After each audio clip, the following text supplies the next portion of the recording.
Hello, everyone. Good afternoon, good morning, or good evening, wherever you're at in the world. And thank you for joining us here for day 3 of the Mobius.bet Maestros. It is Wednesday, the third day of the group stage. We got 4 more best of 2s coming at you guys, and we're kicking it off with Unknown versus Infinity. As always, it's going to be Avo and Seek and Strike myself here on the call with you guys. Alvaro, And, how's it going? Who's out with? Who's that person? That person, myself. Yes, hello. Happy to be here as always. Always excited to join you for a broadcast, Richie. Seek and Strike, sorry. Let's be professional here. And excited for this match today. Unknown versus Infinity. A new unknown that we finally have a real name for them as well. We finally know they're not unknown. You know, they have banners and everything. It's very exciting. And Infinity, which has given us some good games. Always excited to watch Papita play, whatever his name may be, whatever flag he may be waving. He's the same Papita to all of us. Yeah, absolutely. And we'll see here what flag he's going to be waving or what hero he will be wielding today in our first game as we get underway with our first draft. Now live on your screens, Unknown over on the Radiant side, the Lion Mars opening as Infinity have gone for this Nyx Dusa 1-4 pick for them. Into the second phase of bans, and I don't see a Phantom Lancer ban out from Infinity. Maybe they're one of these teams that are starting to think that Dusa just beats Phantom Lancer. We have seen this time and time again, right? Where like, as long as you don't beat her in the window opportunity you have, where she's stronger, or where you're stronger, sorry, she gets Butterfly, she gets Mjolnir, and no longer can Phantom Lancer beat her, so she feels much weaker than theoretically should be, right? It's really, to me, it's just felt like the Butterfly is the one. Like Mjolnir for sure, that's when you start losing. But the Mjolnir is the be-all end-all to me, right? Like, I agree, it is the Butterfly for sure. But the Mjolnir is like the, oh, okay, now I'm done. Yeah, exactly. Now this hero, it feels like I'd have any other hero that's not a direct counter to do so. Like, I feel like actually, well, even still though, with that logic, like I feel like I'd rather even have an Ursa versus a Medusa than the PL. And yeah, I think Ursa is very underutilized. I'm very surprised by this, honestly. And Infinity don't go to ban either. I think the TB ban makes sense. That one I get. And I also see the reasoning for. I mean, these are offlaner bans, aren't they? With the DK Pangolier, with the Mars already through, so perhaps they are expecting this to be then the mid lane Mars for Unknown. Interesting.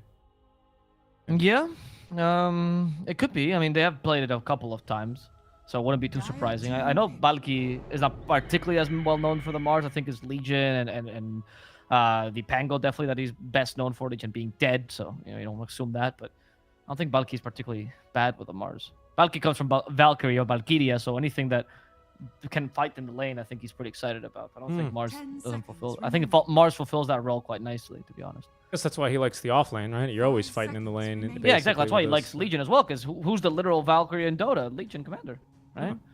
Oh yeah, Legion Commander. Sorry, got so excited. My Legion. Legion Commander. Oh my goodness. Although he gets weak for the strong ladies, Storm. What's her name? The new one came out. Dawnbreaker came out, and no, I don't like her. And really, the only thing that broke was the dam for Alvaro. I honestly don't think Dawnbreaker is that strong a lady. I want a strong lady that will fight with words, right? Dawnbreaker is more of a muscle lady. Okay. I like the one that goes, "I'm a do." Fuck.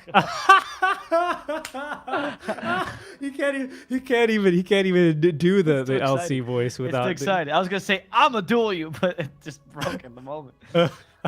This is my life now. I apologize. Oh, Alvaro he's hitting puberty live on air for our first draft.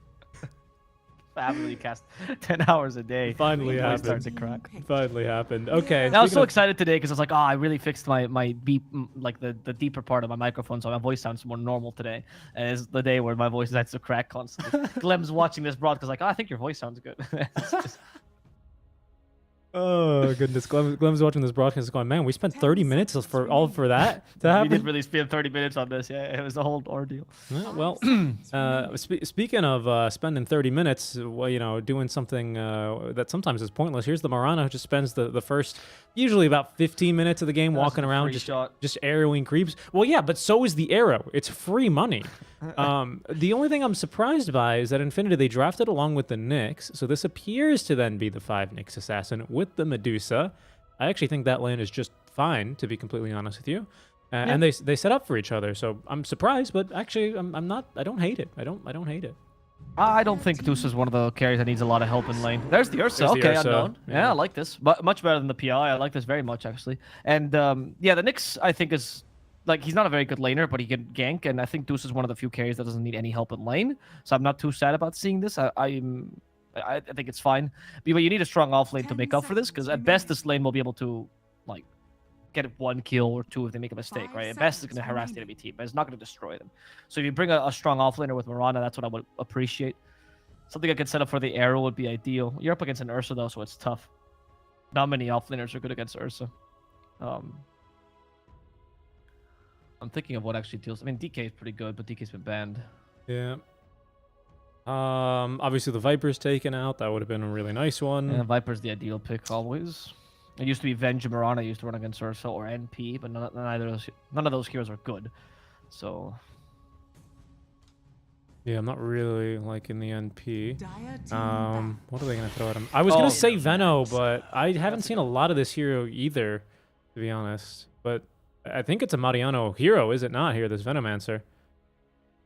As I mean, everything is a Mariano hero to a degree. I don't think it's particularly a hero that I'd love to see him in, but it's a hero. I think it's, if there's ever a time to play Veno, it's this one. You know, he's an okay egg hitter, so it's not too bad.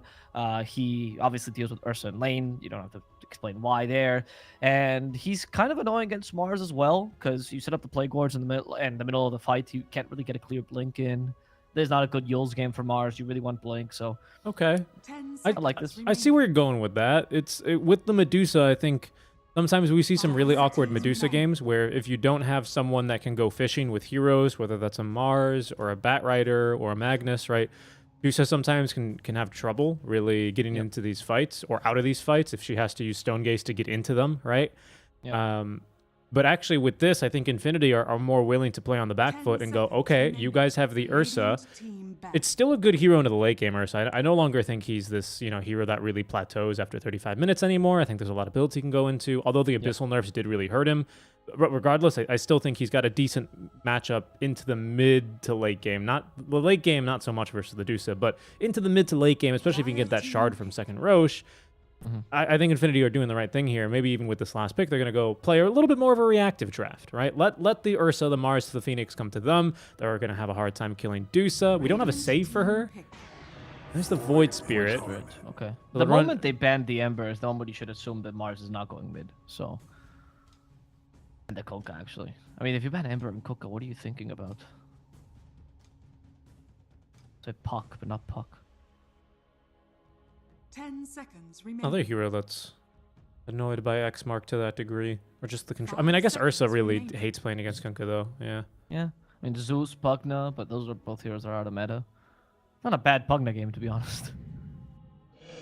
DP. You may now select your okay, these bans make no sense. Yeah, I was also a little bit confused, to be completely honest with you. But I mean, either way, I actually think this draft is not too bad from Unknown. We are slightly shy on Lockdown, just slightly shy, because it's Lion and it's Arena, really is what it is, right? The Silence is really good from the Death Prophet, and I think that's going to tie in nicely. But we don't have a lot of things to protect the egg versus what is otherwise a pretty decent egg hitting team versus Infinity. You can protect it with the Mars Arena though, so I could really go either way on that. Yeah, I think it's just all right here for Unknown. I think this is a decent draft that they've given themselves. Got a good push. Yeah, I like Unknown's draft. I think Infinity's draft are still easier to execute, and I think they've dealt well with Unknown's threats. So I would maybe still give him a slight edge. I do like this Void Spirit pick, but I do agree that Unknown has a very solid draft as well. I think it's pretty even here because the Ursa deals with Dusa nicely, as you mentioned, the Phoenix Mars. I think the DP also combines well with these two abilities for obvious reasons. So, and the lanes are not particularly awful, Ursa will struggle against Veno somewhat, but Mars plus Lion should be fine against Dusa and Nyx. At least they'll be able to get some farm. I can't imagine DP losing too hard against a Void Spirit, even if he has the sickest set in the world. So I think, yeah, I think it looks good for both teams. I like the Ursa matchup a lot, so that's why I'm kind of siding with Unknown slightly. Yeah, I agree, and I actually think this DP pick is probably going to be a little bit more of an issue even than the Ursa. I feel like the way we want to itemize for Infinity, naturally, probably one, if not two, Yule Scepters here, right, which Ursa hates. One on the Void Spirit, definitely one on the Marana into the game, with maybe even one for Mariano. It depends. Sometimes you see a Yule's on Veno. It's not the craziest item in the world. But the issue is we don't have like burst for the DP. So these like exos into the fights, especially if they can get bogged down by the arena supernova combo, is really going to be a problem. I think Ursa is going to come in strong, like and hit hard, really hit hard in the mid game. But a lot of the damage in these fights and a lot of the this like sustained damage, especially, is going to come from this Death Prophet, who is very problematic. I think for Infinity, it's a really strong last pick DP. I like that a lot.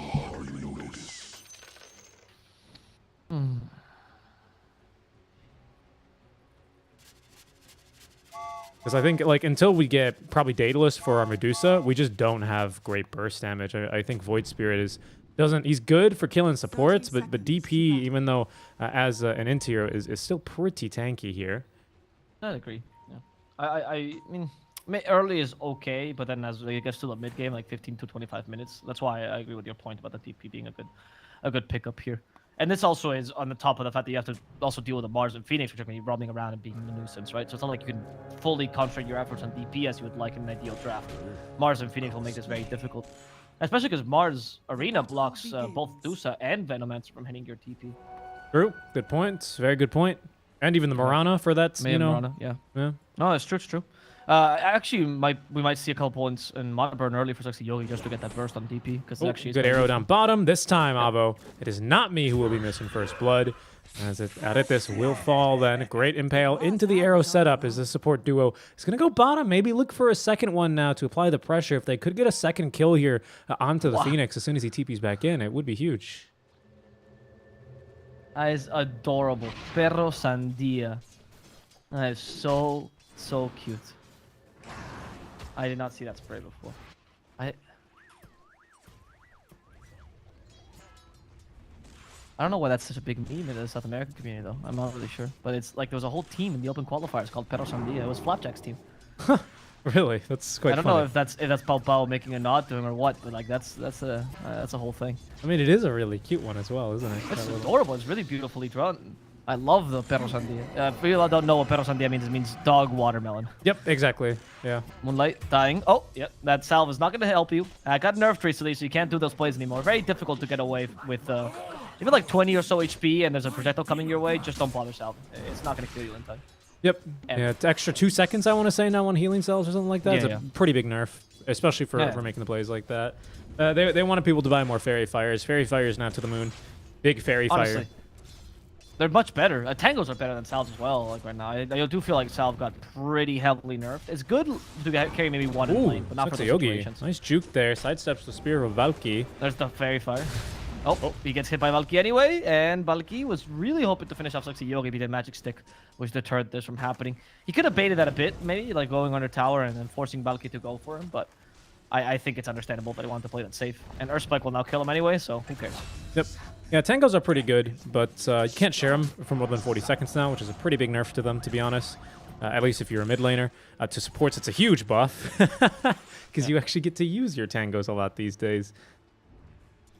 The issue is it's slow, right? Sustained healing. I mean, you know, salves might take an extra 2 seconds, but in the same amount of time, you know, you might miss out one whole wave if you have to consume 3 Tangos and just stand a little bit further away to not get harassed. So that's the only issue there. And speaking of issues, Ursa is going to have issues here as well. Gale, pardon me, into the Poison Sting build with a Marana here to provide support. So not really a lot they could do to really annoy Mariano too much. Yeah, because whenever he looks to start applying some of these Fury Swipes, he's not going to get much of a chance. But early boots here. Early boots to at least try and give a little bit of a kill threat here to Mariano. Yeah, if you went for the Plague Guards build here on Mariano, then you would have maybe more lane control, but Ursa can also max overpower and actually deal with the board somewhat.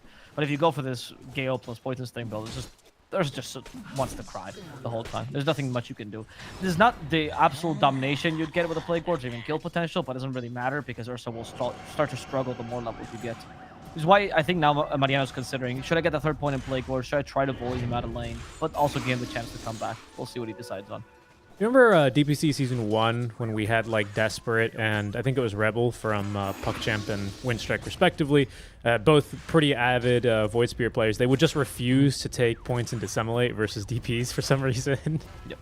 Glad that PP not doing that. I think the shard changed that, to be honest. I think when the shard got picked up, people realized, oh, Dissemblate deals a lot. Like, nobody's ever read this skill before. They just thought, oh, escape, right? But then they go, wait, 340 damage at level 4? What? Oh, Moon Knight. Gonna live, is he? Berna is gonna cut the tree down to make sure he can get that last auto attack off. They tried to get Sexy Yogi pinned underneath the tower, but the tree actually just outside of range. Balki giving chase. He has 7 stick charges. Will pop him now. That's gonna give him enough mana only here for the Spear of Mars. Has a bonk here in just a second, but Berna is gonna be a bit too tanky. Has 3 1 charges of his own. Sexy Yogi has 6 charges, but now Moonlight is here and will force him away from possibly getting that kill onto the Mars.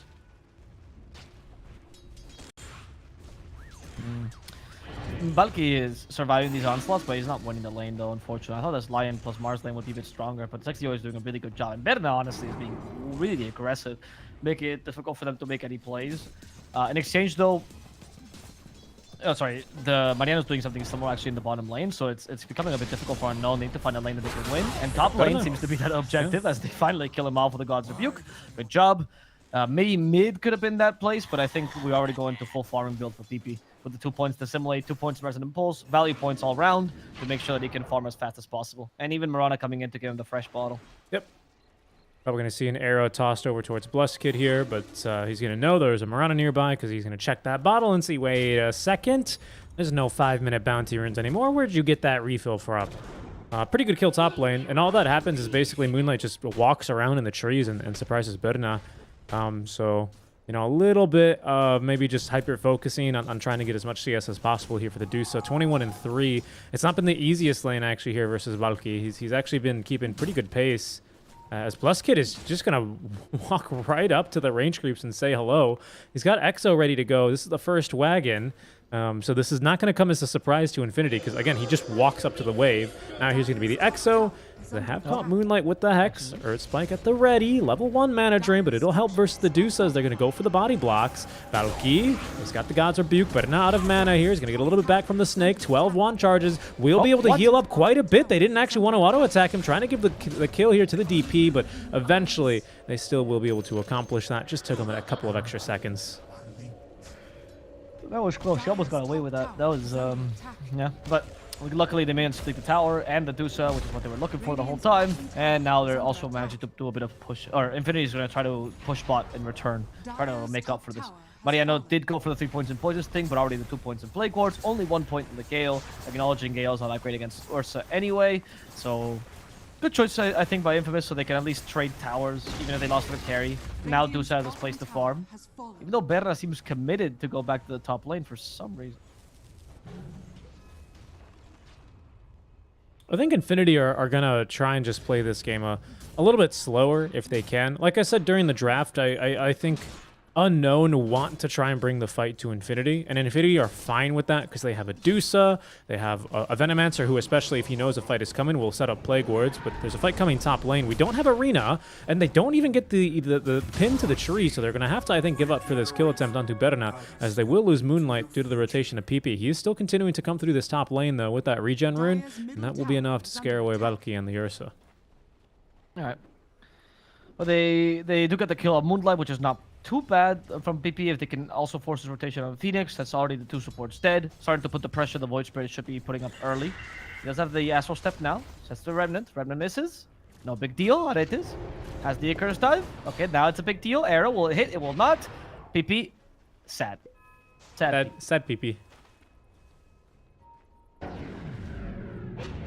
Did not find it, but that's fine. He is going for this Yule Scepter first item. I think that's going to be proven to be, I think, the right item this game for him this time around, especially versus Ursa, versus Mars. You know, best way to counter a Mars Yules. Not that Valky has decided to build one yet. Still looking to finish off the phase boots. Is going to be with your own Yule Scepter, so it's got a lot of utility this game for sure. Rune spawns top. Sexy Yoga's going to have to pick it up, though, just to make sure that Valky doesn't get a free DD rune.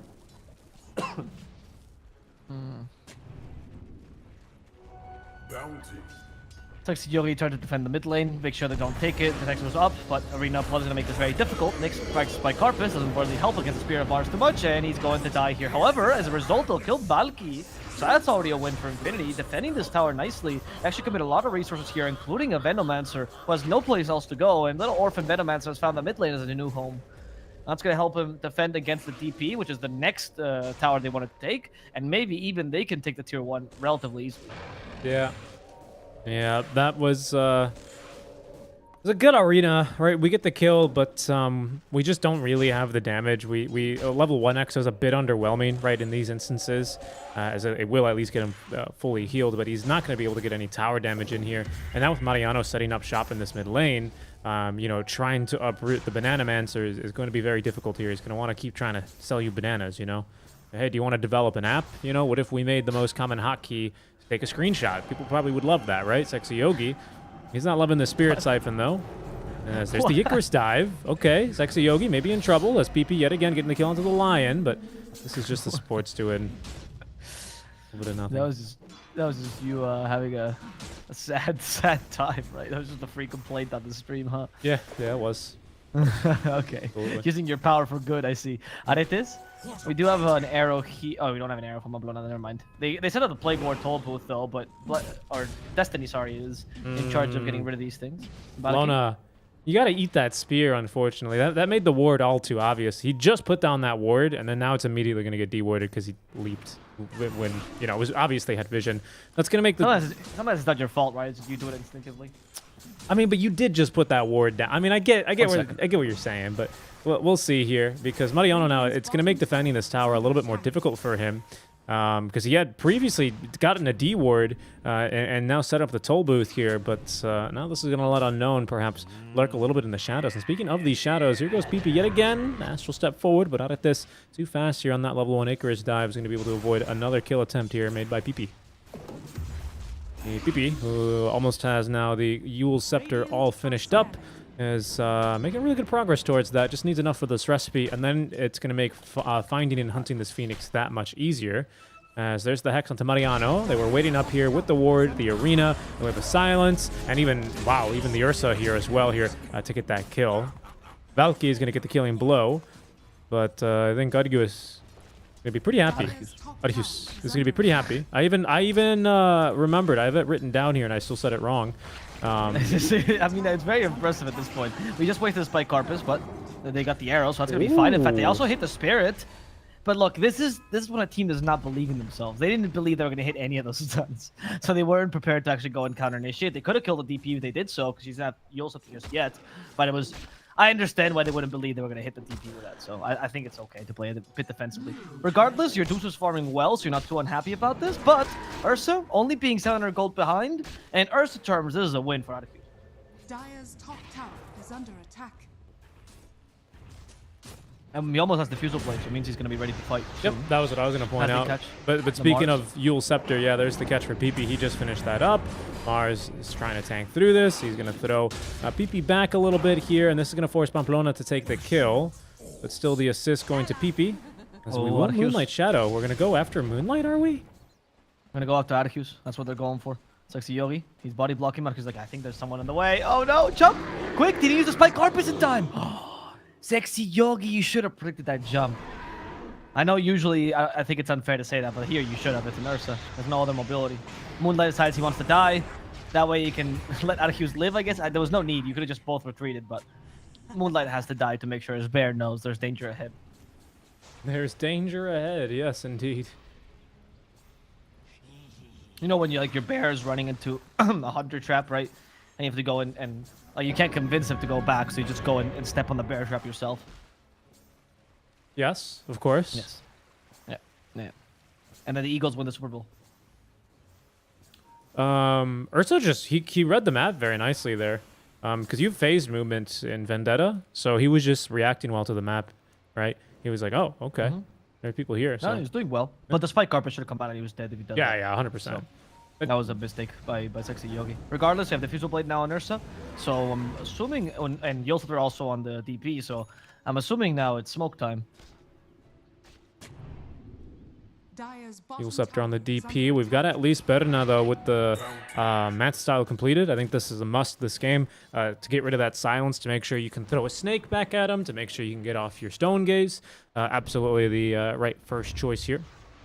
As there's a Yule Scepter in the bottom lane. Oh, the creeps, though, jumping in the way as PP unfortunately aggroed the entire creep wave on over, so 4 creeps they're willing to tank the Astral Spirit to make that a very difficult catch versus Valky. The smoke now is going to look towards the bottom lane here. Sexy Yogi has broken it versus Aretes, as well as actually the Death Prophet. Pamplona, he's going to, yep, okay, he's going to try and tank this, but he gets hexed instead, and he's going to be fingered for that one, killed off. And what are they going to go for now, Valky?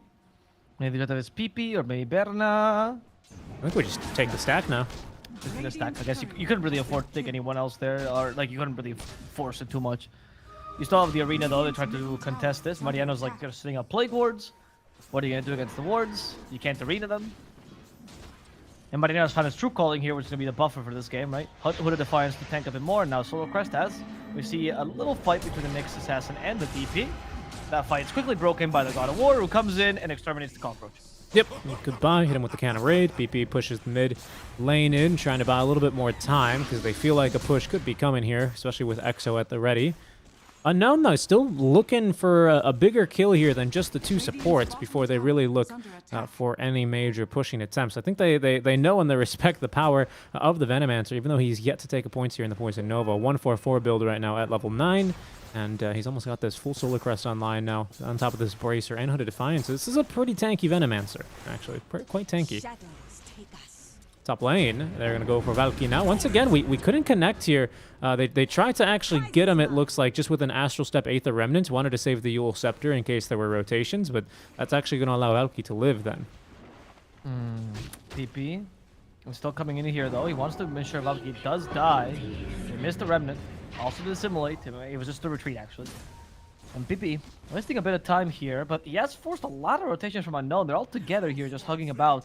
It's definitely not what they want to do. Currently, it does seem like, even though Infinity's not getting the kills they're looking for, they're taking better advantage of the resources in the map.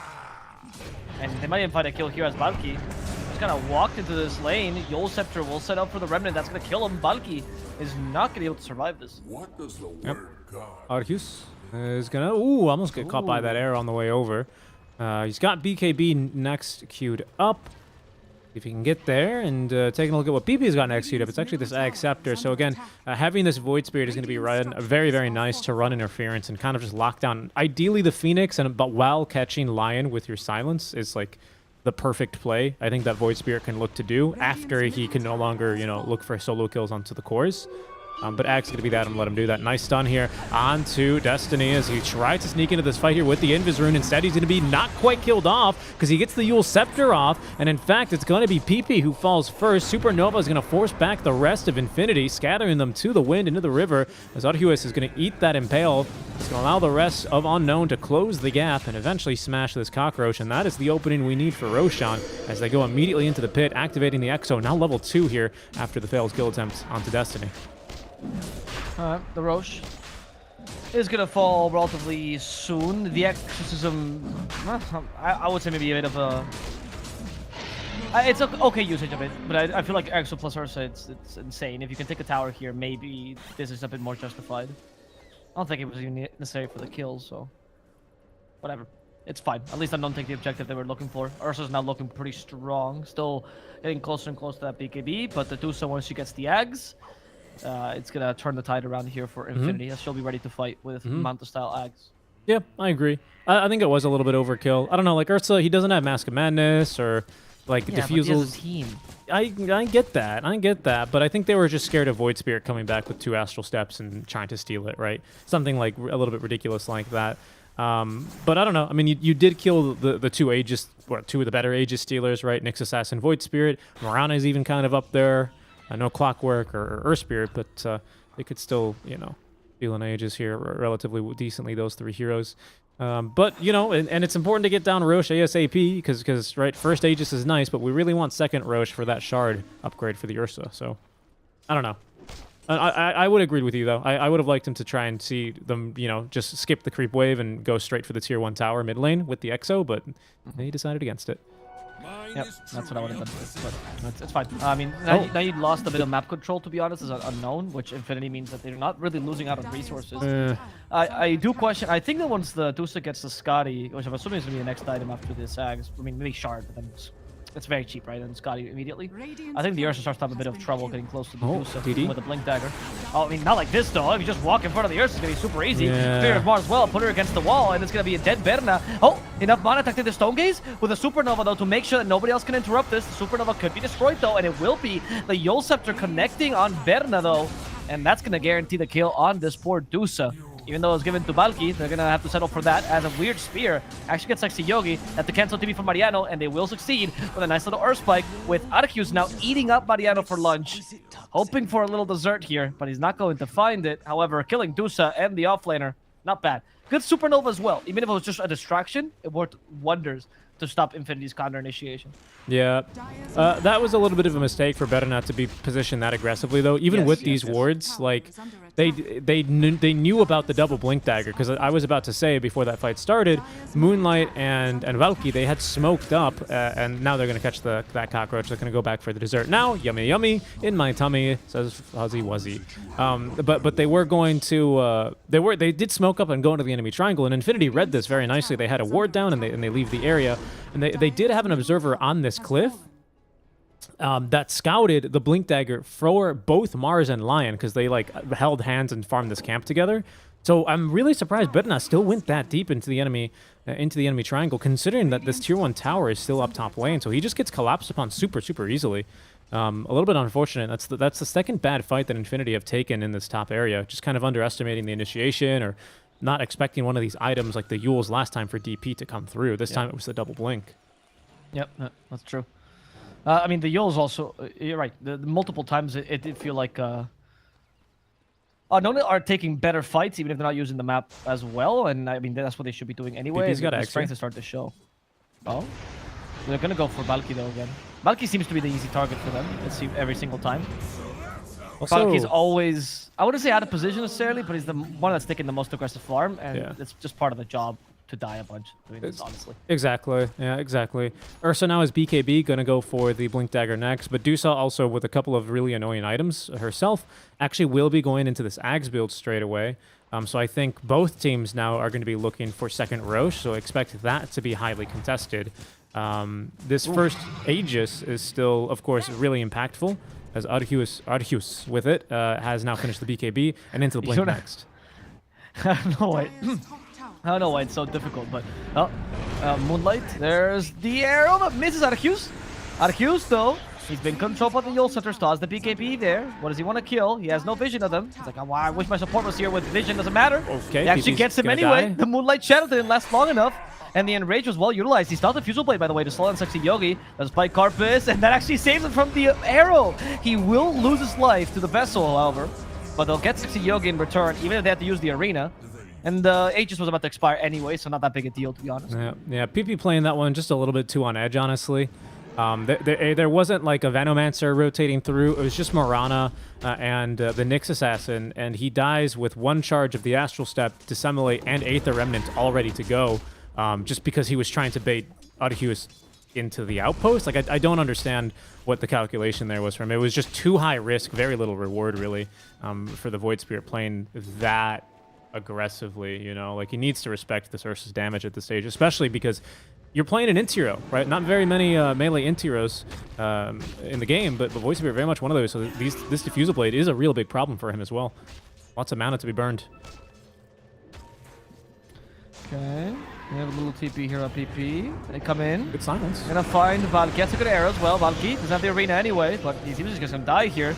Silent stop. Valky trying to get some space, but the axe catches him. Deuce's not gonna let him go. Stone Gaze used on Arceus as well. He's forced to use the BKB to retreat. And the TP was trying to do the same thing. Unfortunately, he got caught and turned to stone, which means Destiny will fall. And the backline, Sexy Yogi still committing, trying to get this kill on the Phoenix, but he's not gonna be able to keep him in place for long enough. However, Infinity just took down 2 cores relatively easily, and the power of the Deuce was starting to show. That was not the best fight for Unknown, especially now they lose Moonlight on top of that. Now Yol Scepter still to control a bit more. Dissimulate, silence first. Oh, you got the Hex off. Doesn't really matter. Moonlight should die to Pamplona's Starstorm. Yep, if not the vessel or the last air. Yeah, something's going to do or it. whatever it was. Whatever it was, it's going to get the kill. And I do have to now commend PP for that play because this is a great ward that they have here for Infinity on the high ground. But Unknown, actually, the ones with vision here, this is a Radiant ward. The way he makes that play, I thought for a second that this was an Infinity ward. He just knows exactly where these heroes want to be playing, this DP and this Mars, right? And he just jumps them preemptively. They were not expecting that whatsoever out from Unknown. And that's what actually ends up winning Infinity the fights because they weren't able to get off their crucial abilities. They didn't really want to commit a BKB because they weren't sure if this was just PP kind of playing aggressively again. But it was actually Infinity coming back and taking a fight. They had gotten Aegis off of the Ursa previously, and they were ready to brawl. And now Berna, quite scary here, is going to finish off this Eye of Scotty on top of the Ags. We are going to be able to, after this fight as well, set up pretty aggressive vision in favor of Infinity. So this smoke could be huge because this is going to be the fight to try and take second Roche. We're right on top of this Ursa with the BKB. Supernova as well. Berna, no mana to play with here, is going to drop. Fantastic play. They almost catch Mariano there with the Supernova stun. Unfortunately, that was just nerfed, so he's able to escape. Not just nerfed. It got nerfed in 7.29. And Just, essentially, right? Yeah, just. Yogi as well? A mere 6 months ago, it got nerfed. Yeah, I mean, this patch has not been going on for long enough. I'm telling you, no patch, no TI. Woo-woo! Anyway. This is huge, though, because, like I was saying, we were hoping to be able to do Roche with this vision. It's up in as soon as 30 to 3 minutes, 30 seconds to 3 minutes, sorry. And now Unknown... Yeah, I know.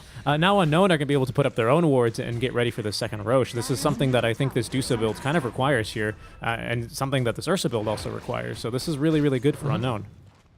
I agree. And I think in the case of Dusa, she can afford to buy the shard, so it's not that bad for her. But in the case of Ursa, being able to get it from Roshan is huge, because he doesn't farm as fast, right? So being behind by 1,400 gold is actually kind of a big deal. And you're Radiant. Actually, they got the fastest Roche possible. That's incredible. Yeah. 30 seconds. 30 seconds. He said 30, and Irish Frog's like, he said 30. He said 30. He said 30. Yeah. Fastest one is 10, but you know it's a fast true. one. You're right. It's a fast one, right? So Unknown, that's going to be to their benefit. That will behoove them. Sexy Yogi's going to be the first one to scout this, though. So right now, Unknown, they're unaware that Roshan is up. Again, this is a big turning point. You're totally right, by the way, about the Dusa being able to farm one and Ursa not. So it is a lot about that opportunity cost to me. Is I think why I word it like that, right? Because especially Dusa with this item is a lot harder to take down as well, because with Ag's build, she's going to be turning you to stone. Ursa just needs this leg up, right, to extend his window. So yeah, that's a good. It's important that you point that out, though. Here we go, though, into Roche. So now Unknown. Oh, check. Maybe not. Okay, they're going to check it. Now they know. Kill first. They have Blink. Oh, this is... They go forward. All right, they found no one just yet. Stone Gaze did get used. Earth Spike to stop him. They have the arena still. Balki's been turned to stone. He wasn't get a chance to use the arena just yet. Oh, no. Turned to stone a second time. Balki doesn't want to use the arena. He's going to die without it. Oof, that is bad. That is bad. Yule Center will also find out. Or not find out. Arceus. Yeah. He still has the BKB, however. Aretis can't get hit by the arrow. We still have a supernova potential. They want to turn this around, but it's a bit too difficult. Only 3 heroes. Aretis got body blocked by the creeps. Yeah. And that's going to guarantee another kill for Infinity. And most importantly, stopping the supernova from happening, which means you have no way of easily protecting Roche right now. I can't believe they send in Lion first like that. I think you need Mars to give vision, and then Lion immediately goes in. We need this insta-hex onto the Dusa. That's the only reason they killed Dusa before in their triangle, even with Eye of Scotty up, Avo, was because they got the catch onto her. The biggest difference in this team fight is really the ability to get off Stone Gaze here for Berna. He just activates it immediately because he knows what's coming. And that really hurts Unknown. They're going to go for it now, but it's a little bit too late. They will at least be able to get... No, actually, Sexy Yogi gets up the Vendetta. Down goes Roche. Dusa's going to scoop up everything here, the spoils of war. And Infinity, they're totally fine to continue fighting or farming right now and just wait out this Exo level 2. Oh, they're going to actually fight into it here. Yeah, I see. Infinity. They're trying to utilize this Aegis as best they can. I think this head-on collision is honestly a really good choice. But we have to be careful because the enemy team does have all their ultimates up. You don't even have Poison Nova. Dire are scanning. She does have the shard now, so I think she's kind of unkillable, and they'll find out now. There we go. Lion just got turned to stone. We lost Exo. Can they push at least a tier 2? They couldn't get the team fight they were looking for without the Exorcism, which means that Unknown has a chance to set up a good Supernova plus Arena Blood.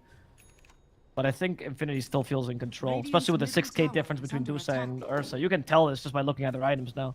Yeah, that shard is real nice to have. Butterfly next for Berna, but It's Arceus, who has played this matchup quite a few times, immediately knows this, right? He's going to preempt that purchase with the MKB. They might actually even get it online at similar times if we can find farm, but not finding farm is DP. Instead, he's going to find the arrow, the Yule Scepter, the Astral, the Aether Remnant of PP. So that is going to be a big kill then onto the Death Prophet. Luckily, she didn't buy back, but she has just not gotten buyback. I think she finished an item. She just had a buyback and just purchased something, so I didn't quite see what it was. Maybe it was the BOT. He's going to try and extend this game a little bit longer if we can get this MKB online for our Fuzzy Wuzzy. He's getting pretty close.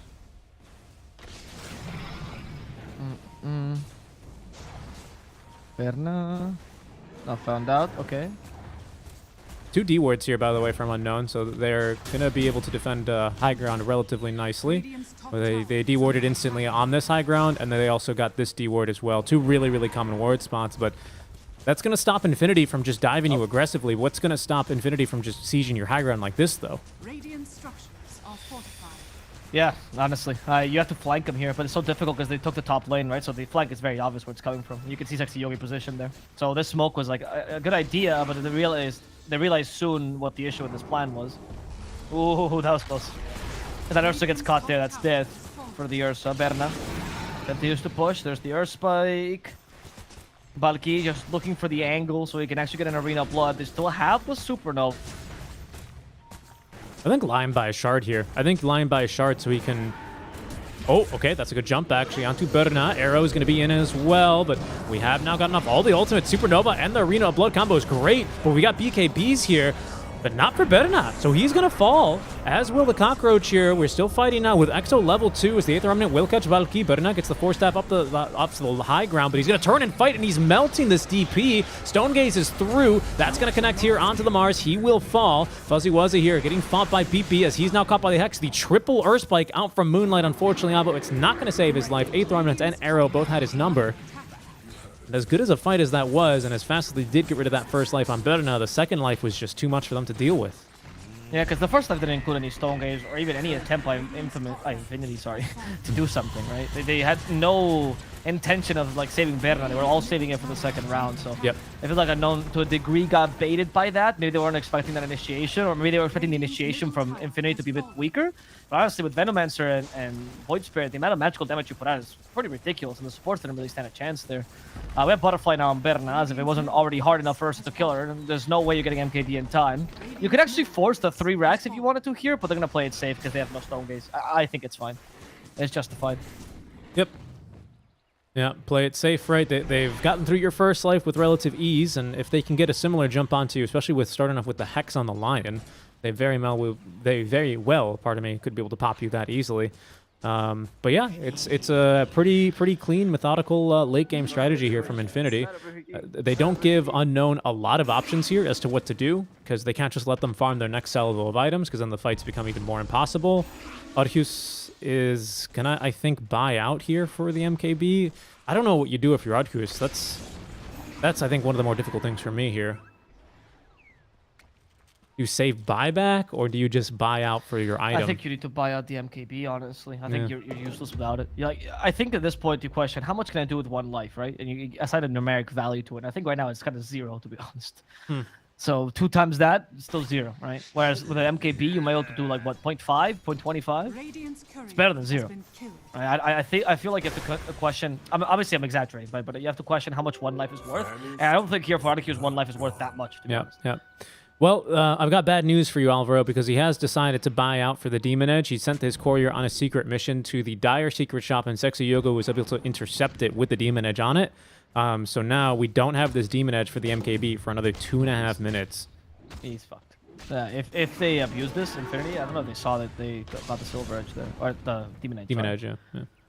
Because if they did see that, they should just try to and just force this, honestly. Like, there's nothing. You have Stone Gaze, you have the Poison Nova. What's stopping you? Yeah, you don't have Aegis. Who cares? You don't have to wait it out. You're already stronger than your team. You should be aware. Oh, Moonlight. You shouldn't give him a chance. Oh, okay. Really bad Aether Remnant, but it's not going to matter, of course, because we have redundant spells. That's fine. Yeah, That's fine. just go forward. Just go forward, honestly. Don't be afraid, Infinity. I know Papita is also one of those people that says go forward as well, so that's why I like watching his games. He does not hesitate when it comes to these kind of plays.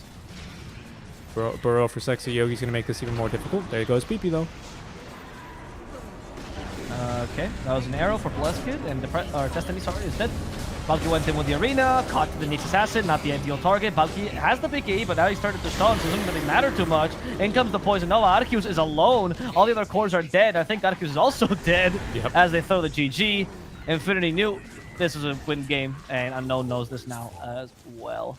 So Infinity takes game number 1, and yeah, we just a good performance by them, honestly. Very, very good game by them. Yeah, very, very strong game indeed. I don't know. I really liked how Infinity were very patient on that high ground push. I think that takes a lot of fortitude, right, for a team to go, hey guys, you know, we've been sieging for a while. Let's just go ahead and park ourselves on the high ground. Do we have second life for Dusa? Just let them blow everything on her first life and then re-engage hard on the second one, right? And I think that is something that's really hard to do, right? Because there's so many things that could go wrong there. Oh no, our Nyx Assassin is caught in the arena. Oh no, Mariano used his ulti. Now I'm going to use my ulti, but none of that happens for Infinity. And that's a lot harder than it looks, to be honest, right? To do nothing. Doing nothing in Dota 2 is very difficult. Yeah, I think as well, I mean, I think the drafts were even. I will stay with that. I feel like there was a couple of misplays by Unknown, particularly by Balki's position, which were not too great. Berna did make similar mistakes, but Berna was the guy who was supposed to do that anyway. He's like supposed to tank for long enough for his team to come and help him. So I could see the logic behind it, whereas Balki was just trying to desperately open the map. And it's weird because Balki, it might have not been Balki's fault necessarily, because it felt like his team was not utilizing well the resources on the map, and then it was Balki who had to force that. Multiple times Unknown had the chances to like take a tower and they didn't. They had the chances to open up the map for themselves by warding aggressively. They didn't. And then it seemed like they just said, oh, go farm the dangerous farm Mars. Die. And then Ursa and DP have to kind of share the only safe farm of the map. It wasn't too great macro movement by Unknown.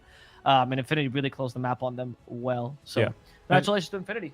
Congratulations, absolutely. And I think Unknown, you know, you're totally right about the macro game, but if you want to look at one fight in specific where I think the game was kind of gotten away from them, it was the fight for second Roche, right? The way that they chose to initiate, kind of going up to the high ground a little bit without vision, ended up really getting punished by Infinity. And that's going to lead Infinity then to a 1-0 lead in our first best of 2 of the day for the Mobius Maestros. Do stick around, guys. We're going to go to a very short break. And when we're back, we'll have our second draft here between Unknown and Infinity. We'll see you then.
Hello everyone, welcome back to the Mobius Maestros. As promised, a very short break and already a pretty fast draft developing here between Infinity and Unknown, as Infinity lead 1-0 into game number 2. Of course, best of 2, so final game of the series. What do you think, Alvaro? Or Avo Plus, sorry, maintaining a professional relationship here. I don't know the fuck. I don't know who the heck that guy is. What do you think, though? You think Unknown, with a couple small adjustments, maybe just a little chat in between the game about where to farm and where to fight, can look to draw even here versus Infinity? Yeah. Probably not, but yeah, they could. Okay. Okay, Like, so I think the particularly they have a bit of a dissonance between the cores. I'm not the biggest fan of their mid laner's performance in general. Any of these days, he hasn't really stood out to me as like wow. Okay. So I do feel like Unknown. The 3 core of Moonlight, Aretes, and Valky is pretty solid. I think Arceus actually is pretty great, but there's a big difference between PP and what's his name? Destiny. So that outclassing makes it Unknown essentially always loses 1 lane out of 3. I mean, he lost the DP lane against a Void Spirit, right? That shouldn't be happening. I mean, he's not losing it as much as he did. It was like 10 masses behind by the end of the lane. That's quite a lot. Not just the small camps. I'm like excluding the small camp lessons. So that puts Unknown, I think, in a with a back foot. I honestly think it's going to be a 2-0 for Infinity, especially with a start like Oracle Terrible. I can't imagine a better start than this. Well, I don't know how Unknown's going to deal with this. Well, let's see what they deal with it here. As you've already given us a bit of a spoiler, I actually kind of like this opening as well. The Nyx Assassin Lesh. No opportunity to counterpick this Lesh.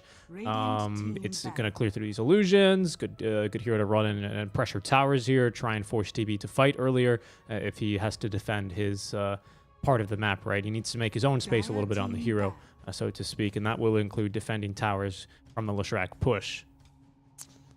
It's going to be probably the mid lane Lesh. I think we've really only seen this tournament, at least, has come through. Opportunities to flex it to the safe lane, of course, but I wouldn't be too expecting of that as Infinity. You know, we didn't trash talk PL on the last rep. We just kind of both agreed PL versus Dusa, not that good. I like Infinity's decision here to ban the PL versus the TB, because this is one where I think the PL, for different reasons than the Dusa matchup, actually does do a lot better than the TB.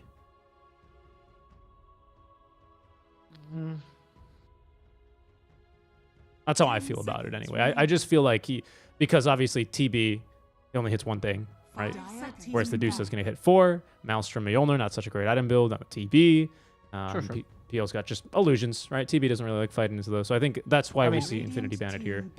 Just because also you like the Phantom Lancer, regardless of the illusions, illusion heroes are good against TB, but it's particularly Phantom Lancer is the best because he ignores TB, right? And you can't really. It's not about dealing with illusion necessarily. It's just about being able to ignore him.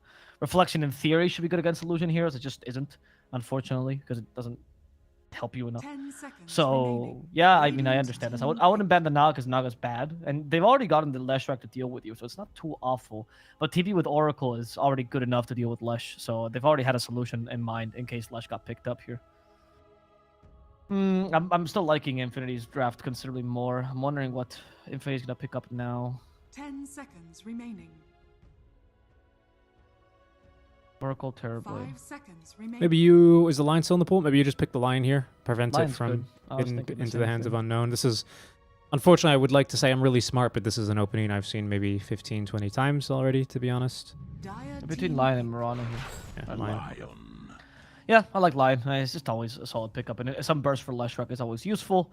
You see this on Unknown, I think the Abaddon actually is in order, something like that. Something that can dispel stuns is pretty useful here. Winter Wyvern no longer useful, and she's been banned anyway. Yeah. But if you get away with an Abaddon, that way you don't find yourself in the position where you're last picking your 5, right? So I would get rid of my 5 here. Agreed. I like that suggestion a lot. You get rid of the, what's it called? It's not it is Fate's Edict, Diabolic Edict. We have both edicts in this game, but sometimes I swap the two. We have Fate's Edict on Oracle, which is going to be the disarm. And getting the ABBA, which can be dispelled for that disarm, is going to allow you to go for really any core that you want, right? It opens up the Drow Ranger, potentially, is what I mean to say with this one. Gives you a save versus the Lion. Yeah, link the ABBA pick. With the Centaur, something a little bit different than for Valky. Okay, Centaur's fine. He will suffer from the same things as Leshrac, because he's a burst damage dealer with magic damage. I mean, not only that, but he's one of the things you use him against with Terrorblade. It's solid, but center does suffer a lot against Lion because you walk in, you immediately get 10 hexed, and seconds Earthspike can be remaining. really brutal against a Stampede. However, I like the combo of center and Leshrac, and the lane 5 against seconds Terrorblade is remaining. okay. With an Oracle, I think it's winnable lane. So, yeah, it's pretty solid. The only thing is you've lost the option of Dire Leshrac team being, Admiral offlane or mid. Kunka. I think that was a really good option because Leshrac offlane against Terrorblade destroys him. But besides that, I think you're fine. And Gao Kunkka punishes the centaur very much though. That he does. Doesn't give you a lot of areas to go in. I wonder if it'll be an offlane. I think they're flexing it as a 10 potential offlane seconds Kunkka, remaining. which is also pretty strong against centaur. And if you go for Torrent Dire Storm on team top of that as a Kunkka as one of the first items, you're kind of screwed. There's the Spectre pickup. The I don't have PL, so what can I do against TB? Yeah, Drow is a bit too scary without being able to guarantee some save for her. Like you said, if we don't pick the Abbey here, it's probably going to get banned by Infinity 10 in this seconds phase. remaining. Radiant team back. So, and then you just leave your Drow with no save versus a Lion, a Kunkka, or it's a little bit too spicy there for the Drow Ranger. Then even though she does have the good core to core, especially because we still have a last pick coming from Infinity. So we banned the Viper. Yet need to get rid of the break. We have no Hoodwink either.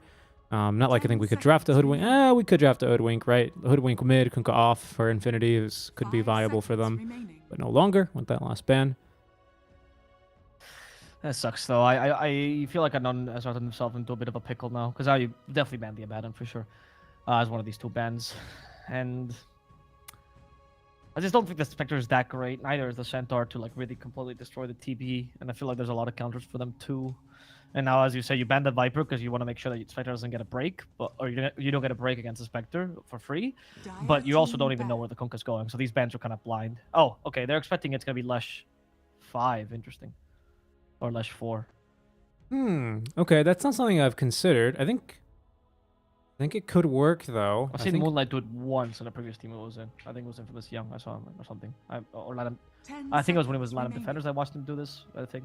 I'm not really sure, but 5 it's seconds it's remaining. weird because if you put Lesh 4 with Centaur, your lane is really good against TB, but then your mid game is kind of sucks against TB, and Spectre has to deal with him, which she doesn't.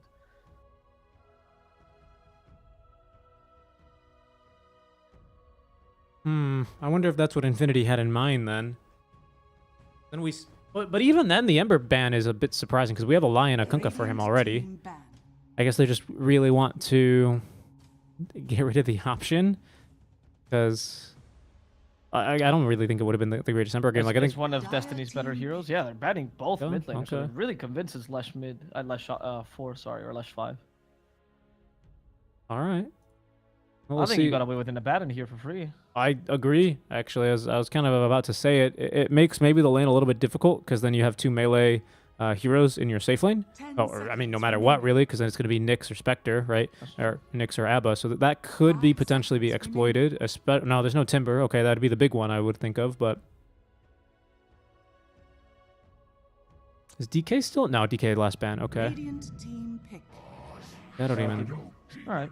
I mean, I guess that's your solution against TB. Fair. Or adding to the solution against TB. You've done a lot against TB, though. Kunkka gets a great setup from Shadow Demon. Even if Disruption annoys you with X marks the spot. So does Lion, actually, with the Earth Spike. 10 seconds See what Infinity pick up remaining. here. They've taken out mid laners. I do also think it's going to be Kunkka off lane because of 5 how good he seconds is now against the remaining. Spectre Shadow Demon lane. And then you pick up what? If you want a mid laner here against Lesh. They banned the best mid laners for themselves. Like, it was Lina, honestly. Yeah, I guess they didn't really want to let it into the hands of Destiny. I mean, what do we go for here? Perhaps a DP is Pugna? really good. Oh, Pugna's fine. Pugna's fine. But Pugna suffers a lot against Spectre. What he does. He does. Unless you like are very quick on the life drain. Yeah. I think DP is really good here, to be honest. So many tanky heroes to Spirit Siphon. Brings you a bit of push that you're missing. Can be Yeah, flexed into the Yeah. offlane. Boom. Choose your hero. The hero I was expecting. Well, let me see. Who are they going to run into the offlane? Who are they running in mid? Doom. It's Doom offlane, I think. Okay. I'm pretty certain. Yeah, 'cause, you're like, right. Doom, P- Doom PB matchup against Spectre. Yeah, there we go. PP's just locked in the Kunkka. I mean, this is fine. I think DP is better, but I know Marino's not a very good DP. Or not like a DP spam or anything. So I think Doom is a bit more reliable. And Doom is really good against Spectre. So Doom is fine too. He has once you Doom the Spectre, she does nothing honestly in team fights. Doom should not suffer too much in this lane because he has a good lane as well against her. Doom is very good against Centaur and Leshrac as well because you Stampede and you either prevent the you Doom and you either prevent the Stampede or you prevent Leshrac from disco ponying it up.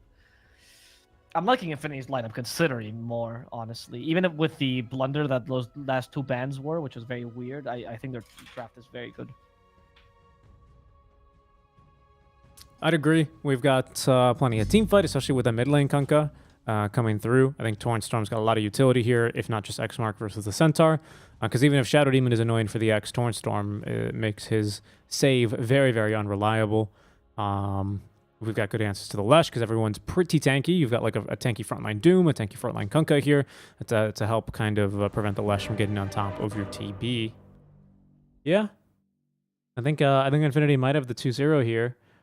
If this Spectre can get really big, she could cause enough chaos in these team fights, especially because Oracle into Spectre, that's not a reliable save anymore. He's just going to die, basically, to the Spectre as soon as she has one item online.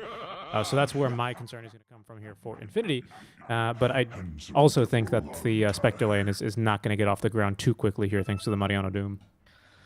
Yeah, I agree that the Spectre's going to be able to destroy the Oracle this game, or that's always going to be a concern. I feel like Oracle's going to spend the whole game trying to itemize against Spectre, or at least having Lion cover your ass every single time with immediate Hex, right, to stop the Hunt. So it's tough for sure. But if you go Ghost Hunter and Glimmer Keep, there's a moment where you just deal with him. And I really cannot say enough that the only hero you have against the Terrorblade is the Leshrac. So as long as you deal with Leshrac in some form, either Doom or you kill him with the Finger of Death plus Ghost Ship combo, or you just save the Terrorblade with a Fate's Edict, whatever it is, Terrorblade is free this game. You really don't have much against him. Centaur's good against him, but he eventually runs out of steam because he doesn't deal as much sustained damage. And I cannot stress how bad the Spectre matchup is against Terrorblade. It's theoretically good because you avoid him, but it's not like PL where you avoid him, kill his team, and then go for him and you win. Unlike PL, there are times where Terrorblade will still 1v5 your whole team, and the Spectre will do nothing and to prevent that. It used to be considered a counter, so I'm surprised with this change that some teams have decided. The win rate is still a counter, by the way, if you look at the win rate of Spectre versus TB. Well, stats don't always tell the full story. Maybe we'll see out here is still a little bit of a different web. Yeah, stats, professional players, they're all wrong except for unknown. I don't know. I think it's in times of famine, right? Well, who knows? We'll see. We shall see. And they just wrote rapier here. There's rapier here, there's rapier here, there's rapier here. I think this happens when someone starts drawing on the map. Guys, they're here, they're here, they're here. They're here, they're here. Oh, it's, okay. And then everyone kind of starts taking the piss out of them and drawing on the map as well. Okay, well, there we go. Moonlight eventually is going to find someone here into the disruption. They stack the stuns a little bit here. Wells actually find 2 people with the Fortune's End, but it's not going to matter much. First Blood's still going the way to Moonlight. Losing the 3 bounties, I think, is even bigger than the First Blood, honestly. Moonlight taking the First Blood's whatever, but you lost 3 bounties. Huge start for Unknown. I mean, if Unknown gets a really good start and they can just snowball off on the Slash and even get a good Spectre, the game is definitely winnable for them. It's just not going to be an easy one. They did get a bit outdrafted, but they just need to get a good start, and this can work. Pretty good block as well for PP. His Destiny, yeah, he's going to have to pull the creeps back down to the low ground, but this range creep is going to be up high. Level 1 Split Earth, of course, so... Oh, it didn't actually get hit by that Tidebringer Cleave. That range was actually not enough, I guess. Okay, interesting. What reflection level 1 is it for the TB? Yep, of course. Good damage onto Battlecue as well. Sexy Yogi, yeah, just taking advantage of that really, really nice attack range here. Very low base damage here on the Oracle. Harassing a ton with a level 1's Fortune End. And then making it add up. Level 1 reflection, unfortunately, is not very good against Centaur. But, I mean, it's the right build, by the way. I'm not criticizing it. I'm just saying that you don't do much against Battlecue, or not enough, certainly. And once Battlecue gets retaliated, the Oracle won't do much. I do think this lane should be won by Unknown given a certain point. But Terrorblade can always recover in the jungle, so it's not that big a deal. To me, the biggest lane is mid. If PV can manage to win this lane like he did last time, then you have a really, really solid early start. Step lively now. Your admiral is Because top will, Doom will farm, right? Spectre will farm somewhat. It's fine.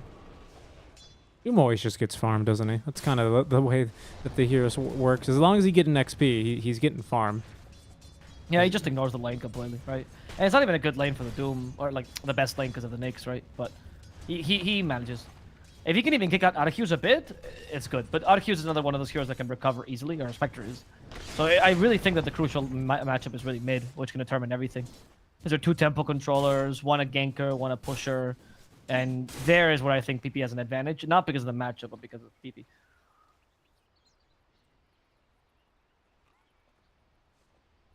One bracer queued up right now for PP. He's going to need to be tanking up a little bit more. What do we see these days, even on Kunkka? This doesn't really...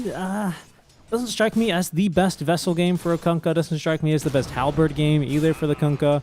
Do we just go for, like, damage? Do we go for utility? We go for the attacker style, right? Armlet into Orchid. What do you think the play is here for him? Wait, not sure. I feel like I really like the armlet actually this game, to be honest. Usually I wouldn't say that. Usually I like the utility Kunkka much more. It could be a good Vessel game too. I mean between those two. Because armlet allows you to deal with Lesh, so that's your priority, and Vessel allows you to deal with Centaur and Spectre. So I think either of those two is fine. I don't see much of a use for the Heaven's Helmet this game. And you could also just go straight BKB, which is the I'm not thinking about it, let's just win the game.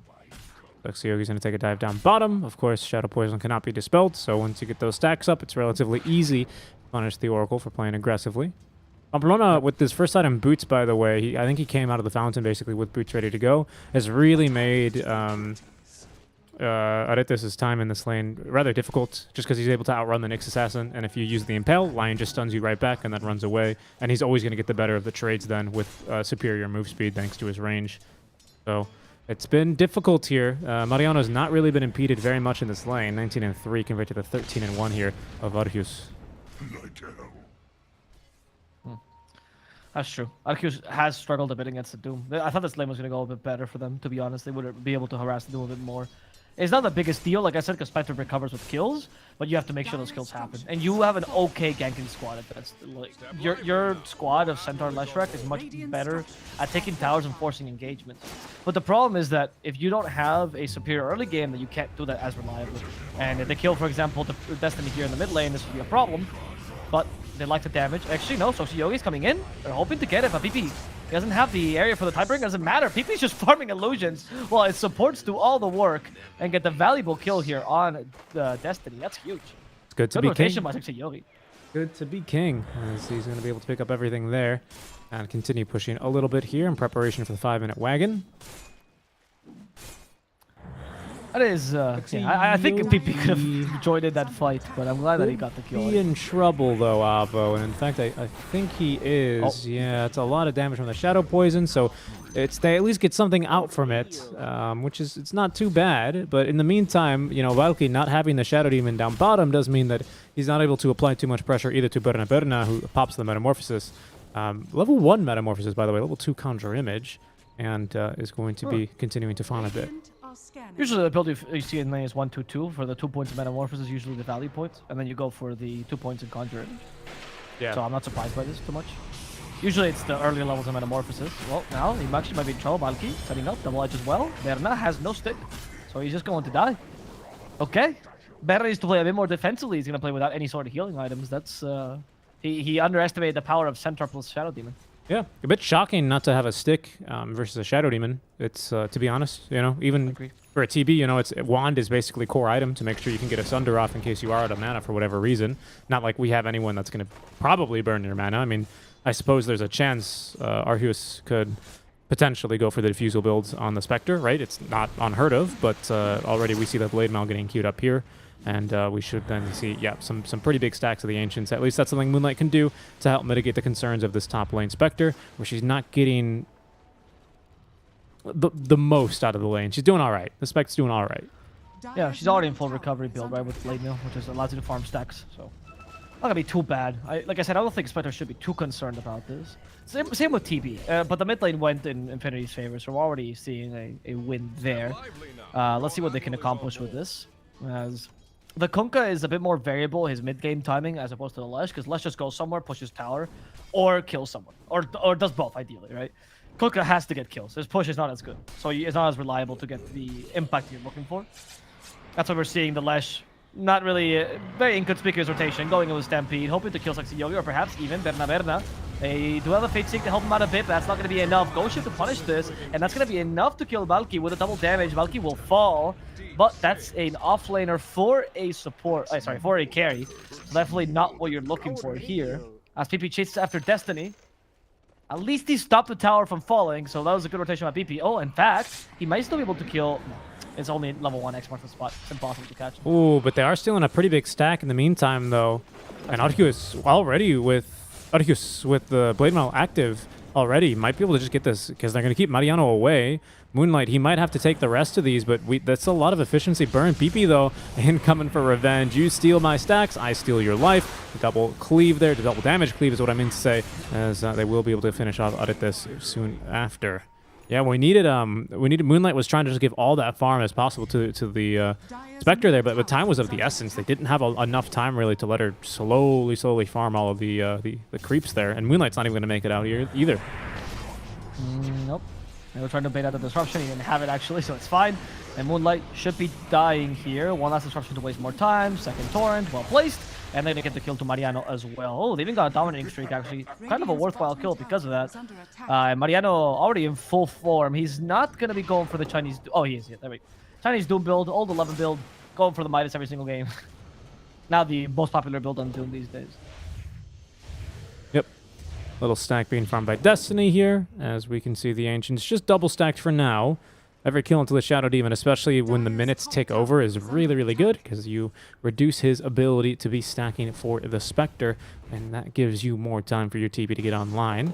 TB, who, by the way, I believe is already into the triangle. Yes, indeed he is. Berna continuing to farm a bit. He's going to let someone else pick up that. No, he's going to go back for the Ironwood. No, he's going to finish farming, and then he'll pick up the Ironwood tree. But down bottom, his tower is being sieged by the Disco Pony. Max level Edict will take down the tower. Counter rotations coming from PP. It's stunned by Valky. They got him with the Ghost Ship as well, but they actually fine. In fact, it's actually the Lions who die first. And now PP as well. PP trying to divide the damage a bit. There's the blame also used. PP can't fight back, uses the magic wand. He tried to kill the next assassin, but in exchange killed himself as well. And that's going to be 3 kills going the way of Infinity. Sorry, going the way of Unknown with only 1 kill for Infinity there. And also a really not valuable kill on Nyx. Nope, not really. At all, especially because he ends up getting a 3 hero impale after what was a double split earth. So really nice job there. Double split earth, mind you, with level 2 split earth, which is not the biggest AOE. So really good job from Unknown to turn that into a tower plus a couple of extra kills.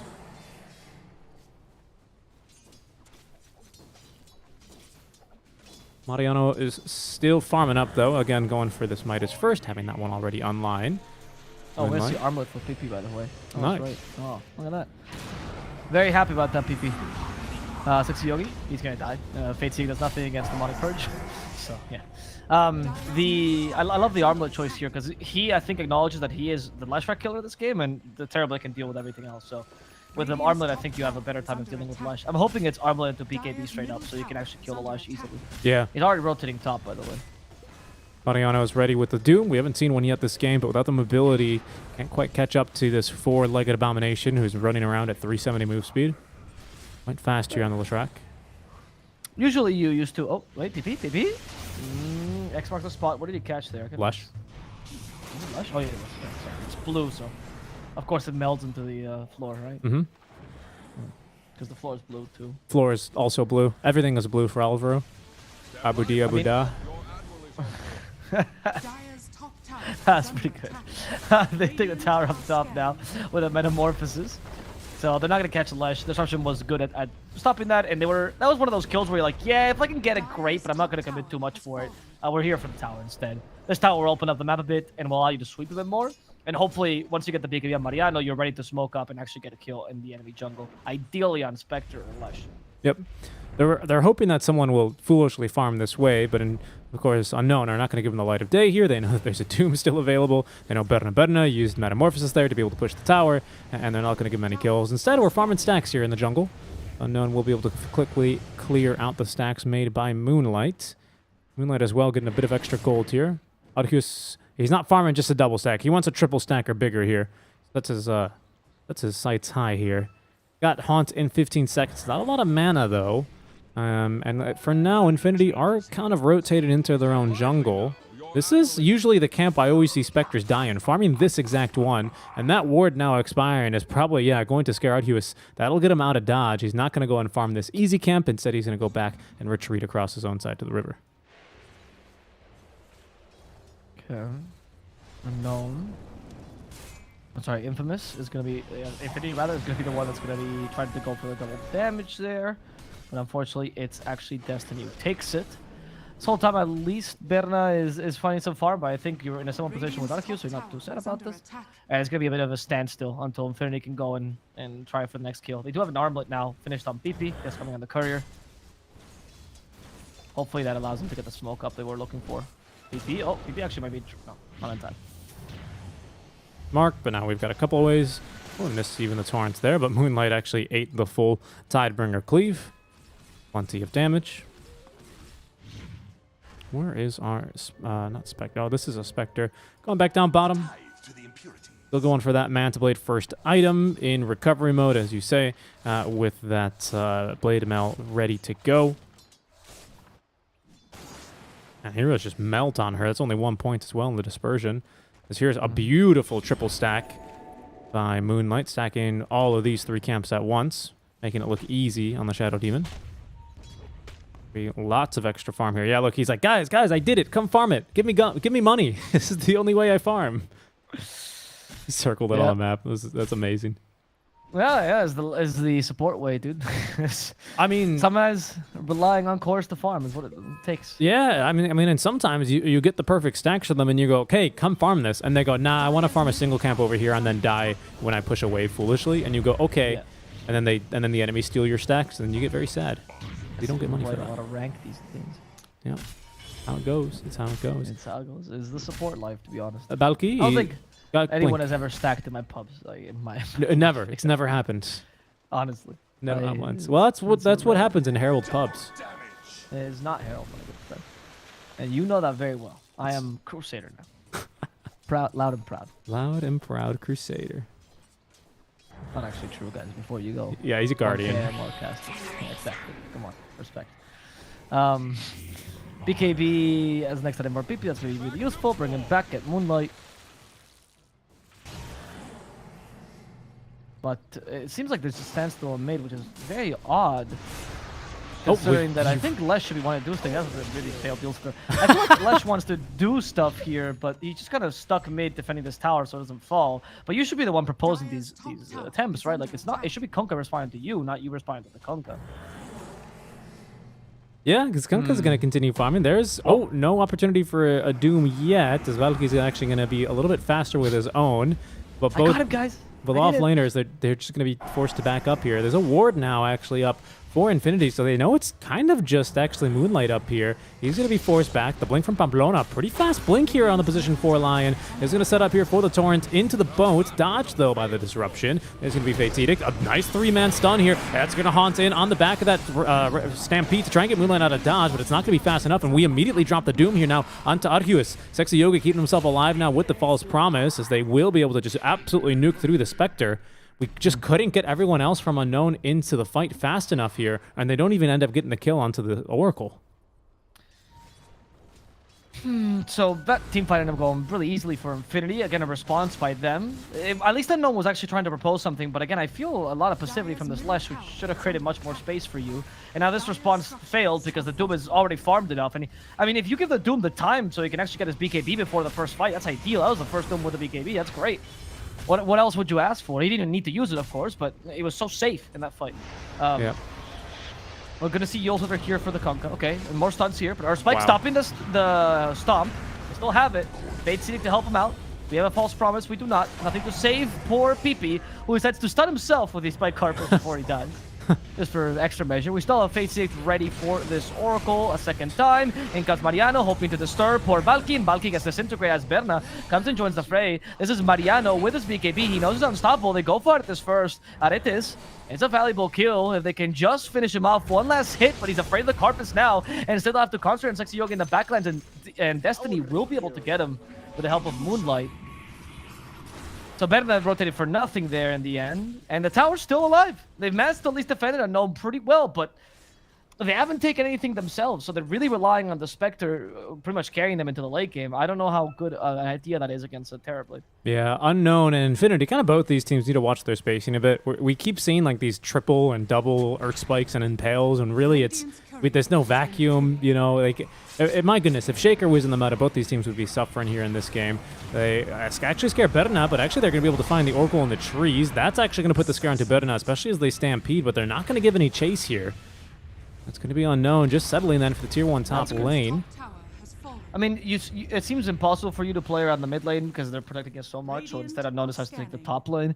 This could, if you take the mid tier 1 now, you actually set up for a nice invasion of the triangle, which is a possibility, as TP is also a really good ancient farmer. So you can change the usual game plan of dominate enemy jungle, farm with Spectre, yada yada, and you change it into take over the top part of the map, which is better anyway if you're Dire, honestly, because you control Roshan that way, and then go over the enemy triangle, push mid, push top. For that to happen, you need the tier 1. So that should be the next objective for sure for Unknown. And at this point, they might just throw bodies at it until they accomplish it. Especially once the BKB comes out on Lesh. I think this objective is actually not that far out of the reach. What is he missing for the BKB? I think it's just a Mithril Hammer.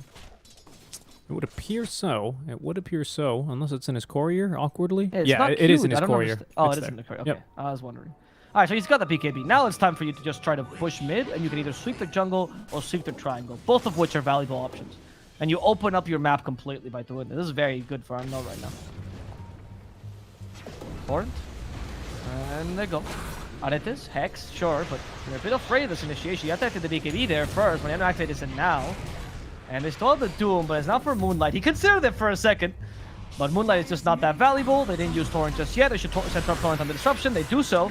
As we have Pamplona, difficult position. Earthspike not going to save him. Pamplona dies. And the Ghost Ship is not going to help him enough. PP with that damage mitigation. Can he survive? He won't be able to. Oh, with a false promise saving him. A Doom finally coming out. Mariano trying to slow down Destiny. They do bring him back. They hit him with the Infernal Blade on top of that. Sexio is already dead. And Destiny dies to the finger of death with an Earthspike stunning himself on Pamplona on that Spike Carpus. No help from your carry just yet. Zaracu has joined the fray. Mariano still wants to kill Aretes, but Mariano will die as a result instead. Ooh, so many resources used by Infinity. And now they're going for... Unknown's going for PP, of course they are. Yep, this time there's no... TP still to be seen in this fight. Zaracu is really committing for this. Has Blade Mill PP with the armlet. He's going to try to toggle it on and off to save himself. There's the armlet toggling to make sure he's not going to die. Berna is even here. Berna wants to join in. He has a BKB ready. Reflection to slow them down, but they need a Kunkka to actually do something here. And Kunkka's already going back to heal. Yeah, we need to get this tower down, though. I think that chase was good and all, but we need this tower. I think that time they got a little bit caught up saying, oh, this time there's going to be no Oracle to buy back and save you because he's dead, but now they don't get the objective that they started fighting over here. So all these bodies thrown at the tower, specifically I guess the one for the Leshrac, is not going to be put to any use, especially as they drop the Moonlights here. Good stun here, and actually Valky turns. They're going to get Berna for free. Just in the melee form, walks up and eats the full double edge. They're going to get Moonlight, but now this trade is well worth it as Mariano is still continuing to fight. Here's Blesskid with the Yule Scepter. Valky needs to be able to get out of range here, but they pull him back with the X Mark. The Earth Spike, of course. Sorry, make that the Split Earth going to be dodged by the BKB of Mariano. PP is going to get the last kill of this fight. I mean, I was going to say, Infinity's playing so sloppily, but Unknown to a degree as well, because you haven't taken this tier 1 yet. God damn it, instead of chasing after this, you know, dying Kunkka, let him go back to base and heal and take the tower instead. I mean, I guess that led to Berna committing suicide in the middle lane, but that shouldn't have happened to begin with, so this tier 1 should have fallen, and then Unknown actually was in a really good spot to start taking over the game. Because they can't take it just yet, Infinity gets a couple more minutes of leeway for TP to farm a bit more safely here. And if he gets Scotty in these minutes, and he can actually go and fight with his team like he should have earlier, then Unknown could be in a pickle themselves. Yep. That was a much better haunt in, though, this time from Madhus. He instead goes straight for the Spectre. Sorry, go straight for the Oracle. Unfortunately, he has buyback, and what should have been a kill into PP is buyback very well utilized, sorry, by an Oracle. It's hard to make early buybacks on supports worth it, but it is a lot easier when the enemies are diving your tier 1 tower and you have not used your ultimate yet. So a lot of things coming together there for Sexy Yogi to have a lot more impact than he should have, despite still dying back. It's actually a totally justified kind of investment there into the buyback. So it's a very good game here out from Sexy Yogi. I have to commend him for that. Just no delay either on that buyback. He instantly realizes that this fight is very winnable for them if he can save PP. I'm usually in the top lane. I think that's the objective right now for Infinity. But I think well on the trees. And at least now we have Berna doing the proximity farming thing, right? Where he farms near his team, so in case he has to join the fight, he can. And I think he saw the disaster that mid-fight was. I think they've taken the tower, however, Unknown could do the same thing and sweep. And they also can take over the triangle a little bit easier than their counterparts can. Radiant's bottom tower is under So Berna's trying to make it so they can't do that and take complete control over the top part of the map by taking this tier 2. Yep.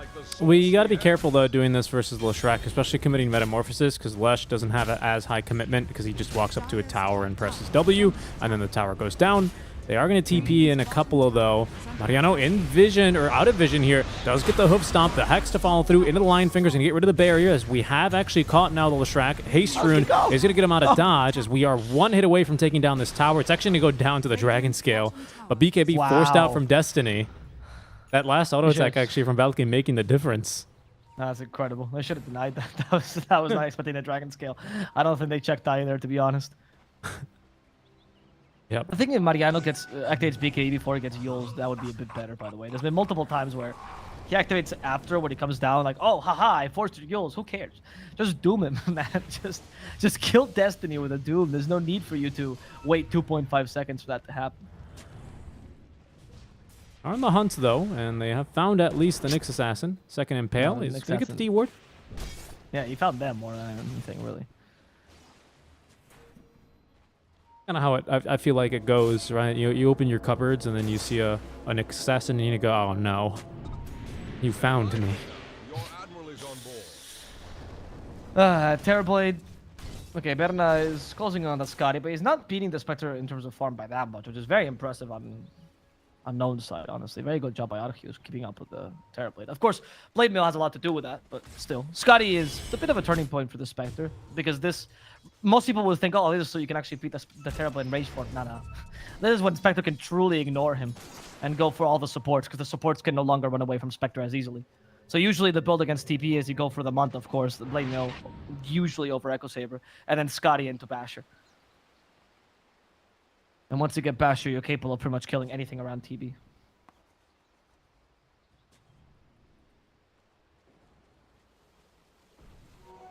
Going into the triangle here is Valky. He's going to force staff, blink forward, wants PP. Actually really wants him, will even commit Stampede.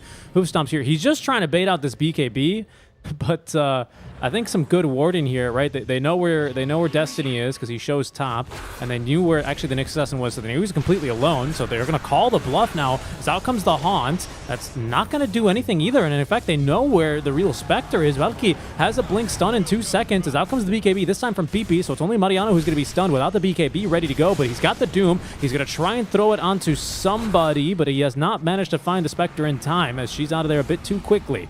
Demonic Purge now is going to be able to slow down PP. 2A crawl. Valky's still alive, cleaned up with the last Tidebringer. Is actually Pamplona, pardon me, who ate that Demonic Purge. Moonlight being ran down by this BKB to Metamorphosis TB. And Berna is going to get this last kill done of the engagement onto Moonlight. I don't know what Unknown were doing there. Everyone was doing different things. I'm confused by both teams because I also think that the BKB usage there by Berna was not great. I constantly feel like Mariano's holding onto this Doom to a ridiculous degree. Their Spectre, I think, just Doom her, and she can't Spectral Dagger away, right? And then she's screwed. I get it. It might not be a simple, like an easy kill, and you think, oh, I can get away with it not using Doom. Why? It's the namesake of your hero, dude. Just use it. So multiple times I feel like Infinity is, despite them holding the team fights better, I would say for the most part, they're not using as many resources as they should, and that leads them to a position where Unknown is taking the fights better. But I also find that Unknown, much like last game, I question their positioning very often. I will also say that I question when Infinity decides, see Spectre and Centaur, and think, yes, Centaur's the kill here. Why? Step lively now. Your admiral He just is on stunned board. you. That doesn't mean you have to punish him by killing him. You know, you can just ignore him. He just used the stun on one hero. That's good. Right, well, Okay. there's the Stampede. No Doom yet. No Doom. Mariano's gonna die. No, no Doom or BKB. Pamplona, also in trouble. Pamplona, dying here to the Spectre. Valky nearby has the Hope Stomp ready for that disruption. Sexy Yogi, not even needing to use the Hope Stomp. That's when you don't use your resources. When you're surrounding a 5. Step lively Radiant's middle tower is under By the way, that attack. was not Alvaro clapping for Mariano not using the ultimate. That was just him smashing his forehead into his palm that made that you noise. hear that? Yes, yes, it was very clear. Yes. Oh, I'm sorry. I'm just, you know, I get him not getting the Doom off. That makes sense. He didn't see the best target, which is Lesh, right? Or, sorry, he didn't see, he thought Lesh was dead anyway, which is right. So, okay, fair enough. But then when he doesn't activate BK... How many times does this have to happen to you for you to activate BKB immediately as soon as you see the enemy, right? Oh, the worst part about it to me is he doesn't even get off the Midas. At least Midas something before you die. I mean, yeah, you did. Well, I don't know so if they lost it. Even within that, you know, I'm looking at a note and I'm thinking, oh, I must be missing that they have a lion here with a Hex or an Earthshake with an Echo Slam, but no, it's Split Earth that you're getting hit on. 0.35 seconds to react. I'm sorry, I'm sorry, Mariano. You're great. Te quiero mucho, Mariano. You're great. I love Papita. He's a great player, but this game, it feels like he's just a bit slow on the starts with these team fights. He needs to be much more cardiaco, as you say in Spanish. Just go and use your resources and take advantage. You are in such a good spot. I don't feel like you need to give the enemy team his chances. You don't need to play perfectly. You just need to play well. Absolutely. Dire's bottom tower is under attack. Tower tier 2 being sieged by Birna. Holding onto this Aegis, holding onto this Eye of Scotty. Vital legs though for Spectre is pretty nice. We can look to get rid of these boots then. Right now I'm going to drop them, give them to Destiny, Dire's bottom tower who is holding on right now to the ceremonial robes. I wonder who they're going to give this to. Edit this as well with a nice item here. Aghanim Scepter for the Nyx Assassin. As we see a smoke here from Infamous, they're going to give Mariano the whip, and they're going to send him forward here. They're following the courier. It's going to lead them directly to the Spectre. Mariano with the blink. He's in. This time very quick on the BKB. Just the Doom, actually. No BKB yet, Ava, but he's now going to get this one off. As Berna TPing on in with the damage here. He's going to find the Lesh. He's going to find the Shadow Demon. Disruption is going to save him for a brief second. But only for a brief second, as Sexy Yogi's still alive as well. Even gets... Who did they sunder? The illusion from Berna, so Berna could regain his life. It's okay.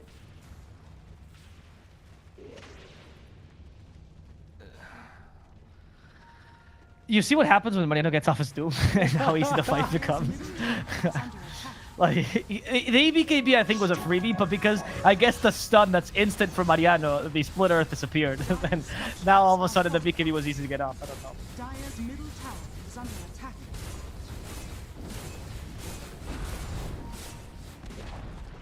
Dire's We'll take a look here how this is going to be going.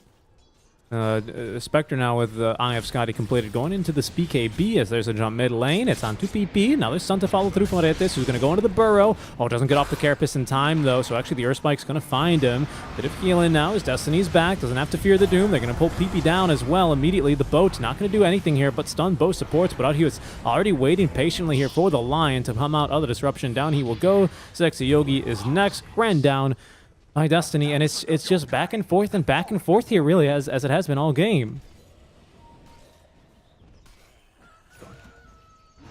And, okay, Mariano, you have Doom. Okay, he's not going to feed the gem here, and he's just going to TP out. Okay, good moves, good moves.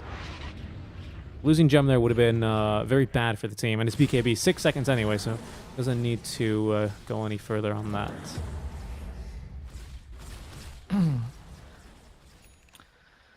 So that was on the team fight they were looking for there, for sure. Infinity after a relatively good start there, but the TB didn't die, so I think it's overall a win for Infinity. It's starting to deviate the game into the cooperative one, which is actually so easy to do with Doom, because Doom finds, like, he creates farm, right? So you can actually completely forego him farming, just eat 2 creeps or take 2 creeps every, what, 50 seconds, right? Every, like, 60 seconds you take 2 creeps, more or less, on average, right? And then Konka can farm the rest, TB farms the rest, and that way you don't actually intrude on your other core's farm. So the format that 1 here is very natural and very easy to do. And I think that Infinity needs to just start playing around that more. Acknowledging that it's TP that's going to win in these fights. So always play behind them, always go wherever Berna is going. If he's not there, you're going to probably lose the fight. Indeed, indeed. Yeah, no, you bring up a good point, and Mariano, you know, once you get...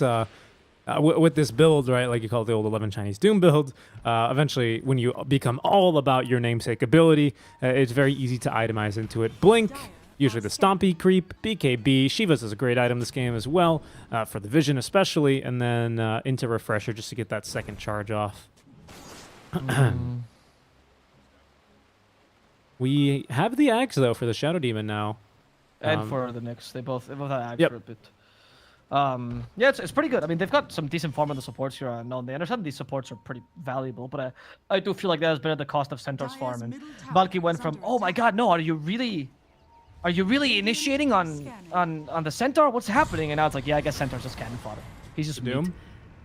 Okay, he's done the full 180 now. He's just doing the first thing he sees. Sure, Mariano. That was not the dude. God damn it, dude. It's okay. You wasted one of your dooms. It's not that big a deal. Now they're coming after you. Can you turn this around, though? You're going a bit too far. I know they lost Doom, but you still have a Terra Blade, right? He activates Metamorphosis, gets caught. That was a great stun by Valky. Help him negotiate. They lost Yogi as well. They need to help out Berna. Who activates the BKB. He needs to find a Sunder target.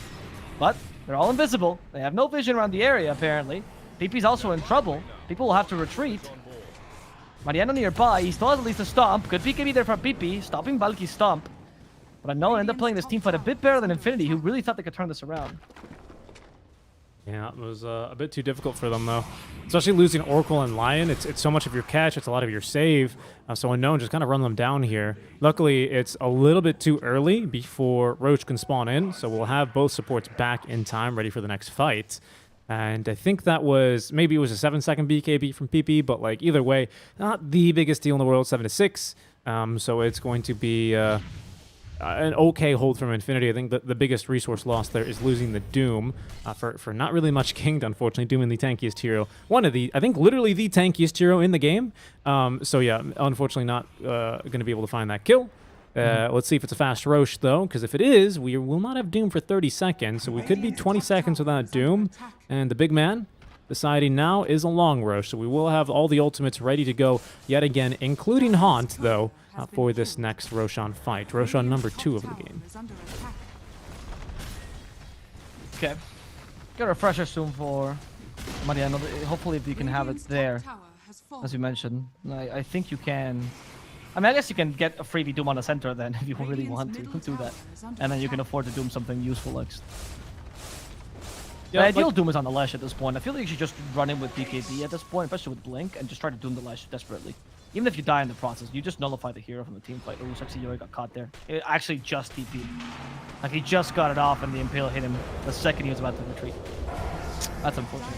Down he will go, dead for 45, he has buyback, and Roshan's going to be up in 5 seconds after his respawn. Mariano, though, this could be even bigger, as he at least recovers the gem. They almost picked it up after him, but Mariano, he's going to really, really fall here to the Basher and the Desolate Illusions. He needs a friend, Berna. He needs a friend, but he's not going to get one. The Desolate tearing him apart. Tough. Right. Infinity, again, they usually do group up at this point. I feel like they're getting picked off easily, and Unknown has much better pick-off potential than you do as Infinity. At some point, Unknown has to push, right? They're going to always bunch up to push with Lesh and Centaur. So don't give them these free pick-offs and force the 5-on-5 engagement when Berna is protected by the tower as well. It's not like you're at a point where you need to maximize the resources in the map. Doom is already doing that naturally. Tonka has good farm, so does the Terra Blade. Tier 2 tower. Roshan has respawned. Aegis Cheese and Shard. Looks like we're on the way to scout that. So maybe a quick little Ancient Stag. Does that? And he goes, oh, little Ancient Stag never hurt anyone here. And he's going to go ahead and farm it up. Except for the Ancients themselves.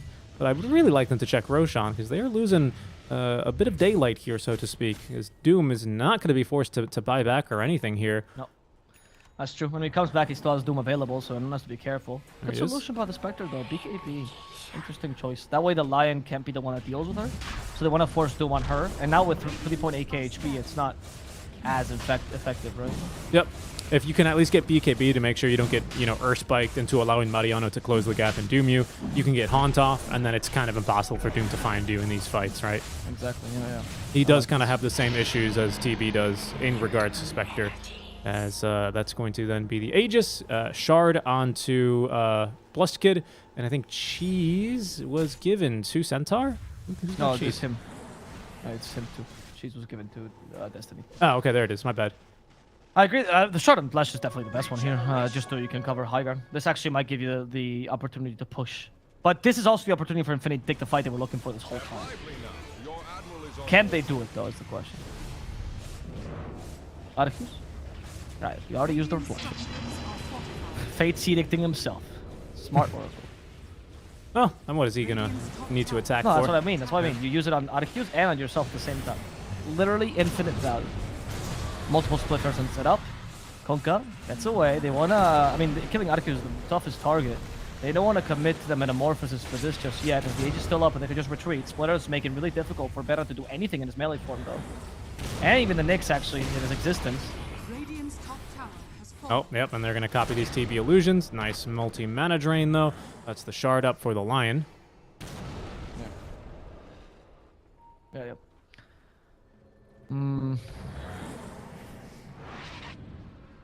The cast range on these demonic purges as well. He's got the Psychic Headband and the Aether Lens. Blink Dagger, Force Staff.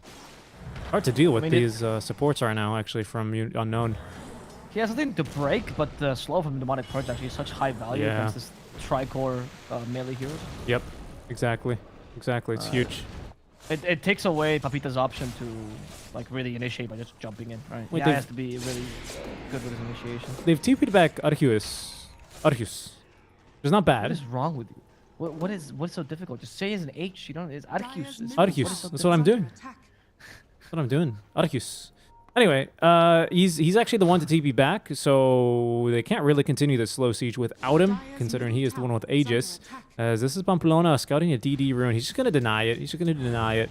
They're not going to try and get this TB on over to it, but Unknown taking this opportunity then to farm a little bit more. That is an Ags for Centaur, I think. Yeah, Ags for Centaur in a couple hundred gold. He's going to be finishing up. I want to say, yeah, Aether Lens ready for Destiny. And he's going to have this now ready to go for this push. And I think this is when they look to go up high ground then. Just going to be waiting this haunt in from Arceus. Fuck is. What? That doesn't matter. I mean, I said it but- right that time. It's honestly like you're pronouncing. It Arceus. sounds too foreign. What is it? Why are you giving it? He's not count of anything, dude. Arceus. Arceus. Arceus. Like, That's it's literally I'm saying the same thing. Don't worry. Valky, Torrent. Mariano knows Valky is not the target, so it would be pointless to go on him, honestly. Especially with the Lotus Orb on.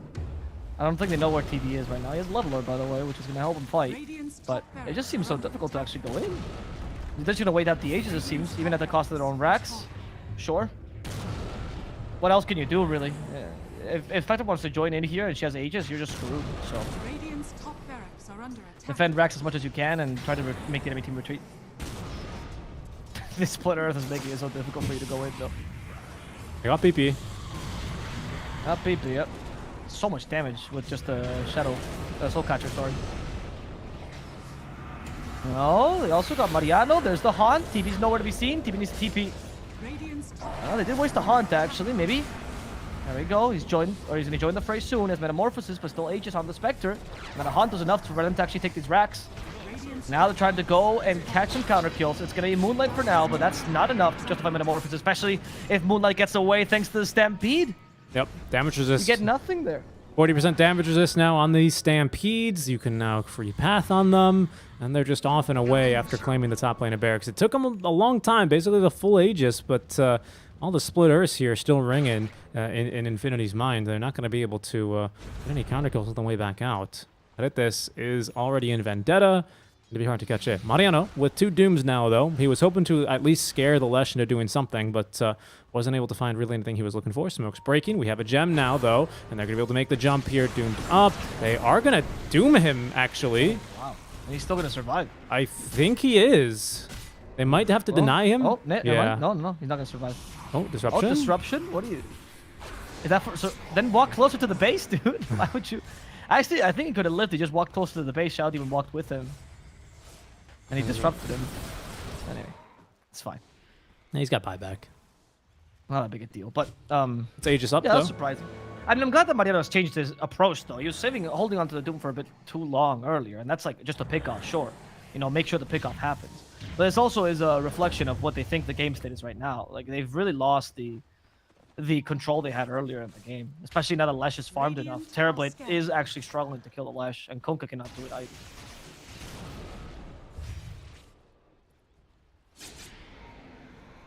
Third Roshan here might not be the next big point.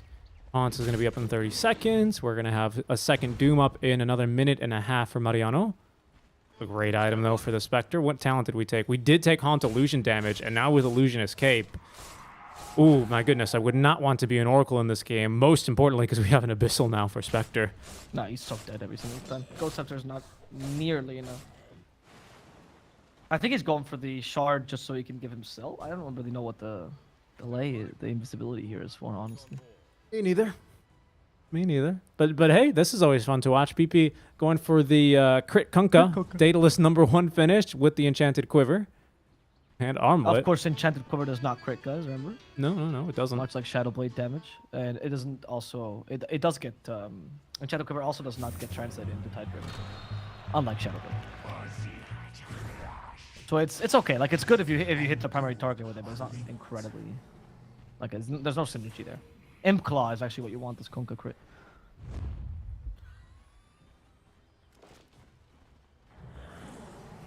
A little smoke here. Should be Mariano leading the smoke, but it's fine. Oh. No, Mariano was leading the smoke. Actually, he could have got him, so I was lucky. It was not fine.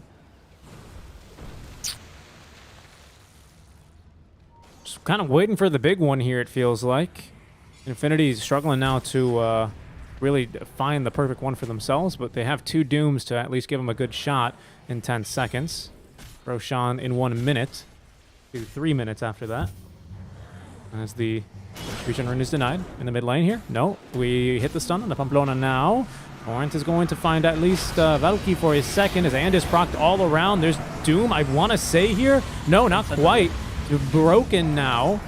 They did Doom him, apologies. I couldn't tell with all the debuffs on him, but Mariano now in trouble as we've haunted on in. He's going to be able to at least get the blink off during the False Promise duration. He stays alive.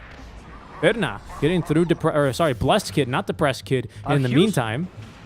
They got him with the X? Oh, Disruption will save him. They should have chased a bit further, but they're afraid of the Nyx Assassin and the counter initiation.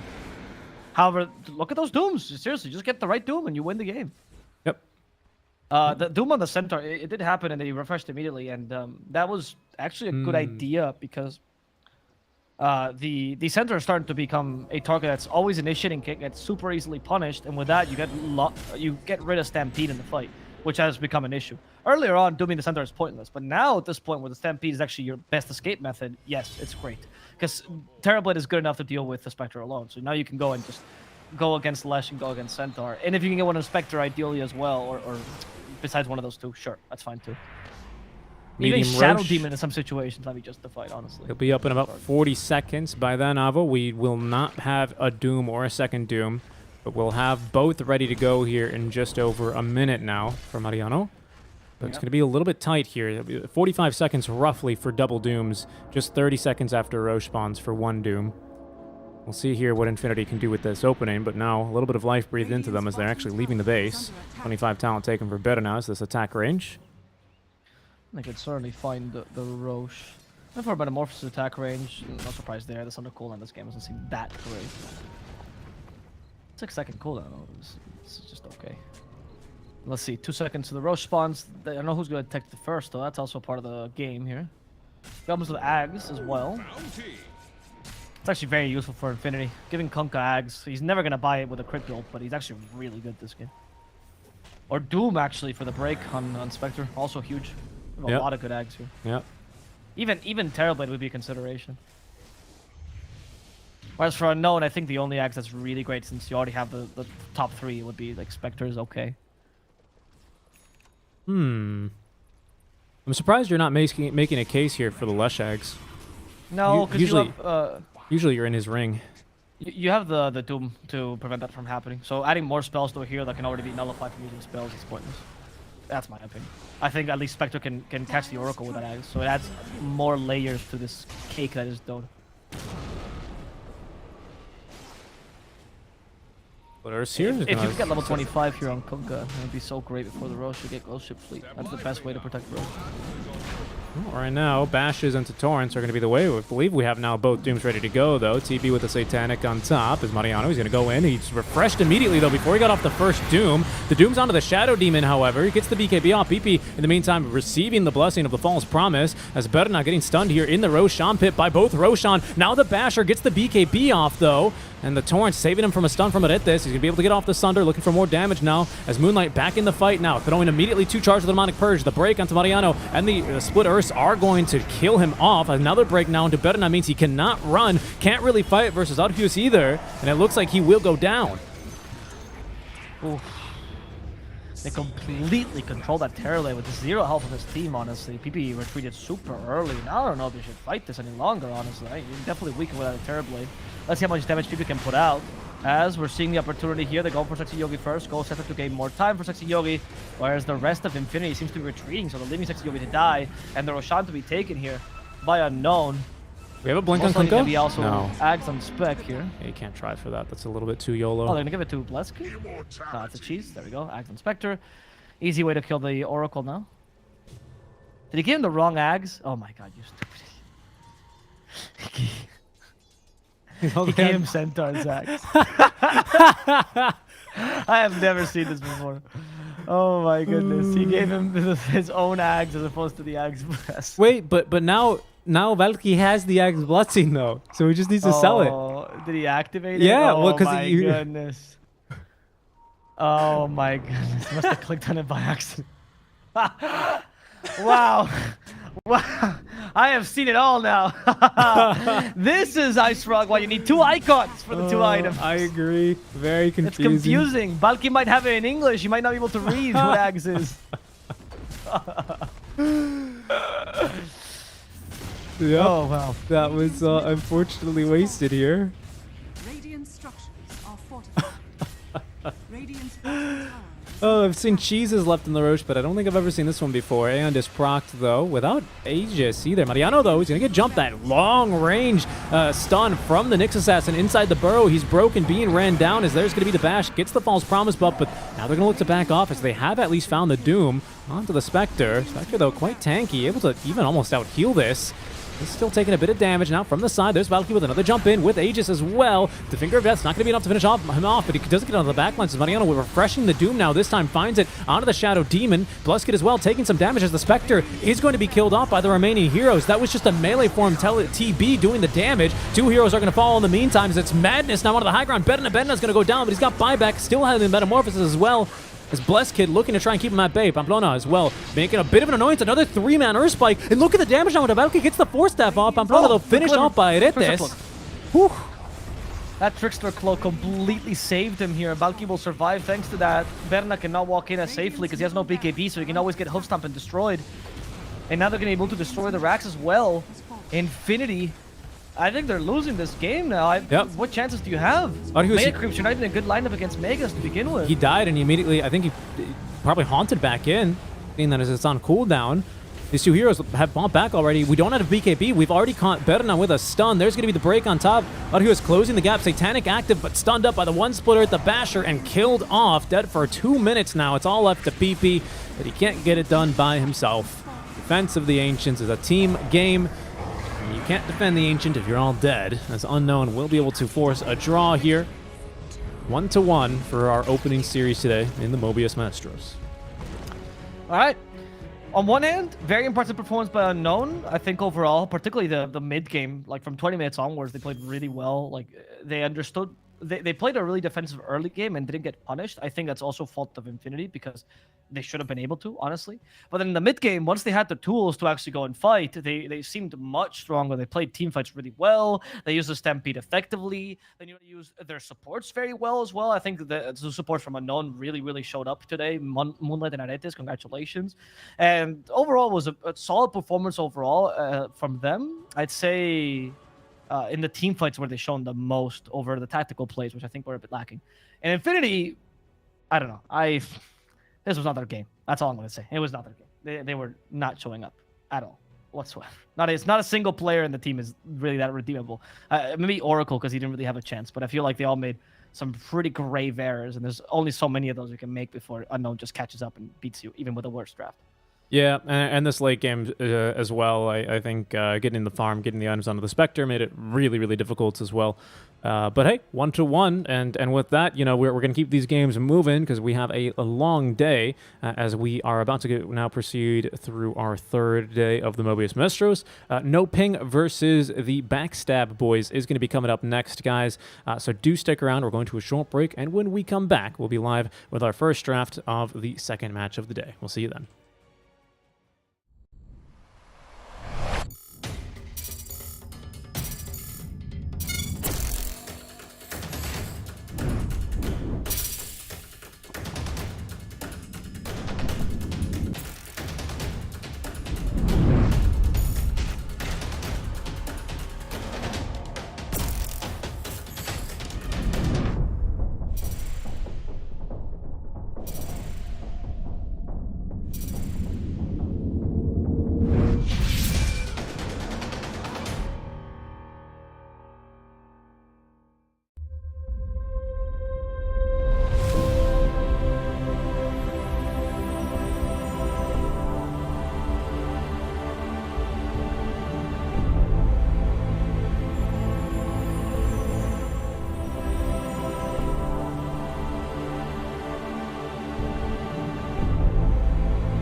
Hello, everyone. Welcome back to the Mobius.bet Maestros. We're now live with our second series of the day, best of two, between NoPing, Esports, and the Backstab boys. Alvaro, we saw some Backstab boys yesterday. What did you think of them then? 10 seconds remaining. I mean, Backstab Boys is not a team that is new, right? As opposed to many other teams that had 5 shuffles, they only had seconds one player remaining. that changed. They're pretty much just crewmates or Interitus or Motoka or whatever iteration of the new Brazilian squad, right? Radiant team ban. They're a good team, I think. Sorry, no. They're good players. That's the right choice. They're good players, but I think a lot of team play is missing from them. I think with enough experience, they could become a really powerful team, but they need that experience first. And right now, they're just not there. I mean, yesterday, for example, we saw an incredible game by FCR, the Void. It was so good by Backstab Boys. And everything else was kind of lacking there. Not because his teammates were necessarily bad, it's just there was not a coordination, many missed calls for the most part. Oftentimes, you'd see like half the team doing one thing, the other half doing something else. I think they're going to be run down by NoPing. NoPing is quite the opposite. I think that they're all individually good, but they very much play like a unit. And I think Backstab Boys is going to be run down by them. I like Backstab Boys. I think they have a lot of potential. I just don't think NoPing is the team they're going to be able to show it against, to be honest. Yeah, I'd agree with you there. I'd agree with you. And well, we'll see what they can show us here in this draft as we're getting underway now. Draft live on your screens. We see the Viper already coming through here for NoPing, along with that Timber Saw. And that's going to make this DK a little bit less happy in the game, I would say. And then the Hoodwink versus the Timber Saw. So, again, a couple of heroes that Timber really doesn't mind playing into. I've seen a couple of plays yesterday. I don't remember if it was Oscar, actually, who would have some really nice plays where they would call the Chakram back and they would kind of just bait the Bushwhack and then immediately free themselves. So there's a lot of counterplay here between the two heroes, or for Timber versus the Hoodwink, unsurprisingly, right, when you're a hero that cuts down trees. And Oscar is a really good Timber. That's how he boosts accounts. Whenever he does the little Smurf thing, which, I mean, he doesn't do it anymore, of course. No players do it anymore.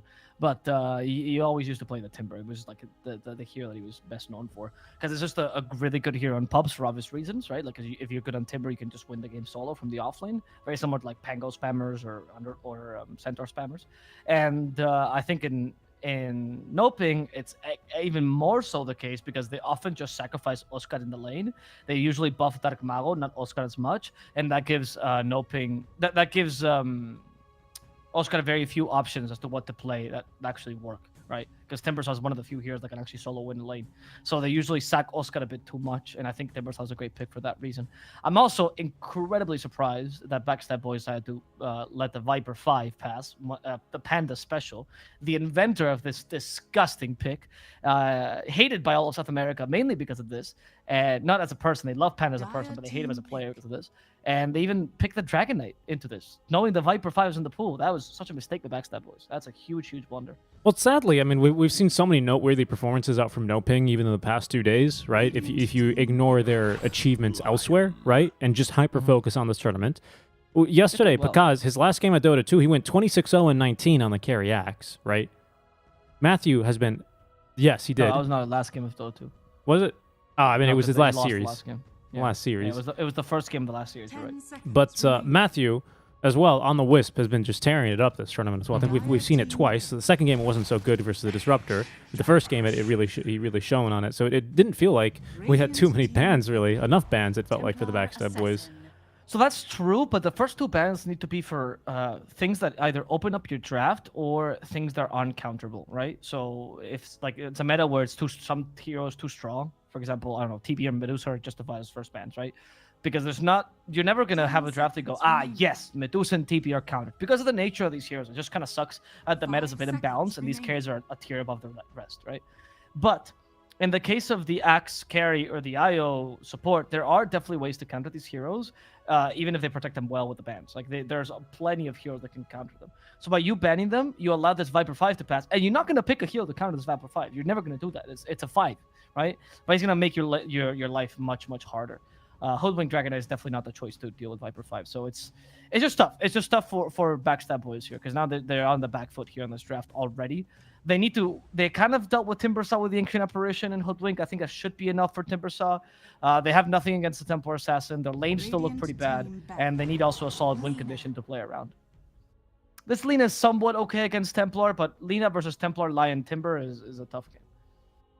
It is, yeah. The AA, I think, is sometimes enough to deal with TA. Cold Feet, surprisingly, actually, pretty effective at blasting through those refraction charges, but I agree with you on the other counts of Lina is going to struggle in this, not even just the lane, right? Because the lane's not amazing. TA can very easily win this lane. We've seen a lot of great Lina players actually somehow come out ahead in this. I don't want to say somehow because they can do it consistently. It's not like, you know, it's a one-off thing. So already that's a little bit concerning, though, for no ping. Or sorry, make that for Backstab, boys, because I think TA does have maybe like a 55 or a 60-40 lane here versus the Lina, just because of how good refraction is. Good range, though, on the Lina, so you can get through those refraction charges pretty easily. We need, it looks like, carries for both teams, unless this is going to be the carry TA. Let's see, TB is still in the pool right now. He is an option for both teams if they want to go for it. What do they? I don't know. I mean, what do they like to play with this Viper 5? How do they? Is it just is it more played for the mid game? Anything? No, Okay. no, it's anything. Viper 5 is just a solid first pick because it wins you the lane and you can play with pretty much anything. And there's not really a counter unless you pick something like Legion off or Abaddon off, and they don't count because they're bad. FCR's here, so I know his Void's really good. His Arc Warden is really good. I think his TP is solid too. I remember seeing him a lot on Troll actually, but obviously Troll's not viable these days. So I would ban the TB just for good measure, but you might feel comfortable against the TB because you have a Lion Timbersaw, right? Already good enough against TB. Yeah, you got rid of the Gyrocopter. That's another thing that FCR does play. He's mostly, I would say, he's close to HFN's pool of heroes with like a couple sprinkled in that are special, right? Like he is very much known for the Arc Warden. I think he's a good Drow Ranger player as well. He plays Gyro. And then you have like the Void Troll as extras. His Luna's pretty solid too. So, you know, the range carries for the most part, plus a couple extras. From what I've seen, I got to see him for a couple of seasons, but I haven't watched every single game from FCR. So I apologize if I'm missing a pick or two for you, FCR. I'm wondering what they're going to pick here. They got rid of the Luna. They really protected the Timbersaw this game. So without Luna and Gyro, what do you pick against the Timber? Morphling used to be the hero, but Morphling loses the lane to Timbersaw Lion. We've seen, actually, versus the Timber. We've seen the Axe, but that was the first ban from Backstab, boys. There's Ursa, but Ursa doesn't feel too good this game because you're up against a Viper. You can Jug or Lifestealer here, and it's fine. Both of which are fine. Yeah, I wouldn't actually mind those picks too much. Jug is actually pretty good this game against him. Yep. Oh, okay, that's a Timber counter. That's true. I wasn't thinking of him because he is not a hero we see ever, but he is a hero. I think I would have preferred to see the Jug or the Lifestealer. Either one, really. Take your pick. I think Jug was good. I think Lifestealer is a bit weak against Viper Strike as well, and Templar does destroy him, so I did like the Jug a bit more. I think Slark is pretty good though, because your lane is a bit better, so I don't mind this.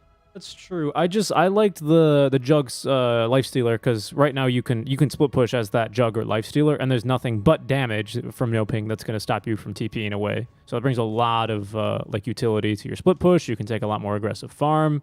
Slark can kind of do the same thing, but they have a lot of AoE damage for you, so you're not invincible in this Shadow Dance either by any means. Wondering what they pick up here as no ping, honestly.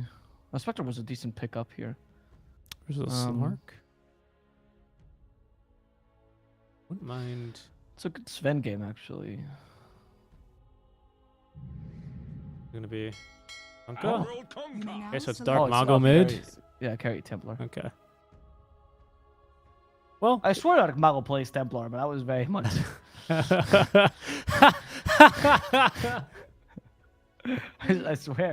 swear his pool of heroes includes them. It was like a Templar game, to be honest. I think Kunkka is much better against Lina and Lane, because Lina does... Many people, I think, at lower levels believe Templar beats Lina, but a good Lina beats Templar 9 times out of 10. It's actually a 60-40 matchup. Because you just use the Fire Soul to destroy it. Yeah, pretty much. I think maybe old Lina doesn't, but new Fiery Soul is so good. Those extra 2 seconds, the mana regeneration in the lane available for Alina these days as well is off the charts. There's a lot of things that gives Alina a lot of points in this matchup. I am still so surprised that they gave him Dark Mago Kunkka, because I agree. The TA, I mean, it doesn't look like it, but Dark Mago does play other heroes in the Kunkka and the Tiny in this tournament. Yeah, he does play other heroes. He's got at least 2 more. I mean, it's a good Kunkka game. It's a very good Kunkka game because you're really going to crush the Dragon Knight because you allow yourself to be put in Nether Toxin for extra time, right? With the X, so that's great. You're very good against Slark for obvious reasons. All your damage is area damage. You beat the Lina. It's a great Kunkka game. This is even a game where I would actually justify Radiance Kunkka, which is I know that Mago loves. But I feel like if you let him pick Radiance once, he'll start picking Radiance again every single game, and then that's gonna be a problem. So maybe for the sake of the team, you don't let him build it. I like no pigs draft more, in case that's not clear, by the way.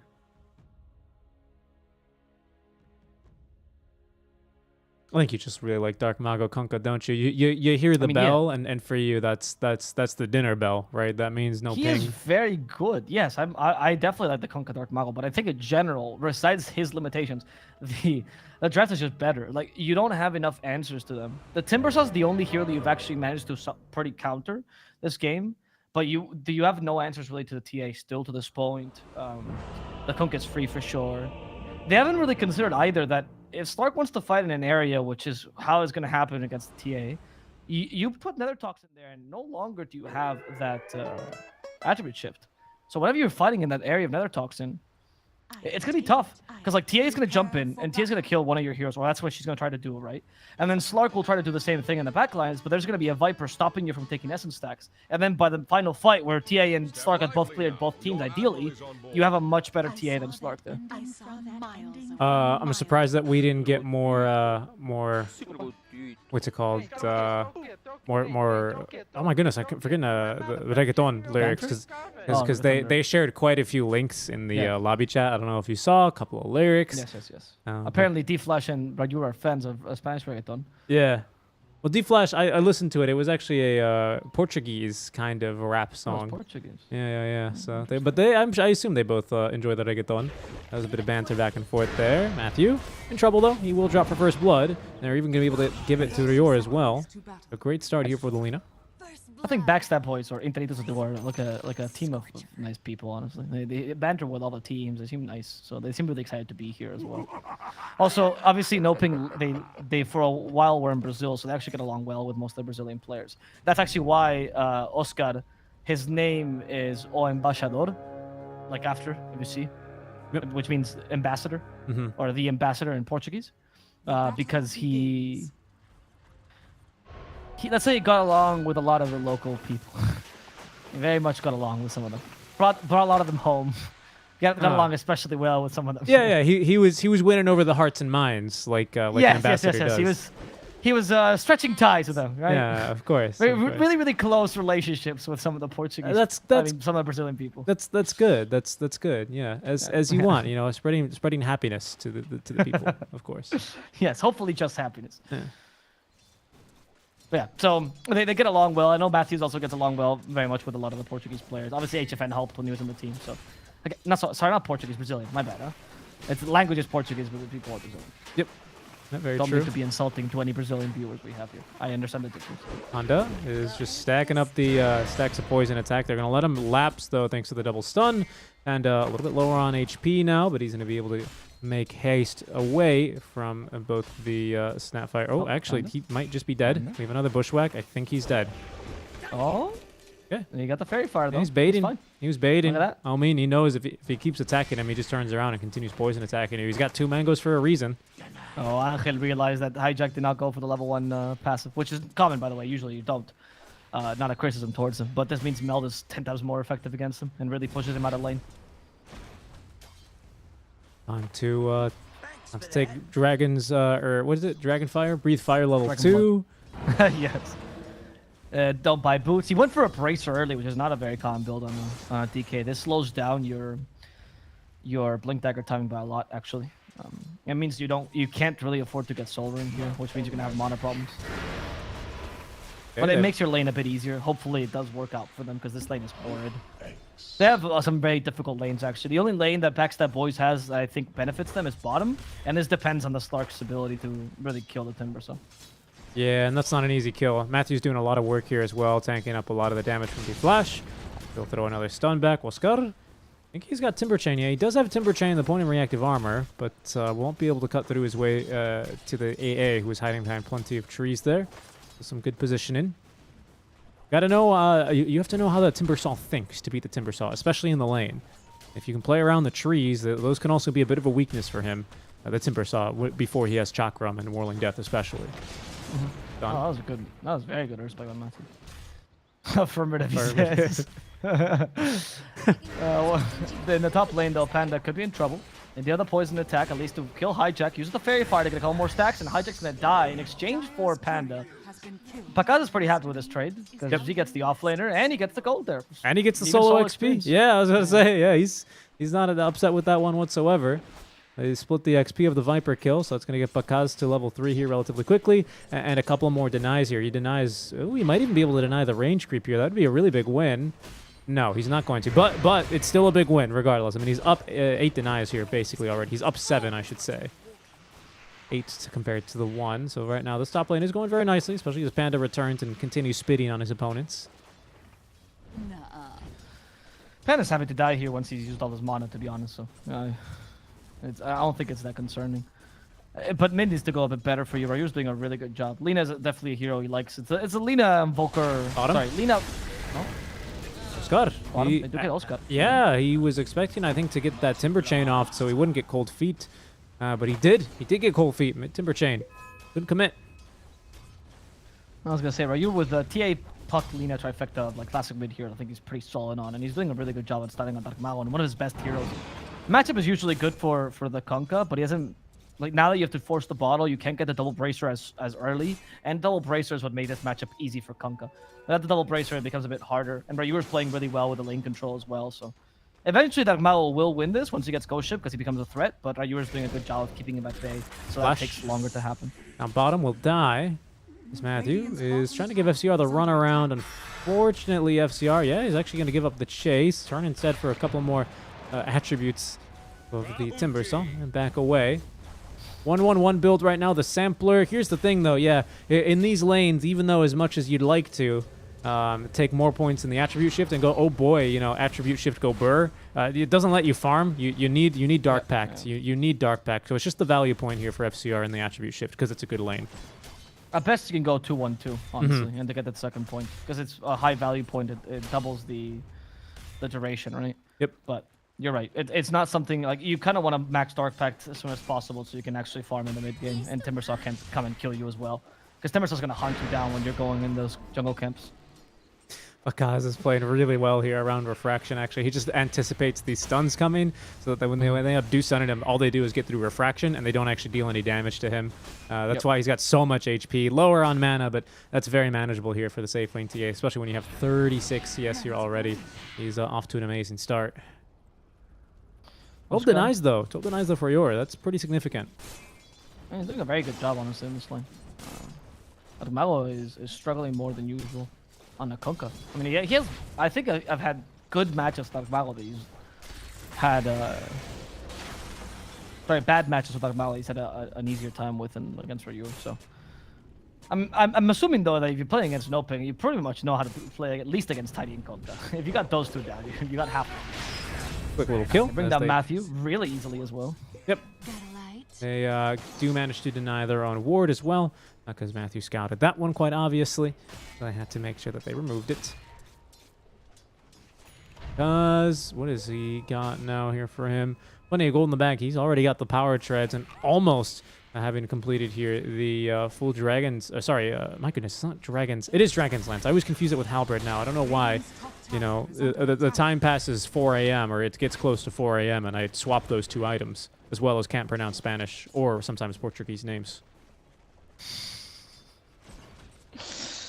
You think you can usually pronounce Portuguese names? Games? Can you usually Games? pronounce English words? I don't know. I can pronounce English words. Oh, Oscar, though. He's still getting a good amount out of this lane, at least experience-wise he is. He just really wants level 6 here. Then he can actually bully FCR a little bit more. For now, he will find himself leashed, but not too much of a threat here. It's 3-1-1 then for Slark, by the way, for FCR. He's decided against the second point in Essence Shift. And yeah, I think this is fine. You know, eventually I think Oscar is going to give you the boot. So just be ready to go farm the jungle as efficiently as possible. I agree. I think it's the best build too. Bounty. So just just work hard with what you got and try to outfarm the TA. It's gonna be difficult because TA is a really good natural farmer, but you're gonna have to make do here, so you can actually go and attack it. Flash is dead. Going for the Ancient Apparition here. You got the D ward. You got the D ward though, which is pretty big. So I think that they can be somewhat happy about that. Hijack as well is doing some tower damage with his reinforcements out. Dark Malgo with the DD runes going to TP on in. Instead, he finds himself stunned by the Dragon Tail of Davion. And even, in fact, he's going to miss on the Torrent. He can't even get any procs out from this DD rune. Finally, we'll get the one with the minus armor and the break. Absolutely nothing standing in between Davion and death.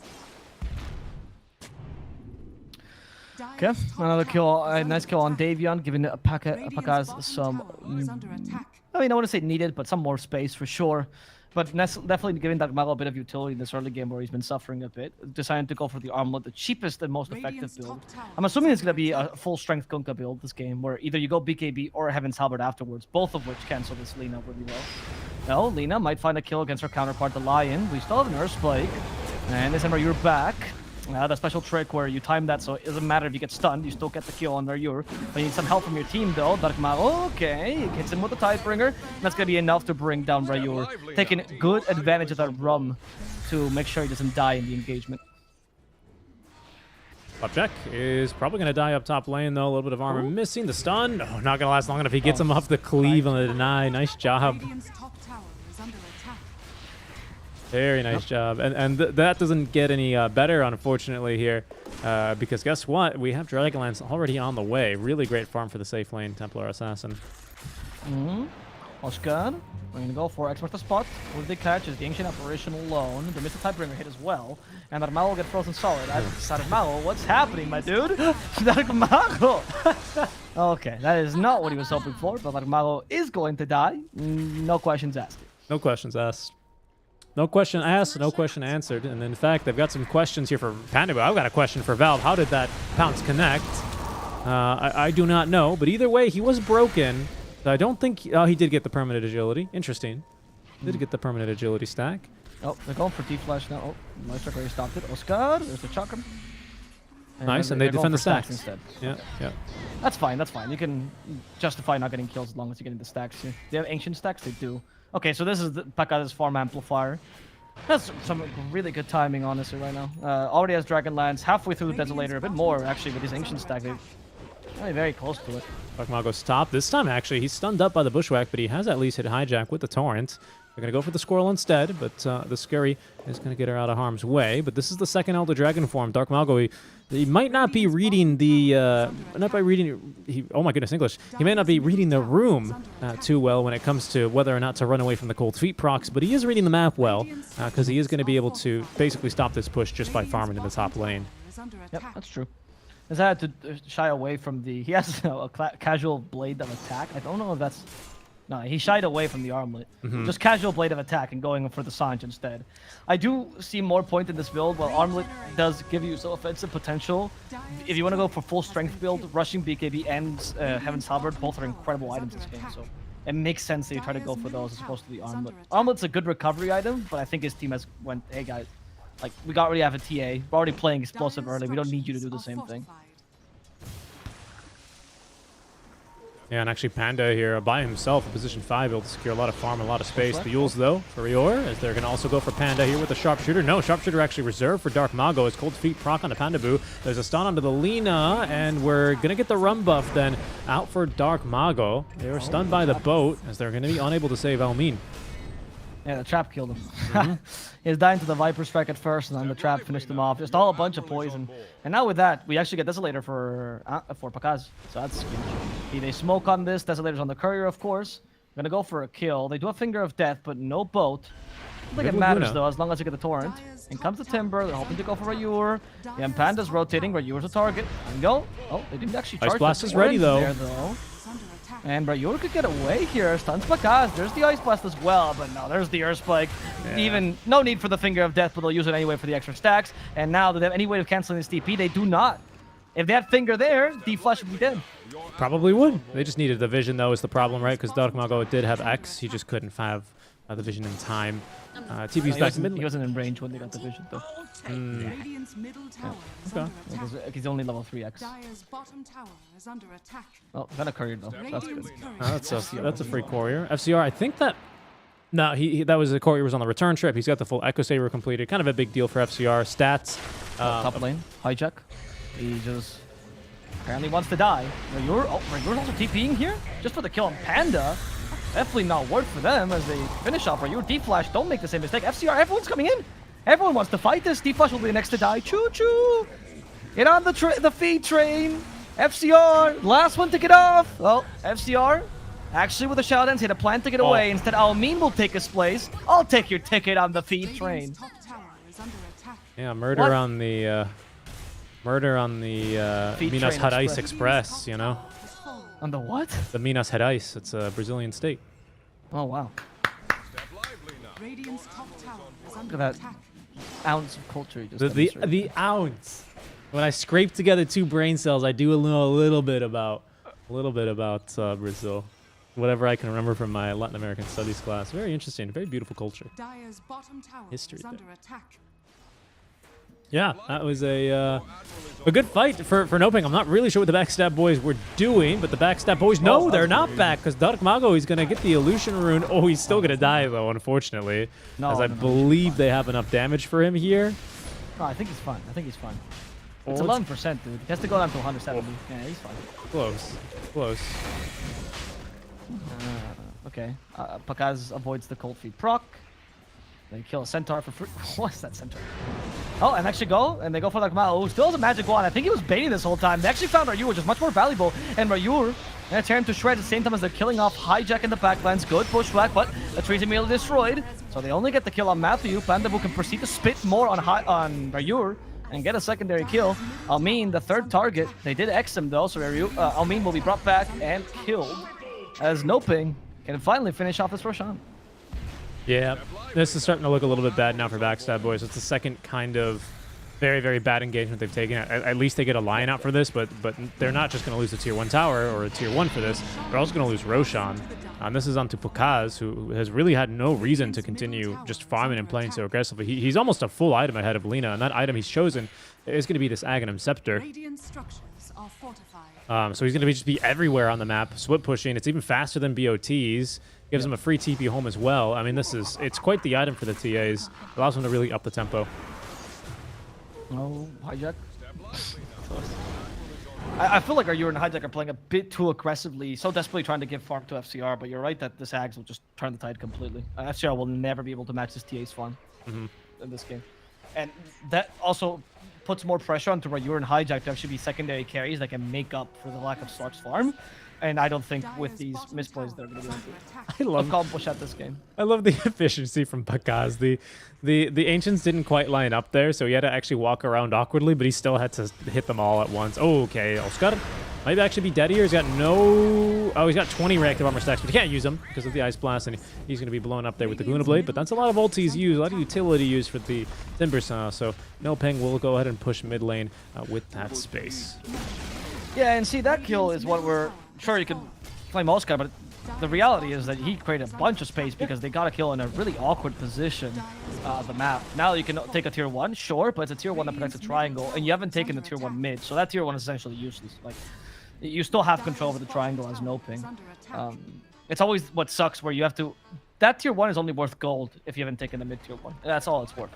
So they were not really hoping for that. And you traded it for a tier 1 mid, that's certainly more valuable. In fact, you traded for a tier 2, almost, 'cause that's how much space you gave him. However, Pakaz might be overstaying his welcome here. He still has that trap, so he can just move to it. He's got Aegis Isaac too. walks in. There you go, there's the Aegis. And they might have to use it immediately as Pakaz. Oh, he's gonna actually just TP away. Earth Spike on the 2. Oh no, actually did it offensively. They found D-Flash first, and they killed both supports early. FCR still trying to kill Panda, but they missed that pounce. Panda now playing with FCR, who's forced to TP. Can he succeed? Yes, he will. The Torrent is not there in time. Thanks to the Shadow Dance, they had no other way of catching up to him. But the TA is there she everywhere. They is. just can't get rid of Pakaz. They're going in for the Lina. They missed the Yule... Sorry, they missed the Ice Blast because the Yule Scepter. And that means that Ayur dies regardless, and they don't even get the chance of actually killing Pakaz. FCR's Matthew also in trouble, but here comes Pakaz yet again. FCR, there's round 2, hoping to kill Pakaz. Pakaz does lose the Aegis there, but in comes the Timber Saw to make sure FCR is going to pay for his sins. And yet again, Akil, or Pakaz, sorry, I saw him with an intention of going somewhere else, but they're going to let the DK go, settle for the tier 2 that they got, and be happy that they got out of there alive. Yeah, indeed. That is going to be another great fight for Noping. Again, the tier 2 tower. If we get Aegis out from that, sure, but more farm. I thought that was actually looking really good for FCR because he does have maxed Essence Shift, and when he TPs out and comes back with all of those stacks, it's actually, you know, pretty strong for a Slark, especially in the early game. But they actually halberd him, and then he misses the pounce, so he just has to Shadow Dance and TP away. So he doesn't really have that many stacks when he looks to rejoin the fight. So he's not really that strong, unfortunately. Only had, I think, 6 or 7 by the time he kind of started that second little scrap. And Angel, of course, or Pakaz, is going to beat him every single day of the week with, well, the rest of his team there, and especially Aegis. So really, really tough fight for Backstab boys, as now it's a 9k net worth lead that they're staring down. We're about to have another Heaven's Halberd here. Who's got the first one? It's Dark Mago, so we're about to complete a second on Oscar.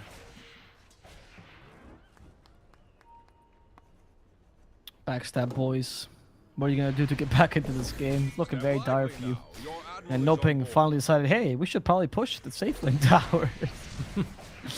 They haven't really taken because they've just been playing on the top side of the map. If you're dire and you can afford to do this, it's definitely better to play top side of the map than bottom. That's why the offlane tier 1 for Radiant feels so useless. Or taking it, I mean. Because, yeah, you control the enemy triangle, but there's no objectives there that you can take advantage of. So you're only taking advantage of the fact that Dire has a better triangle than you. Oh, this is Dark Mago, sorry. Okay, I actually... I don't know. They don't want to stun him, though. Okay. Hijack wasn't entirely in range there. I think he was also afraid that he would have to commit too much. Yeah. No, I agree with you. Because, like you said, without the mid-tier 1 tower, especially, there's nothing you get off from their triangle. There's 2 wards here, but how are we ever going to get there now? Especially because no ping, they're going to shift onto the map, and now they're going to prevent you from even getting into their triangle if there was anyone farming. Not like there is, because Pakaz is playing up on this game. He's so rich, he's just going to use all this net worth to his advantage rather than just kind of sit on it and continue farming. No, exactly. Now you can completely take over the enemy jungle. You've already put the wards there anyway. So you've already played over the, I guess, harder part of the map for the past 20 minutes, which meant you controlled over Roshan. You saw the effects of that. And now that you finally want to play a bit more defensively to not lose this advantage, you go over the bottom side, take over the enemy jungle, and start looking for kills everywhere. Backstab boys, they're not going for a smoke, but they're staying together, which means a loss of resources, but should be more secure in case the enemy team tries to smoke for them, which is exactly what they're doing. Dire's middle tower is under Pushing the tier 1. We've got support here beyond the Lina, but they might not expect him from this angle. Matthew's going to jump. Hijack actually onto Dark Mago, as now Rayur forced to pop the BKB. Oscar can't really do much there, as Panda Boost still in Viz now. They're going to scout him, but they actually get off another Heaven's Halberd here onto FCR. In the meantime, they've managed to cut around Hijack. The boat will find him in the choke point. FCR still trying to fight versus Panda. They're going to be able to finally get that kill, but the rest of the team fight is falling apart as they've lost the Hoodwink Rayur, pardon me, at least able to escape. These fights are everywhere, and there's the blink from Matthew. Purged up immediately. We have a Hex in a second. They're going to bring him this way, that way, X'd up, down, and finally killed off back to the fountain. My goodness, that's Slark was just all over that fight, and he gets the only kill, which is onto Panda, but that is the only kill in exchange for 4 of your own compatriots. So the reason they tip him is that Panda apparently never gets compliments from his team, but they only ever compliment him. They always say, "Oh, you didn't die that fight. That's good. That's good for you." That's the only compliment he ever gets. So whenever he dies, they just tip him and they go, "There goes Panda being Panda again," even though he died for like a very good cause or whatever. It doesn't matter. They will flame him every single time he died. Panda is just like, "I play 5. What do you want me to do?" Anyway, it's a little banter here from Noping. Nice team. Nice team. They're playing a pretty nice game of Dota here. 14k net worth lead in their favor versus the Backstab boys. Means that I think Ping have a very commanding lead in this game, I would even dare say. Wards in the enemy jungle as they look to now establish even more control. This is when you really know that a team is playing from behind, as they're going to find a stun here. FCR's in onto the TA. Angel is going to pop the BKB, and he's not going to be able to leave, unfortunately. They have enough damage from him. That's 900 golds here into the pockets of this Lina, who's now out of mana, though. Panda in trouble here, but there's going to be disarm number 1 onto FCR. A second disarm now onto the Lina. She's tossed up into the torrent and thrown back into the fountain there, washed up a bit. FCR running after Matthew here. He's got a bunch of essence now shifted on over to him. So Hijack will be able to blink behind him and get that kill. In the meantime, though, they've still lost 2 heroes here for the Backstab boys, but FCR taking advantage here. But this missed chance, actually, on Dark Mago, it's not going to keep him alive. And another disarm onto FCR. It's kept Dark Mago alive a lot longer than I thought he would live. And now Oscar finds himself alone versus 2. We have a Blink Dragon Tail stun available in a second. Oscar's low on mana. Oh, that they thought he went a little bit further. Nice job there on the Timber Chain. I think Oscar is going to be able to escape. Oh, they're actually baiting this, apparently, as Panda's TPing. No, Panda! Panda, no! Oscar's TPing out! Panda? Is he baiting him even further? Is this the longest Pied Piper we're going to see? No, Panda? I think Panda is just going to die again. Panda finds the way out. No oh, he way. choked him by going out. Effort. Never mind, no. Good effort, though, Panda. What was that? Why did he TP there? I have no idea. Tip him now. Tip Panda now. I dare you, Oscar. Well, now they're actually like, Panda, ¿qué estás haciendo, güey? You know, what are you doing there? Why did you TP? They're not Mexican. They would never say güey. I don't know how to tell you. There's all the Dota Mexican players are in NA, mate. That's where Mexico is. Oh, me? Okay, gets killed off, but Akaz is going to go ahead and use the BKB, and he's going to take another trap into the mid lane. Now he's got BKB, though. 7 seconds. Didn't have to use it there for the kill. Almin was definitely saying there, oof, that was a bad kill, güey. Is it because he's Brazilian? Yeah, that's what they always say, güey, in Brazil. And they also speak English. yeah. They kill the Dragon Knight here. Easy kill, honestly, for no ping. I mean, that was just a really bad fight before, right? I think they were just leaving out this halfway through the fight. I don't know how they got away with that. It was literal murder. Backstab boys should be able to do more, but they're not reached their peak just yet. I think with the Slark Ags, this changes. But they also need Slark BKB. They need so many things. But you're at least keeping up with farms, so that's good. They took the Roshan, though. That's going to be for Pakaz, it seems like. Yeah. Even the Shard? Shard, maybe for him as well. Okay. Yeah, I mean, he's the carry. He wants it all. Yeah, sure. What's he building with his broadsword? Crystals? Oh, true. Of course. Yep, thank you for that. Yeah, he actually just got it. So there we go. I can't imagine what else would be the broadsword in my team. Yeah, me neither. Xbox a spot. Fine. Margo's gonna kill him through smoke. That sucks. I mean, there's no Chakra right now. Oh, they hit him with a ball whip. No, I mean. And they don't even use the torrent. Mana efficiency there from Dark Mago. Just kill him with a Tidebringer instead. Yep. Tier 2 being sieged from about a mile away, thanks to Pakaz's talents. As he's going to continue farming up these Ancients, maybe just looking to finish up Daedalus. Actually kind of out of slots for items, especially with this Aegis. Needs the boots, doesn't have Blink, so he needs the boots in the inventory, right? But Aegis as well is eating up one of the slots. Kind of needs the BKB this game, but would like to have the damage. It's, you know, like you called it, the macro here for TA, which items to have in the inventory. Quite important. So there's the Blink Dagger for Lina. She decided not to finish up the Shiva's Guard and instead bought out for the Blink Dagger. That is not what macro meant, by the way. At least I didn't Dota 1. Macro meant what items you had first in the inventory due to the old effects. Macro is a dead word in Dota 2. At least in the sense that was used in Dota 1. That is why I said like. Exactly. Is. Yeah, I mean it's not what it meant. It had nothing to do with the items. It just had to do with the order of the items. Oh, it had nothing to do with the items. It had to do with the order of the items. Yeah, that was very different. Oh, yes, of course. Nothing to do with items, though. No. Have to do with the order of them. Yes. Permutations versus combinations, mate. They're all the same thing. Nothing to do with the items, though. Not at all. Nothing. No, nothing actually. It was the order of them. Yeah. You understand? But nothing with the items. Nothing at all with the items. Order is the noun, my friend. No. But nothing with the items was important. Yeah, exactly. Nothing with the items, with the order of them. Hurricane Pike now built for her, and she still cannot put the crystals in her inventory, so she needs to find a solution for that. I guess just dying is the solution. Pretty much. You're gonna get an HD soon on Konka. Maybe they're waiting for that, or just a kill on Rayur. Oh, they're not gonna find it. Yeah, it's just it's a great way of, as well as like keeping the. Darmago? Actually, Darmago just set up on a bullshit for FCR. Did have a dark path. Very difficult to catch a Slark with that. You need some sort of burst to go with it. Yep. Radiant's bottom tower is under attack. Oh, they actually found Matthew. And the burst down the line first. That's gonna work. All right. You were the target though. It should be an easier target to burst down than the Slark for sure. But they've left Oscar to die at this rate.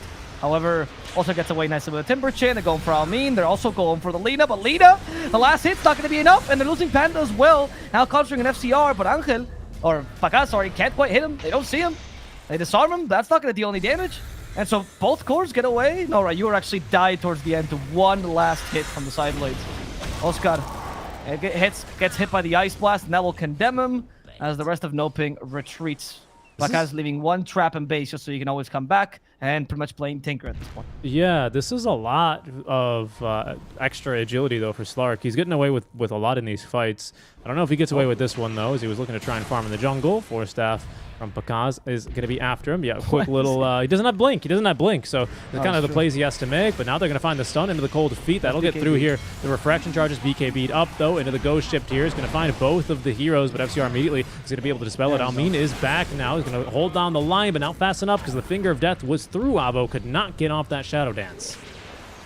Alright, now go and finish off Almin. Good job by Noping, and you proceed to go for the tier 3s now. Now, do we have an AC still? No, we don't. But that doesn't matter with Desolator. I think you can get away with it. Pacaz is going to die to his cold. Pacaz losing the Aegis. I still had a whole minute. It's okay. At least you forced the BKB on Rayur. Yep. Radiant's middle tower is under attack. Slark back in 40 seconds, but the building's not going to last too long. As Pacaz is just going to be able to slice right through these. Oh, that's maybe a kill into Dark Mago, though, as... Oh, they need a little bit more damage. That Glimmer Cape is actually coming in clutch. Yeah, he's going to stay alive just barely. I think only because this AA has... Oh, it's level 2 Ice Blast, but just really no levels, unfortunately. It was really the Glimmer Cape I think that saved him, though, because there's way too much HP. Yeah, I think the Rax finally. Mago hates the cheese, so he's fine. They want to continue being aggressive here. Kill whatever comes out. Radiant's bottom tower is under attack. DK coming in. Okay, they find Oscar. Matthew nearby. Matthew gets away. All of Noping has to retreat after forcing that buyback. They're going to be happy to just go back home. I love the El Gotito lines. All the lines for Noping are essentially Matthew's. It would be nice if they had some... They're all from his streams as well. It would be nice if they had some that was from the rest of the team. I would have liked to hear. Honestly, just like Mago singing reggaeton, I think that would be a great line. I mean, what song? I mean, I guess he could really just say, you know, I danced and the girl came over to me, and then he would probably cover all of them, really, wouldn't he? I danced, the girl came over to me, she was not wearing any clothes. Oh, check out that ass. And that's like... And that's all of them. Listen, I like reggaeton, but I will admit, all the songs are about the same stuff.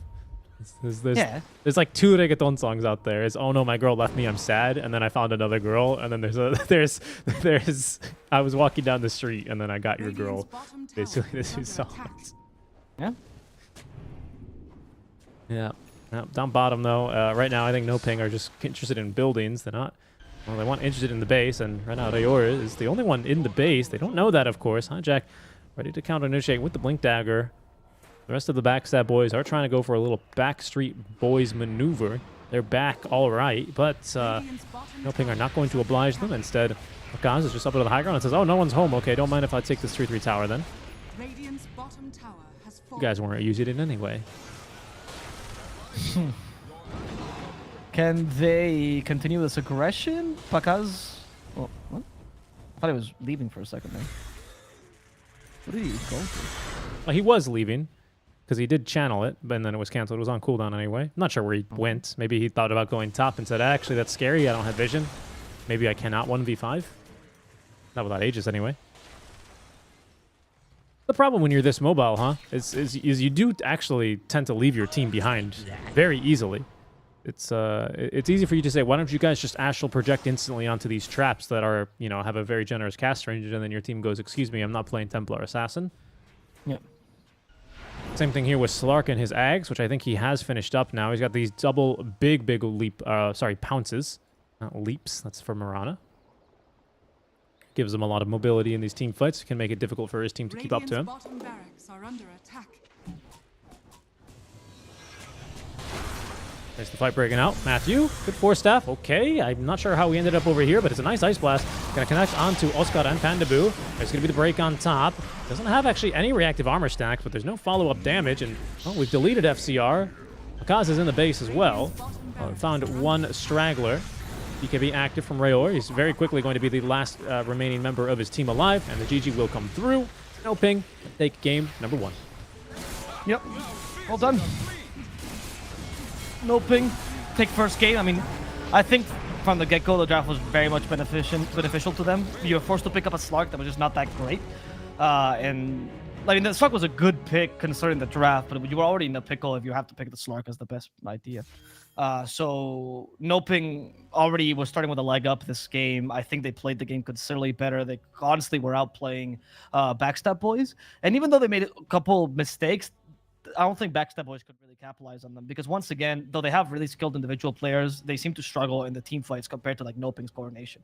There were so many times where No Ping knew they could take a team fight, and it seemed like Backstab Boys was down. It's like, oh, can I take it? Can I not take it? It's so difficult. They don't know. Yeah. Whereas for No Ping, they're like, yep, we can like tank with Timbersaw. I'll come in with Hex. I'll get the Finger of Death. Then Pakaz comes in, and you knew that. There was like a plan there. I don't know if there was them talking to each other about it. Who knows, right? Maybe it's because they played together so long. It's hard to tell. But Backstab Boys didn't seem to have that coordination, especially with the DK. That's like the top hero to do these kind of plays for. That's interesting. Yeah, that's interesting because I would say that is a lot of coordination, but it's a lot of just like feeling the game and game sense, right? Like, oh, what do they have? You know, where are we taking this fight? Because it's not just like is this X, Y, or Z true? It's a lot of there's a lot more variables to it in Dota 2, and the fact that No Ping A, can recognize this, and B, whether it's communicate or just know because they've been playing together so long and are able to out-execute. Like, it's a lot of things, right? But for sure, I mean, that's definitely what I saw here. That top tier 1 fight as well, very indicative of that, is the one that sticks in my mind specifically, where Backstab Boys just kind of fought a little bit too long, thought they could get through the Timber, but they ended up just losing everyone but FCR in that fight, and that's kind of how the entire game felt to me. But it's go ahead. We're hoping for game number 2 with just a better draft for Backstab Boys. Yes. I feel like they have a lot of potential and a lot of things that they can learn from these games. Seen them in Division 2 a lot, but if you have a draft that's already playing against you, it's much more difficult to go and analyze the game because you go, oh, if we had a different hero here, right, we would have just won, and that should be taken away. I'm hoping they ban Viper 5 to begin with. Yep. Yeah, we'll see here as we are going to go to a short break. When we come back, we'll be live for Game 2, and we'll see if we have a Viper ban versus No Ping. Backstab Boys are going to look to get their first win here in the Mobius.bet Maestros. We're back with that draft in a bit.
Hello everyone, welcome back to the Mobius.bet Maestros. We are now live in draft for our second best of 2 of the day. Second game of this best of 2 between No Ping Esports and the Backstab boys.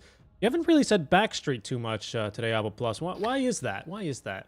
I decided to train myself yesterday, so I decided to listen to all the Backstreet Boys songs, and I got it out of my head. Like, I listened to the I'm back, I'm Backstreet Boys, you know, and that was my favorite one. 5 seconds remaining. And then it got out of my head because of that. Radiant Yeah, team because back. we all know that song. Dire That team definitely doesn't back. sound like you know, Danny DeVito on the set of It's Always Sunny. You know, the song that goes like this, and he sings the song, and everyone goes, "No, Frank, I don't know that song." That's what you just did. That's not Danny DeVito, dude. That's a gag I showed you years ago Danny of this DeVito. 3 Irish comedy group of 3 Irish people, 10 seconds which I forgot the name remaining. now. Pork lard and something, 5 seconds or something remaining. like that. I forgot. Wait. We don't quite have Irish. pork lard and something, but we do have axe, lion, and timbersaw here for a second. Foil draft. arms and hog. That's it. That's the one. Yeah, No, that's, there's no like pig character in Dota 2, is there? Actually, that's true. That's a missing thing, you know. I mean, I guess. Well, the pig character is whoever picks Pudge, right? Not Pudge himself, but the person who's playing him. wow, that's an insult in a lot of parts of the world. You know, a very serious one at that. Yeah, So I'm calling Jenkins one. That's what I'm saying. okay, I agree. I mean, let's get I going. agree. He said. Let's get going in this draft. I mean, maybe you know, Amaya could be changed if perhaps he were to settle up on a couple of bets. But until that point here, we are left with our second draft. No ping. I like this opening from Backstab. The Backstab boys, pardon me. They do, of course, ban out Matthew's Wisp, but instead of what was the last ban? Oh, right, the axe, right? They ban the Viper and then they pick the axe immediately. So they're dealing with that concern. If it was that pressing to them, which it seems like it was because it was their first pick. So I think this is already a better adjustment here. I agree. I think it's a solid start. I feel like the Axe Extinction 10 Apparition call was seconds also pretty remaining. solid, both as a carry as an offlaner, right? So you already have a good start. If it's a 5 carry, I actually do seconds like the remaining. Ancient Apparition with Axe because you already have something to slow it, or even a start to set up for the cold feet. Not the most traditional ways, but it's fine. I don't think Timbersaw's that big a counter to carry Axe, as I mentioned many times, so I don't think you should be too worried about that. But Noping is setting themselves up for a really solid carry pick here with the Oracle. If you go TB, the only problem is that you're going to face the carry axe for sure, and that's going to suck. So you want something ideal that could tank this. You're 10 seconds remaining. thinking of strength carries. I think that's the ideal choice, honestly. Like the Svens, 5 the seconds CKs. remaining. CK's okay because carry axe kills you. I think Sven's actually a pretty solid pickup here. You might wait it out because Oracle also opens up your pool, carries a lot. You might pick up your mid laner here instead Yeah. before all of Dark Mago's heroes disappear. True. I mean, we've gotten rid of one, right? The Templar Assassin, even though he chose not to take it last time. Radiant And team pick. Oh, Wraith Wraith King. King. Okay, that's the other strength carry. Yeah, I like that better than Sven actually for Axe. And against Ancient Apparition because there's 2 lives, right? So you don't get bursted down regardless of how good or bad or what you're doing. So I think it's the better pick. I like this a lot. yep, picking it with the Oracle. We don't really have anything to hunt the Oracle 10 too easily seconds either for remaining. Backstab boys, so that could be a concern. Because Wraith King is already a bit of a 5 problem, seconds as you say, with this draft, right? Because he's going to Mhm. remove a lot of the impact of the Ancient Apparition. Well, if Oracle can do that as well with False Promise, then you will have even more issues here, right? Because then it's, oh no, we didn't even get him on his first life.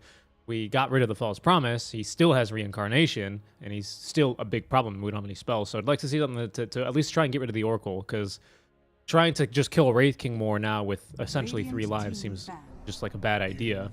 There's someone that might be able to do it. To me, that strikes me more as a comfort hero pick, though. Yeah. I think Invoker's Dire good at dealing team with back. Timbersaw and Wraithing. Like, he's fine. But I think now this calls for carry or offlane axe, and you pick up a solid carry that can deal with Wraith King. Immediately the Kunkka ban. I think you ban Kunkka and Tiny. And then you force him to play Bat Rider. Yep. But I like the draft for Backstab boys, though. It was a much better Radiant draft than last team time for back. sure. I mean, they're still banning offlaner, so I think it's FCR Axe. He has played Axe a lot. I just don't think this is the game for a carry Axe, to be honest. Dire team back. Oh, they banned Bat Rider, so they're forcing the Tiny instead. Okay. Radiant team pick. Do you think it's literally going to be Tiny? Is it like I a... think so. Okay. I'll give it a second though, because first let's think about Backstab Boys pick. I actually think there's another good game for the Slark, to be honest. Actually, better, much better than last time. Yeah, much better. It was a really good Slark game.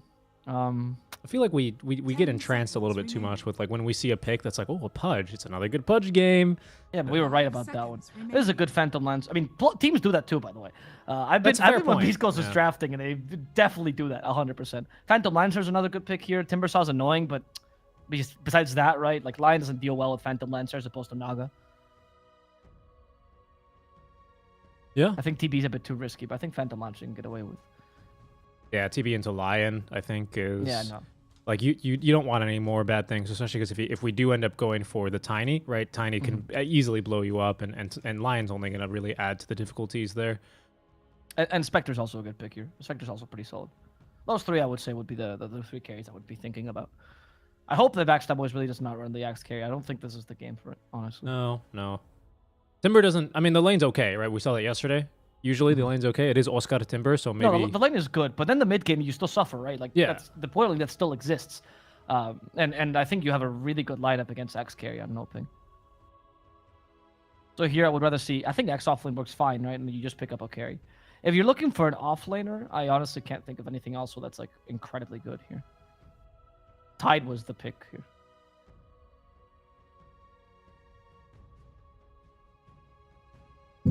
Well, we're waiting a bit here for this last one out from Backstab Boys. Then I think it's. Interesting that no ping. Like you say, they ban these heroes. Okay. I don't know. I mean, the Tide was just so good that the Tide would justify Axe carry because Tide was very, very good. It's such a hard counter to Wraith King. Tide was awesome. Dire team pick. Gyrocopter? Okay. At least they didn't go Axe carry, which I'm happy with. I think there are better options than Gyrocopter, though, to be honest with you. Yeah, I mean, You it's definitely go Tiny, by the way. There's actually even a good Tiny game now. It's very much another comfort pick, though, for Backstab Boys, right? There's a reason no ping banned it out. What we thought was somewhat randomly in the last draft. It's a comfort hero for FCR. So That's I think true. It's true. they get it here this time. You know, I think Backstab Boys were thinking about their carries. The Ember. Choose What? your hero. Dark Mago! Expanding his pool. That's crazy because this is particularly a game where Ember is actually a worse pick than Tiny as well. I was gonna say, I actually really, I don't know. I think I would have liked to see the Tiny. It definitely wasn't banned, right? Like we're not losing it. No, it's not. No, it wasn't banned. But to be fair though, they have very little like reliable stuns here, and Ember will take advantage of that really easily. So I think that's the reason behind the Ember. Like Mago does play Storm, like he has played Ember, it's just not one of the heroes that he's like known for. He does play Storm much more so competitively, and he did play Void Spirit back when it was decent, occasionally. So he's not like an unknown to the hero. And I feel like in this game, Ember is actually solid to avoid the stuns, so that's a good one. I think the draft for Backstab Boys is 10 times better than last time, though. I like this draft much more. Yeah, it's a lot better, a lot more consistent, right? We've got the Axe into the Morana for some good lockdown. It's kind of a lot of where it comes from, though. I suppose like cold feet into Axe call. I feel like it all starts with Axe. You know, Axe into a big call to set up for an ice wall, a meatball. That's the only potential issue I see here. And as you say, Oscar still exists in this game. Like this Timbersaw is going to be high priority, just running at this Axe, the only strength hero to exist, and trying to Whirling Death him, trying to keep the chakra on him to make sure he can't move around. So no ping up. They've got answers, but I do like how this is kind of hinged around the Axe. Like one call, and there's a lot of different spells that we could just throw your way. We have a hero that can pretty easily outfarm a Wraith King, unless we go for the Radiance build, if they decide it needs to be a little bit of a farm fiesta. But I don't really see that one happening here this time around. No ping, though, I think, again, for the reasons we brought up kind of when we were breaking down last game, they're not hero-specific, they're not draft-specific reasons why a team is going to win a game, though, right? Like, you know, having a feel for a draft, even if it's you know, subjectively or objectively a worse draft, right? You can still overcome these things in Dota 2 with fights. As you, what's the line? Who do you always quote? Is it Cinderin? You know. It's Cinderin, because I think Cinderin's completely right when he made this, and there's a reason why he was a pro player. Mind you, it could also have been because Cinderin got criticized for his drafts a lot. Maybe he's just trying to cover himself. Yeah. Yeah, but I think I completely agree with the point that he always makes, which is people put too much emphasis on the drafts. And this is coming from a pro player, like not just a random 2K shitter. It's pro, ex-pro, mind you. And he's right. Like people constantly Especially, I think even as casters and analysts, we do this a lot, where we go, "Oh, actually, I think this draft was better the whole time." Or, "I think this draft was better." Well, it looks better because they played better, so of course it looks better, right? After the fact, and it's okay. Sometimes there's gonna be an outdraft, and that's gonna happen. I say like 20 to 30% of games in Dota that are an outdraft, to be honest. But most of the time, it's just a team is just playing better, and most of the time, drafts have options. Like here, for example, Backstab boys, I still think the draft is slightly worse because the gyrocopter pick versus Wraithing is just not that good. They could have done better. But it's not a draft that has no options. It's a good draft. I think they can totally win this game if they play as they should. Oh, good D ward. Really good D ward, actually. That's going to get the tip. The battle As Dark begins. Mako was able to find it, locate it. Tip Rayor. That must have been one of those settings when AA goes, put the word here, and Invoker goes, yeah, shut up, I know what I'm doing. And then AA goes, so you got D warded, see what happens.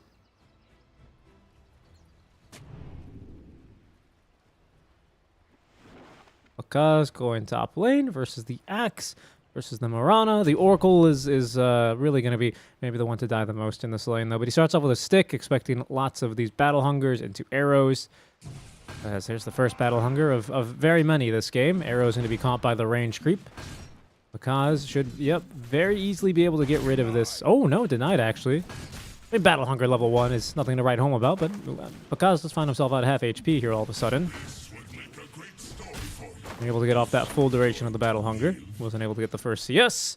And has a little bit lower here on, not too much lower, but struggling a bit. So what I always thought, and especially was surprised why we picked the December Spirit, was you can't really go for Flame Guard in this lane because he just purges it off of you with Tornado. Yep. So that's why I thought too. I am very surprised by the final pickup. But at the same time, though, I think if you just go for Sleight of Fist and you avoid the Tornado every single time, it's not bad, right? Like, I don't think it's that bad a matchup as it used to be, where Embers were forced to go Flame Guard for sure. Now the Sleight of Fist is much better. I think there's more variability in the builds, and Invoke Quas Wex is not such a big counter to you. And like I said, I think the stun thing is honestly a very valid point here. They noticed they had no reliable stuns, and he just takes advantage of this. And what are you going to stun? The Wraith King? Like, he doesn't care. Yep, there's more to Dota than just the laning stage. Even if you have a bad lane, sometimes your mid to late game matchup can be crucial. If you have good farming mechanisms, right, or a good catch-up mechanism. You know, if I wouldn't say a PA, for example, has a particularly good farming mechanism built in, but if she has a Magnus, then that changes. I agree, exactly. It's a lot of things that make this very complex. I think very often, even pro players will see a draft and they'll miss like something and go, oh wow, and then the draft goes on, right? There's small things that as they get discovered become much more obvious. I think the carry axe used to be one of those things at the beginning, right? People didn't really understand why he was strong or when he was strong, what matchups he could deal with. And then eventually it's like, I get it. The item builds, right? I think now the order is pretty locked down, but the item build even took some time to get refined. That's true, that's true. FCR, okay, we have the Earthquake here and Hex. Did they use Hex first, then the Earthquake. Fairy Fire is available. There's the Earthquake. What a Actually, stun. beautiful. He was saving it, so you get a double stun. Matthew will still die, but he might get deflash as a result. Yes. That was very on point. I was wondering why he was saving the Earthquake for, and that shows why I'm not as good as Matthew. Under attack. Yep. I think a lot of people can say that, though. Dude's a pretty talented support player. I think by no means. There's a reason why it's called Little God, right? Was he very short? Or is it just a diminutive because, you know? No, it's like affectionate, but I don't think he's that short. I'm just curious. Usually they tend to be, right? Some of these nicknames. Pandaboo is dead top lane. By the way, I was thinking back. I don't think he's that short. I think he's like 170. It's pretty tall. Pretty tall. I mean, good movements here. Skeleton closing the gap, trying to cancel this sale of my lord for you. Oh, we've done it. We've at least ruined a little bit of the efficiency there. And then he immediately drops dead. Oh, and he's back. Okay. And these good old zombie skeletons, man. So I'm short, even though I'm 182, but he's tall. He's pretty tall as 170. Yeah. Okay, just double check. Well, it's because he's good at Dota. Right. Oh, so then, you know, that makes him taller? Yeah. Okay, I understand. Good arrow top lane. Bakaz is dead. Bakaz might be good at Dota, but this lane is a bit too good for him. Yeah. Like, please, don't kill me. I'm begging you, please, don't go for me. Oh no, in the trees. Oh no, there's a Mirana here. Oh, he might kill the Mirana? No, he needs one more Purifying Flames. He got her. Wow. He got her. 1v2 Panda for a second, turning into an offlaner. Yeah. He makes that trade actually not too bad for himself. Oscar is going to be able to get rid of the cold feet just with a simple timber chain. So now the homing missile presents no threats to him. Yep. And he's not going to get any of these range grip denies. So he's fairly peachy on how this lane is going. Lanes are going well. Oh, I see the point of the gyro now. Actually, I didn't notice it until now. It's for the timber song. Yeah, the lane's not bad here, especially if you can get a kill onto Matthew. Without boots here, Gyro's gonna run him down. You have lost your own support, and actually some good movements here through the trees. Quite a confusing area, this kind of area to fight around, but these guys have no problems navigating it whatsoever. So that means though the tunnel vision and quite a lot on the lane though. That's what I'm seeing for the gyro counter pick. Like, I see it now that I see the match against Timber, so I didn't think about this because I'm thinking, what? I mean, I know comfort pick and stuff, but besides that, but now I see that it probably was a bit more of the, oh, I need to get a good lane. How do I make this lane good? Because Ancient Apparition's not going to help me here. Let's see if that works out for them. That is true, but I also feel like a lot of this is also not just that, but if my lane is not good with my safe laner pick, we can't really depend on Invoker alone to make all the space. As Matthew, ooh, he's going to die to this missile. Down he goes. That missile does a lot of damage, even at level 1. Now D-Flash, going to be forced to turn. Oscar trying to get this kill here. Last Timber Chain will secure it, but he's not going to be able to use the Timber Chain then to escape the cold feet. Not like it matters. We have 18 stacks now of the reactive armor. Even with the Rocket Barrage level 2, FCR is struggling to get this kill. And with another Timber Chain at the ready, they're not going to be able to go for it. That's another death for Prakaz up top lane. This will trigger a TP now from Matthew, which is scouted by Hijack. They will not be punished here for this very aggressive dive, and there's plenty of chip damage here now being done to the tier 1 tower. Backstab boy is playing this top lane really well. Hijack is on point with his Axe today. And obviously the combination of Hijack, Axe plus Mirana works, but they know that they can dive this, and they've even forced Matthew to rotate. I think they're probably thinking, oh, a little bit too late, right, for Matthew to rotate. Luckily, that Malo had a good lane mid, so it's not that big a deal. You can overcome this, and I would say Oscar also is having a really decent time against Gyrocopter. But I like this because, much like we're talking in the draft, a lot of intricacies, right? I think Backstab boys, at least in the game, acknowledged that the Gyrocopter pickers were going to be really good for lane. So just use it for that. And now put pressure up top, force the support to rotate. Gyrocopter against the solo lane is good. Panda might die here. Matthew's coming to help. Argmalo is forced to rotate. Argmalo coming in to mirror Ryu's rotation with the Searing Chains. Not going to deal enough damage. Argmalo's actually suffering himself. Sleight of Fist not going to do enough. But at least he gets them off his tail. That's Angel. Oh, they actually do find Rayur. They hit the line with an arrow though, and that's gonna put Matthew in a difficult position. He might just die. Matthew needs to get in more space. Rayur stops him with a tornado. He's dead. And now Pakaz will follow suit. He won't survive. Wow. Wow. Well played, Backstab boys. Well played. Backstab boys is Backstab. And that's the difference here between a mid lane member that takes points in chains when you don't have him around. Okay, well you've Caster's cursed him because he's stuck around a little bit too long and now he's died for it. Like Dark Mago, he just can't stick around in these fights. All he has to offer is the Slight and the Searing Chains because he doesn't have mana really to be using these Fire Remnants too aggressively. And now we finally at least have Sleight of Fist maxed, and with the Orb of Corrosion, it's good damage, but that Urn actually almost kill him. And normally that's not an issue for Ember Spirit because of Flame Guard, but this Invoker, when he rotates up here, actually is not that scared of Ember. Ember normally in these fights, you know, level 2, level 3 Flame Guard, he's doing a lot of damage with that thing, but no, he just got no option for it. So hey, it's good that Backstab boys are playing aggressive. Rayur now has the Urn of Shadows and 3 charges in it even, going immediately into what I imagine is Boots, and then the Midas. Even Pakaz, he just can't find any space anywhere, seemingly. No, that is very good because I can't imagine a better offlaner to get farm on than Axe. So I think Hijack can have a huge impact right now. He's very close to his Blink Dagger 8 minutes in. That's insane, honestly. His net worth is super high. They do lose D-Flash in the bottom lane. They're going for another kill here on the Gyrocopter. FCR, unfortunately, is not going to be able to get away. He's going to be torn to shreds by his combo of Timber and Ember. This is the other solution Open finds. We can either stay top and defend against the Axe as much as possible, but they know the Axe is a bit too strong right now. They know his push is not that fast, though, so they can instead try to get kills all over the map while the Axe is solo farming, trying to get that Blink Dagger. At least take advantage of the small window opportunity they get. Not a bad idea, but they're still going to be on the back foot once Axe can rotate and get online. Panda. Oh, the port's near the mid. Yeah, just deny the sentry. Panda Boo, he's gonna die for this one though. Arrow means he can't get off any abilities, no spells, a little bit of healing for him, but Rayur's got the right-click damage here on the Quaswex Invoker. We'll see here if he starts to now dip some points into the Exhort, as he is now level 8 is usually when we see that first point. If you want to go for the half and half builds, let's see what he does. Yep, there we go. Well, you know what I mean, right? No, I like it. It's a good turn. You mean like it's like the little thing, the coffee and milk thing, right? That you guys sell in America? We don't just sell them. You go to a diner, Alvo, in America, and they give you just buckets of little tiny buckets of half and half. They give you so many. I don't know why. It's just like you have to if you're an American. As Pakaz caught by the tornado, he's going nowhere. He's dead. What's the difference between that and a latte? Well, a latte is like a real coffee brew drink with like espresso and steamed milk and whatever, or foamed milk, one of the two. And half and half is simply just like a manufactured product with like some... Oh, so it can't be made at like a coffee place. No. Half, no, It's not just half milk, half coffee. There's more complexity. to it. Yeah, It has to be it's like a manufactured. coffee creamer. You know coffee creamer? Oh, okay, Yeah. It's just like it's lower calories, a little bit of a different taste. Usually it's flavored. As D-Flash, unsurprisingly, dying to the Ember Spirit because of course that's a bad flavor room. But there's the they blink baited already. Wow, Dark Mago has got no save here. I mean, Panda is level 5. It couldn't be saved even if he had. It was in range for False Promise, just doesn't have it yet. Matthew's dying. Oh no, Matthew's dying to the Matthew creeps. will die to the creeps? No. Oh, maybe not. I mean. Oh, he's Is he slowed after? as well though by the ghost.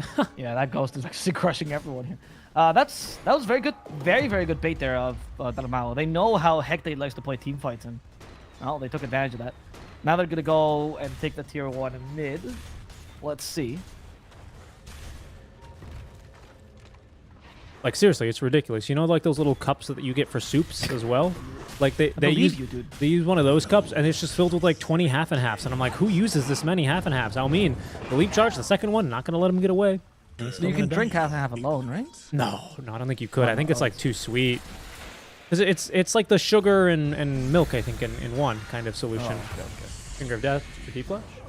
All right. D-Flash dies, and you go and now take the. Radiant structures Tower. are fortified. Let's see if you can accomplish this. While Pakaz is desperately trying to make this top lane home again. Radiant's He's going for the armlet build though, so it's gonna be either armlet into Radiance, which is gonna take forever, or most likely just armlet Blink, so he can deal with Gyrocopter. Since your core-to-core matchup is so good, you don't need to farm as fast. Oh, they saw where you were. I don't think they can kill him though. Nope. Cannot dispel Ghost Walk, of course. That'd be a little silly. Radiant's middle tower. You do is get under vision of him, attack. though, of course, when you're channeling that ability. And then when you hit him, but after that, he's right back invis, and he's too fast. FCR going straight into Ags here, Avo. Already with the Blade of Alacrity. A couple of big stacks for him as well, and we should have this Axe to create a lot of space as he is in the mid lane, but Dark Mago's not going to go down that easily. Couldn't find the dunk. Mana burn, though, for Matthew as he retreats. Tries to retreat anyway across the river. He's going to be kept alive a bit longer, and kept alive even longer now, as he's going to try and get some mana back. Doesn't have Finger, but still able to actually turn and punish this overextending Invoker, as they will find Elmine as well in the river. Kept alive as well, thanks to the healing of Pandabu. Going to be a 2-for-1 off of what was a really nice call here onto the mid lane Ember Spirit, and it make that 3 for none. So Scud is going to finish up with some more ice chips, but FCR actually finds the Lion. Dark Mago is kind of invincible here. Yeah, so he might try and go for the kill on FCR, and they're going to find him. Scud with the third kill, throwing the Chakram in. Nice job rotating over. That was a very good Chakram. Yeah, on point. Radiant's So they're recovering slightly from the bad early game, and they stopped Hijack's power spike here, actually. I'm sorry, I wouldn't say slightly. They recovered completely from that early game. Pakaz is down to good farm. We're seeing the weakness of the Gyrocopter now start to really show, as he's just kind of cannon fodder for this team with so much burst damage. And the lack of stuns make it difficult for them to really take advantage of Hijack, because he can't quite catch up to the Ember as easily. The Timber Saw's not that easy either. Like, the earlier kill on Darmao was very impressive, but it was only... It had to be impressive. They had no other way of catching this guy. They have to bait him into making a mistake like that. So, I'm really liking what they're doing here on Backstab Boys. I think they're doing a good job, but I feel like Noping is just outclassing them once again. Yep. Feeling pretty good for them as well here, as they will smoke up, at least for Backstab Boys, trying to wrestle some control back in this game. We don't have Moonlight Shadow. Actually, it's a 3-2-1 build right now for the Marana, so plenty of damage as Matthew's going to go ahead and break that smoke. As there's the call onto now the Lion. This time there's going to be no false promise to save him, but actually the dunk isn't going to find the kill either. Dark Mago now does not have to fear the dunk, as in comes Oscar, who's going to try and dunk Hijack here. In they go. Tornado's going to not connect here onto Dark Mago as he gets that second remnant out. He's low on mana, trying to regen up, but Oscar doesn't have enough life. He will fall. I believe his mana was also burned, so he couldn't really do much here. Good choice to come back into the game by Backstab Boys. Just go S5. Like, they're picking you off one by one. They got Dark Just go Mago with the S5 arrow? Ah, but they're force not in this. position. They're not in position. Sorry. And this gives them a little bit of a ray of hope here. As they, even though they're losing resources here, and Pacaz is taking advantage of this kind of bunching up, they at least don't lose any more heroes. And every time Noping starts to fight them, they can go punish us unless they get baited like this with a Finger of Death. They destroy Hijack. Panda, what a bait there. Deep Flash also dying here. And Panda's looking for the kill on Mean, but I think it's going to be impossible. FCR will already TP. Okay, Noping broke this formation really cleverly. I think the play was good by Backstab boys, but Noping had an ace up their sleeve. They're actually still diving for Almin. As Dark Mago underneath the tier 2 tower. We've got an arrow. We've got leap charges, short little arrow, and he's going to take a lot of damage here from the tier 2, especially because he doesn't have any more remnants. Has to dodge a tornado. Vision thanks to the TP. Dark Mago is in a lot of trouble here. Might die to the tower, and down he goes. Okay, and now it looks like it's Noping's time to overextend. Is Matthew caught by the call here? They don't have Cold Snap. We do have the Meatball and the Deafening Blast. A beautiful two-man stun yet again from Matthew. Sadly, I don't think it's going to get him out of here. It's going to require at least the use of the False Promise. But now we don't have that for 2 minutes. Not to worry, though, because the Skeleton Army was able to dispatch of that top tier 1 tower. We still get something off from this. Oh, we go for the Gyrocopter still, huh? No, but I got it. But no, he's like, what am I going to do? I'm going to use Chakram, that's it. And Gyrocopter can just walk out. Very close to getting Ags finally in FCR. Now, I wouldn't say it's a turning point, because that's just a farming item, really. You need at least a second item afterwards. And we are seeing Pacaz actually going for the Radiance, by the way, in the end. So it's going to try to match Gyrocopter's farm and succeed at doing so. Yeah, and speaking of Gyro. Fortune's End, charge on FCR. Yep. Mago's chasing after him. The FCR in chains. There's no way he's getting out of this. And he's down to the Chakra. There we go. But Mago might die as a result. They help him with a Fate's Edict, the Purifying Flames, right before he gets hit by the Ice Blast. Not going to help him enough. Dark Mago just dies to the Starstorm. They lost one. They might lose two in this process. Matthew also an easy victim to Backstab Boys' ganking prowess. They do have a Sacred Arrow for Panda. And there he goes, healing himself back up. This time it's not a bait. Panda's just panicking. Panda needs some help, but they have no help. It's only going to be Oscar from behind, missing a Timber Chain. It's fine. It was just a warning. Yep. Trying to kill D-Flash and realizing, yep, it's time for him to leave. In Can fact, he get out, might though? still be in trouble. Yeah, Hits him with the urn. He's got Swan. Oh, but he missed again. He missed another Timber Chain. No, they stunned him. Oh, okay, okay. Cold Snap, right? Yeah. Okay, That was why you couldn't. It's so difficult Timber Chain between Cold Snap procs. It's almost impossible. All onto 2 into the Ice Blast here. Oscad's going to actually come through it here for the debuff himself, but they're actually killing Hijack through it. As Dark Mago able to escape, he gets a little bit of healing, at least the magic immunity from the from the Fate's Edict, so he stays alive. Sunstrike to try and pick him off is going to miss. Akaz, of course, with an armlet and reincarnation, trying to hunt for the Marana.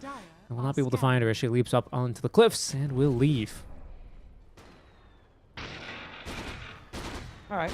Well, I don't think Noping is too forced to make plays right now, because they know the longer this goes, the better it is for them, especially if they can get Radiance online as soon as the Gyrocopter gets his Ags, which is honestly looking pretty even right now. And it shouldn't be, because while Wraithking actually farms quite decently, he had to build a whole armlet before this Ags. He's beating the Gyrocopter by a lot. The lack of space is hurting them. Hijack has fallen off of her so slightly, he can no longer get solo kills as easily, unless Noping supports bait him into it. Oh yeah, that Milo is really the only sacrificed pawn here for the X is at least on the way here, so he'll be able to accelerate his farm, put that foot on the gas like you're saying, but will it be fast enough? You know, because this bust, it needs to keep going at least 50 miles an hour, otherwise this Wraith King is going to run you over, because he is going for the Radiance. Going for that Radiance now. This D-Ward at least is going to make fights in the river for Noping a little bit more difficult. But they're still able to defend this tier 1 tower mid lane relatively easily. Full Pipe of Insight for Oscar on top of this Sanj. Probably going to see the disarm on the Halberd next. As we see now a nice wraparound smoke from the Backstab boys. Where they want to go. Of course, you might recognize that logo. I'm sure you do, Alvaro. Riki's old ultimate. Remember when permanent invisibility, you could take that at level 1? that's Backstab. Yeah, Backstab, right? Wasn't that the ulti? No. Was this was the passive? Permanent invis was the ulti. Okay, okay. I mixed him up. Pandabu's dead, dunked, killed off. Ice Blast, no way to heal himself back up. Finger of Death, though, to returning the kill. Out to Hijack. Dark Mago with a DD rune might continue to look for more, especially when he's bolstered and given vision by Oscar, as he does not dodge the homing missile, however. FCR getting a little bit of assistance thanks to the ice wall that's dropped, and the arrow now onto Oscar. Cold Snap, he's able to steal Timber Chain. It's a buyback from the axe. They've caught Dark Mago into the Sunstrike. The Cold Feet's going to proc, and they've got the damage for him. Athlete with the Blink Dagger is going to be able to retreat, pass across the river. I don't think they catch Oscar here. It's a big kill here yet again onto Dark Mago. But Oscar's 9-1-6. I think he's really the problem for now. As in he goes a bit more. They've actually caught the Invoker. Matthew, anyways, caught the Invoker.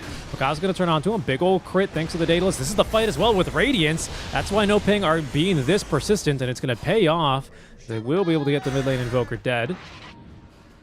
Yeah, at least able to TP away in time. Zhao Min now on the run is kind of kiting around No Ping a little bit, but he's got nowhere to go, really. Yule Scepter is himself to try and buy a bit more time. We'll get an Ice Blast in for Pakaz, and with that Armlet active, yeah, not much he could do, unfortunately. He's going to be killed off.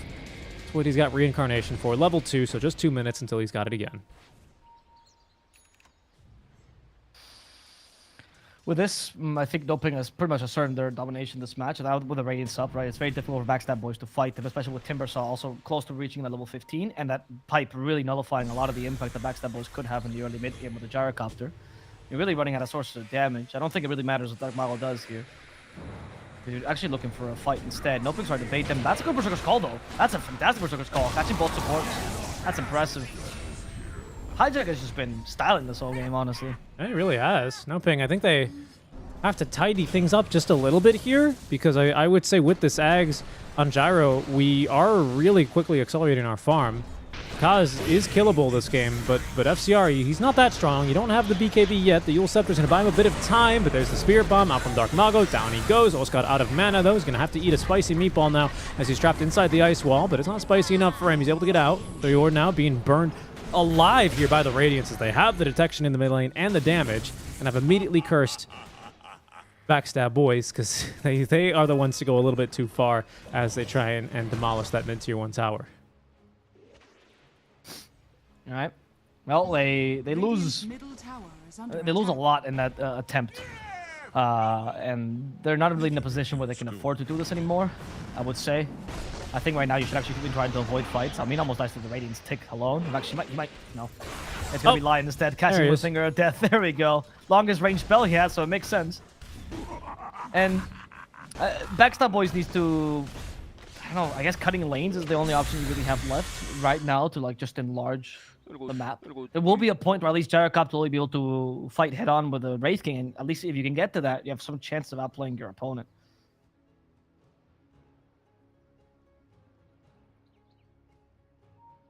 Getting the G from both sides, or at least here from the Backstab boys. No Ping. Yeah, they can, I think, now just look to fight a little bit closer together. Like you said, it doesn't really matter too much what Dark Mago does. He's going for Blink Dagger insistently on the hero, but he's got 2 great items to just kind of dance around these fights now with Maelstrom and Orb of Corrosion, and a 3rd even with this Imp Claw, right? He can just kind of, like I said, dance around these fights, Sleight of Fist whenever he has it, and look for damage. As there's the readies again. Okay, everyone's ready. There we go. And there's going to be the unpause. Some good calls, though, like you say, from our Axe. He almost has now this BKB online. But very quickly, we're going to run out of damage. With Gyro, with BKB, he will live in these fights, but he's not going to have damage until, I don't know, a Maelstrom stats, at least. We need a little bit more here for the Gyrocopter, because he is still kind of struggling to find farm. Well, I mean, not really, actually. I think it's just No Ping have not struggled whatsoever to find farm, is I think what we're seeing. Yeah, because they've controlled the whole map this whole time. Like, Backstab boys were quickly relegated, much like last game, right, into just taking a couple of resource pools. And I think the choice was smart, but they had to win the team fights afterwards. When they piled up as 5, their map became so small because they were constantly just joined as 5. And by being joined at the hip, if you don't win those 5-on-5 engagements, then what are you accomplishing? The moment you separate now, because No Ping has so much more, they can just kill you. Look at where you are. Like, he is just an easy kill for them at this point. Because you really can't separate from your team. It was the... I wouldn't say it's a mistake necessarily, but it's the predicament you find yourself in due to the nature of how the match has gone. They missed the Searing Chains there, so... Close. Oh, but Matthew? They're still chasing, though. In fact, they might get him. Matthew? There's the help from Angel, or from Pakaz as well. And with the Fortune's End, FCR's dead. The moment you're away from your team, just easy pickings for all of Noping, it seems. Yeah, and it's not really getting any easier for Backstab boys here, especially as these items now begin to really come online. And oh my goodness, Matthew is just immediately on in. They've walked, I think, through the outpost and given them the vision. Hijack can't really find a good call here. The arrow's tanked by a skeleton, more like a bodyguard than a skeleton here. They're going to be able to escape. Sunstrike, oh, almost. He was just a half a second there too early. He could have almost gotten that kill there on the Wraith King as he was armlet toggling. Unfortunately, he's just barely a second off. That would have been a nice, at least, counter kill. I mean, it would have just been reincarnation, and it was freshly level 3, so it wouldn't have meant much, but you at least would have gotten tipped by your team.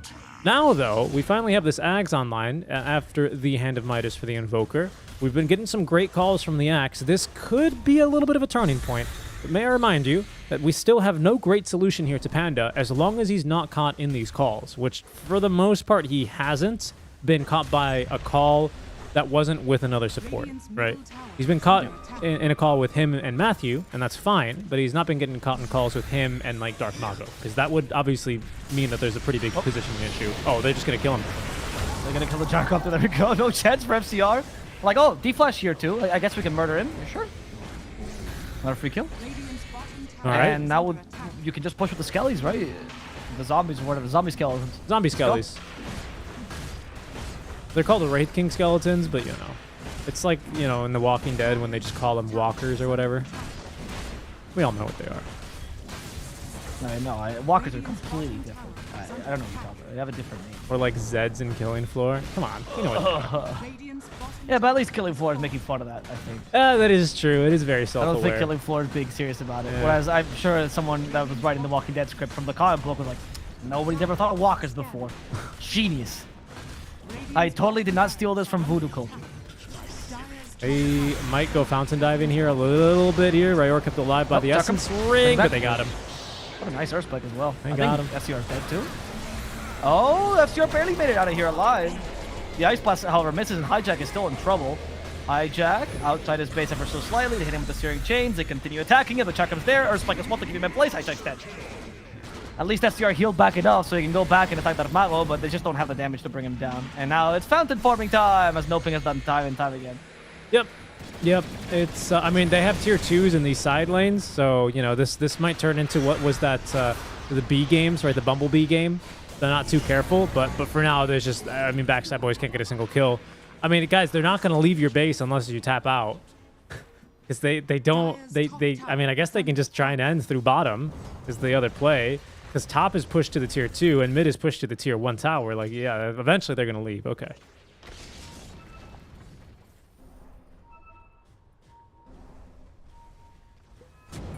Oh, Dark Mago, he's right back in though. Oh my goodness, I can't believe this actually. Ice Blast is going to connect here. My goodness. And Mago. I think he is... Dark Mago, tío. What is happening? What did he just do? Wait, it's a bait though, because Matthew's here. Hits the one-man stun this time around. A great call into the Cataclysm. This could be bad. We don't yet have the false promise yet, and there we go. No ping going a little bit too far. Pandaboo trying to escape as the arrow is going to catch him. Could not run far or fast enough. Got the ulti here for himself, but no time to use it, as 3 heroes will follow, pardon me, Dark Mago into his grave. Man, this is absurd. They deserve to lose this game. What are they doing? Come on, guys. Dark Mago, tío. Bacaz? Oh my god. I mean, in the Pacaz's case, at least have reincarnation. You actually might be able to 1v5 in this late game. It's not impossible, honestly. I don't know if we're... maybe, actually. Honestly. Look how much farm he has. I mean, I don't know. We've got a BKB for him, though. And he doesn't have Shard, right? Yeah, he doesn't have Shard, so the Invoker is actually really kind of a threat, right? Because we have BKB at the very least on Axe, so you can't stop him from calling you. So that's the issue. So, not really. Pacaz? I mean, he might try. Considering it. There you go. Burning his Forged Spirits. All right, 761 damage crit. Oh, Dark Mago's like, I'm invincible now. I have a haste rune. Guys, I was invincible before, but I was wrong. Now I have experienced true invincibility. That's going to haste his Sleight of Fist as well, so he can actually dodge Ice Blast this time around. Hey, dodge the cold feet though. The cold feet's too hard. Yeah. Because we'll get this Aegis. I'm assuming. Well, we might actually Give it to Dark Mago. Mago, yeah. Nah, Pakaz is gonna take it. True Okay. carry. The Roshan for some reason just He's melted to gonna the floor. sink it to the ground. They stopped Dark Mago, but they found Rayur here. Oscar just trying to look for any kills, honestly. Does he have any? Yeah, he does. Where the heck? So Rayur, I think, should be in trouble. Hijack coming in. Oh, it's Dark Mago again. Dark Mago. False promise to save him. Panda was ready. He knew he was going to make this play. Where's Pakaz, though? They need the damage. Oscar for now is tank as much as he can. They're trying to heal back Dark Mago. It's impossible. He's dead. The Cataclysm was too much. As Pakaz is chasing after the gyrocopter, but there's a whole missile behind him. He's going to lose the reincarnation. A TP from the gyro is going to succeed. Yeah. But Rayur- Pakaz is going to clear the rest of the team, going for Rayur. Okay, that's still a kill at least. When they seek for the Mago, they do also take down D-Flash. And now are going to finish off Hijack. So Noping is still winning this game. They just are making a lot of blunders. They really are. Yeah, they are making quite a few blunders here. Just too much damage, right? As you say, from the Cataclysm. 607 damage they're taking. That was the biggest damage instance. It's all pure, so that's where you know where it's from, even though it says he takes false promise. It's just how the ability is coded. That's the last tier 2 tower, though. So now no ping. Now the pool is open. This is like the problem with teams that go diving sometimes and are feeling themselves, you know, like you have, there's a couple of rules, you know. You can't go running in the pool, and by that I mean you have to at least get rid of the tier 2s. Tier 2s cannot be on the map before you go fountain diving, in my opinion. Unless it's like a 40k net worth lead, then that's okay. But like at that stage, it wasn't. Okay, no buyback needed for the Invoker. They're going to now get the triple mana drain here from Matthew. He's still going to get cold feeded, though, as Almin is going to be chopped down. That's a dieback for him. Nice blast here is not going to finish off Oscar. They have now gotten another reincarnation like Pandabu. In the meantime, he's left behind. There's a buyback now out from Matthew, but Pakaz, rather, no more mana. Trying to fight versus FCR, who has a BKB, but here's Dark Mago now. All right, he's got Aegis, of course. There's going to be Aegis reincarnation as Hijack, just a second too late, though. They have at least caught one Oscar there with the tornado, but they won't be able to chase them off of the high ground.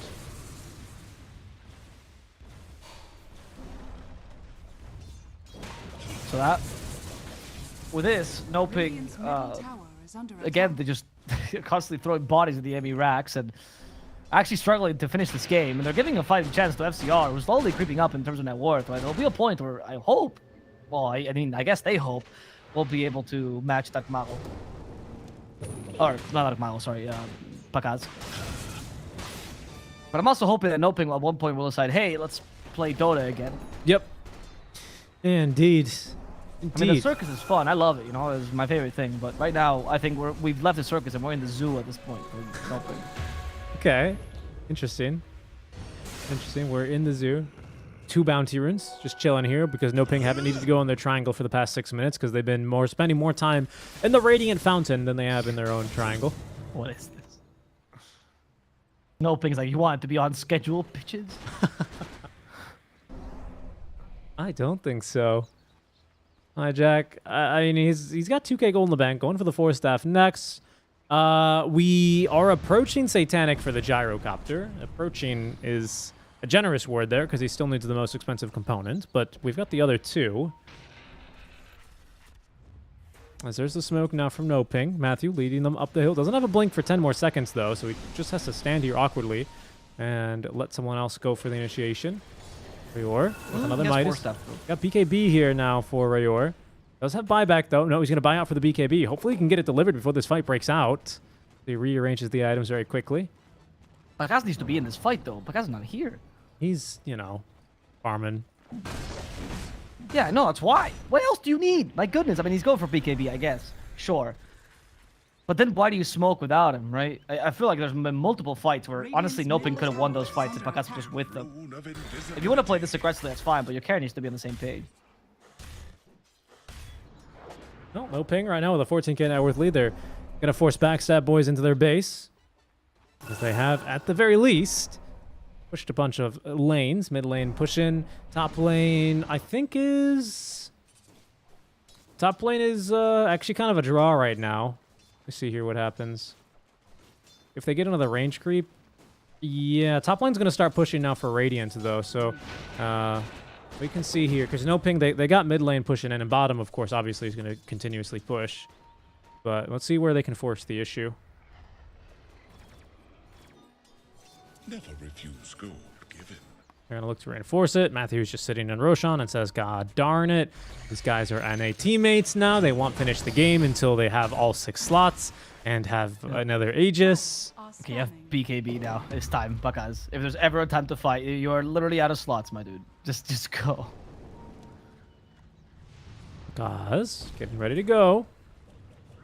Oh, okay, there's a call. They have caught the line, but he got the Force Staff off. He's going to walk right into the arrow, though, and actually Hijack is stuck on the cliff. Going to try and TP himself out, but Matthew, he's going to have the air spike out.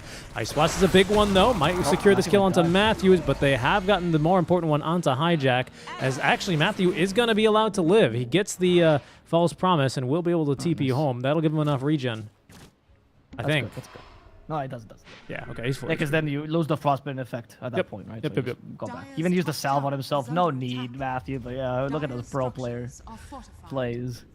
Now, I guess I don't know if you would need to wait for the next Roshan. Maybe if you want to play consistently. Like, there was maybe a speech where Matthew's like, guys, we gotta stop throwing. We gotta stop throwing. Yeah, and he then didn't say it that way. He said it really angrily, obviously. He probably did, and then the Axe cliffed himself to call him, and he goes, actually, guys, we can just kill them. it's actually, never mind. I was joking. We don't need to do anything this game. Yeah. There goes the 2-3 top tower. We have cut the wave, of course, but bottom's pushing in, mid's pushing in. There's the buyback now from the Axe. We do not have enough money, just 400 gold shy here of the Reaver, and we need to get the courier into the secret shop, which is probably the bigger issue now at this stage. Backstab boys once again forced into the base. We'll see here if no ping are going to go for Roshan now. Matthew is going to see if Roche is up, but of course it's not yet for some time. He doesn't even have the spider legs cooldown. Yep, he's, yeah, guys, did we time Roche? We didn't time Roche. What was Roshan? Oh, man, they don't know. Going to be up in a minute. 3 after that. They need the Roche? I honestly think they No. can win this, but I guess they're playing it extra safe. They don't. In fact, we're going for Swift Blink now for Pakaz. He's not 6 slotted yet. Dark Mago is, guys, I like Umber Spirit. He's fun to play. But Kaz goes, yeah, you're doing a lot here this game, Dark Mago. Yeah, for the enemy team, he's doing a lot of it. Really styling over noping this game. yeah, he is. Okay, they call it. They cut a Timber with Cataclysm and Ice Blast. He might die, actually. An arrow. Too, yeah. They got it. Oh, no, not with the false promise. They might have just saved Oscar's life there. And they do kill off the Mirana, however. That's going to be a dead Mirana. SCR will also fall, and Oscar was just baiting the whole time. SCR, no chance of surviving here. Like Malo this time. Time to style over the enemy team as they go and catch up to the Axe. Hijack should just die to a simple slide of Fist here. It's not going to get to him, actually, so he's just going to be able to blink away. Okay.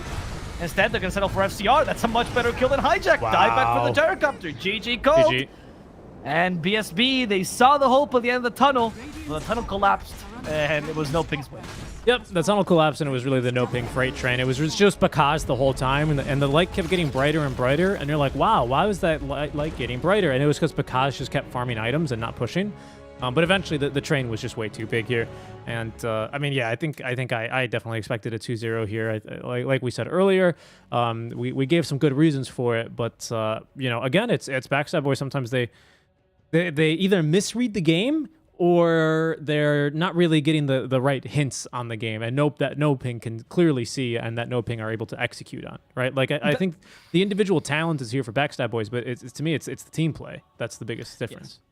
Their draft was also lacking. I said that this draft they could win, but I was still not very happy with this draft. Like the Gyrocopter pick still is wide. You know, there was better options than Gyrocopter for sure. You picked up a bad core-to-core matchup. You already set yourself up to fail, and I think you could have had a better early game if you had taken advantage of Hijack a bit more, and I think they did a good job. Hijack had a really good lane, but as you said, it was difficult for them to capitalize on that. Regardless, if you had a better core to deal with the Wraith King, I think you wouldn't have been in this awful position where halfway through you're like, why is Gyrocopter even in the game still? Like, what is he accomplishing this game? Yeah. Nothing.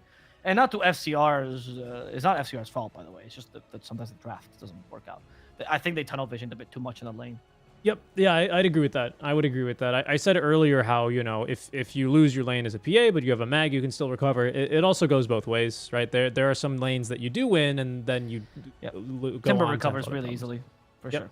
Yep, and he still has high impact on this Timber slot, even just with experience alone. And there's not really a lot you can do versus Timber, especially with Timber Chain. You know, everyone thinks of Timber as like, oh, he's too tanky to kill in lane. Obviously, that's not true anymore, because he has this new kind of Pangolier type playstyle with Timber Chain, where he just, oh, you can't catch me, right? So he's always going to get XP.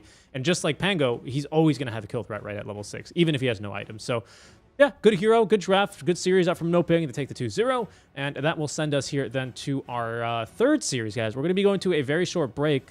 We're only 10 minutes behind schedule, but when we come back in about 10 minutes, we will have our third series. That is going to be between BINOMISTAS and Infamous. We'll see you guys in a little bit for that series.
Everyone, welcome back to the Mobius.bet Maestros. We have now 2 different teams for our third best of 2. It would be really weird if it was the same teams 3 times in a row, though. Yeah. That would be really weird, yeah.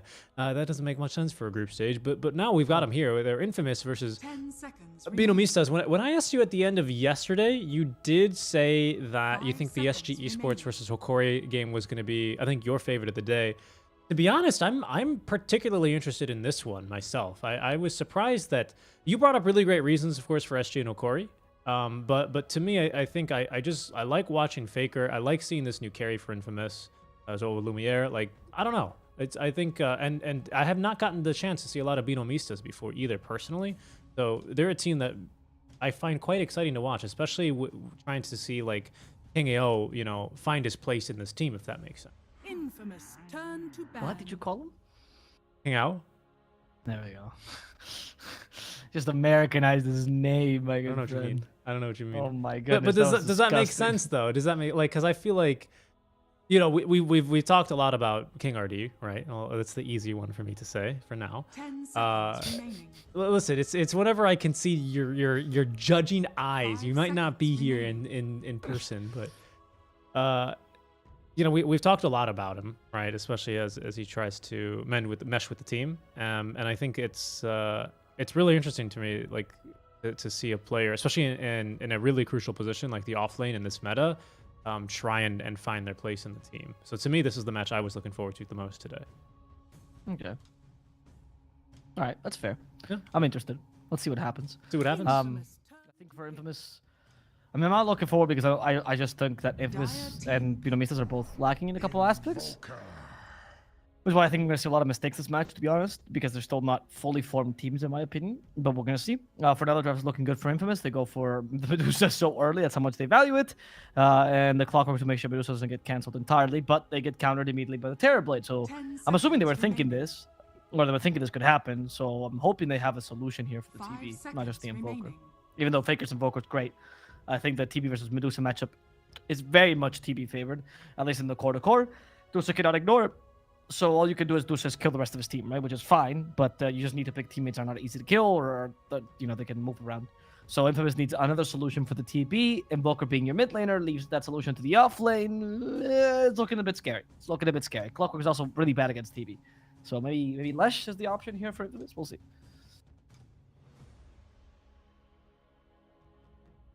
Okay.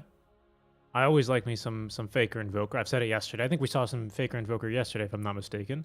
And it's always a fun one to watch.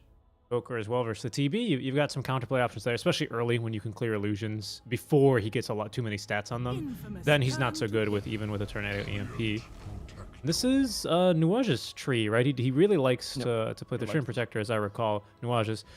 Quite impressed me as well, actually. It's very, very impactful overgrowth. I forget who it was, but on day one, I was like, I can't believe this guy doesn't have a Blink Dagger. All these overgrowths 10 were so seconds good. remaining. It was against wasn't day one, it was day 2, you 5 mean? seconds Was it day remaining. 2? It was day 2 when they played against the other Brazilian team. The, Was correct. The back it was against FCR yesterday. Yeah, Backstab boys. backstep. It was very good. It was a very good game. I agree. I think this trade is great. I mean, I've seen this trade all season, so I thought it was pretty awesome. I think BINOMISTAS doesn't get the credit they deserve in many cases. I'm glad King Ao's making this team a bit better, though unfortunately for Sexy Fat.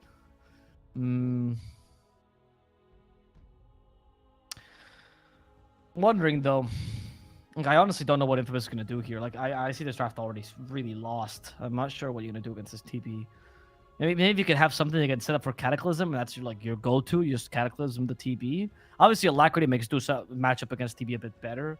But Faker hates that build. Faker never goes for Ags. Faker always goes for the Solo Crest build to try to be the buffer Invoker, so...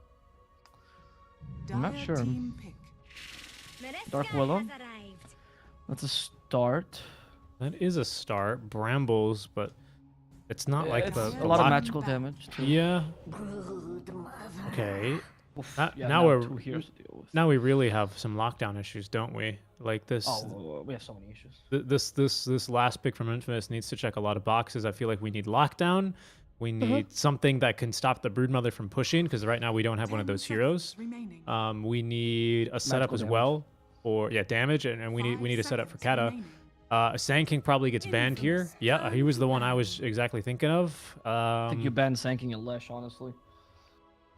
I think hmm, those are the only two. I mean, it's not like Lesh doesn't bring as much lockdown as you would like, but he brings the magical damage Right. and deals with the Brood. right. And if you get Yols, right?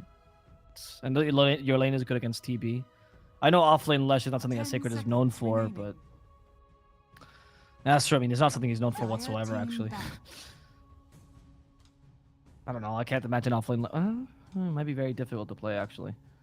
Whisper makes it look easy. There's bingo for anyone playing at home. Come on. Didn't even have to bait him into it. You know, that wasn't the free space though, because usually it's Chris Luck though, to be honest. You know, or Ector. I don't mention Whisper enough. No, I'm gonna start only talk about Legion's a good ban too. I'm gonna start talk about there's the Lesh ban from Infamous themselves. Interesting. So what are you gonna pick? Wait. Is it what? They can't really do anything too wacky here though, right? Like it's gonna. No. Invoker and Medusa are kind of insta-locked. You don't really have any more options. Like, Medusa could go mid, but that's... 10 seconds. That's as far as you can... It was like an instant Lesh ban as well. Like, what are they going to pick? Maybe they thought they were like, okay, we have to draft... Oh, they didn't ban the TB. Ah, we banned it ourselves. Admiral Konka. Konka picked up. Okay. Really good, actually. This could have been a good pick for Infamous. Yeah. As well. That was a good pick, actually. Infamous could have done well. I mean, it still wouldn't have been ideal, but Psyche was definitely the best pick here. What do you pick? I actually don't know what's going to fix their draft. In Underlord, perhaps? Underlord is not bad, actually. Yeah, Underlord's right. okay. Good versus the TB. I mean, he's not going to be ready to rotate over and stop the Brood too early. That's the issue. Because he needs a lot of levels in the Firestorm, I think, to really stop that push versus the Spiderlings. Yeah. But you're not great against Kata, though. DK. Okay. I was thinking of the Dragon Knight for that reason, because Dragon Knight allows you to set up for Kata, whereas the Underlord does not, because you have BKB just dispel the root, right? Yeah, or Scotty, or sorry, not Scotty, Manta, right? Or agreed with that. It still got awful though. They got heavily outdrafted here.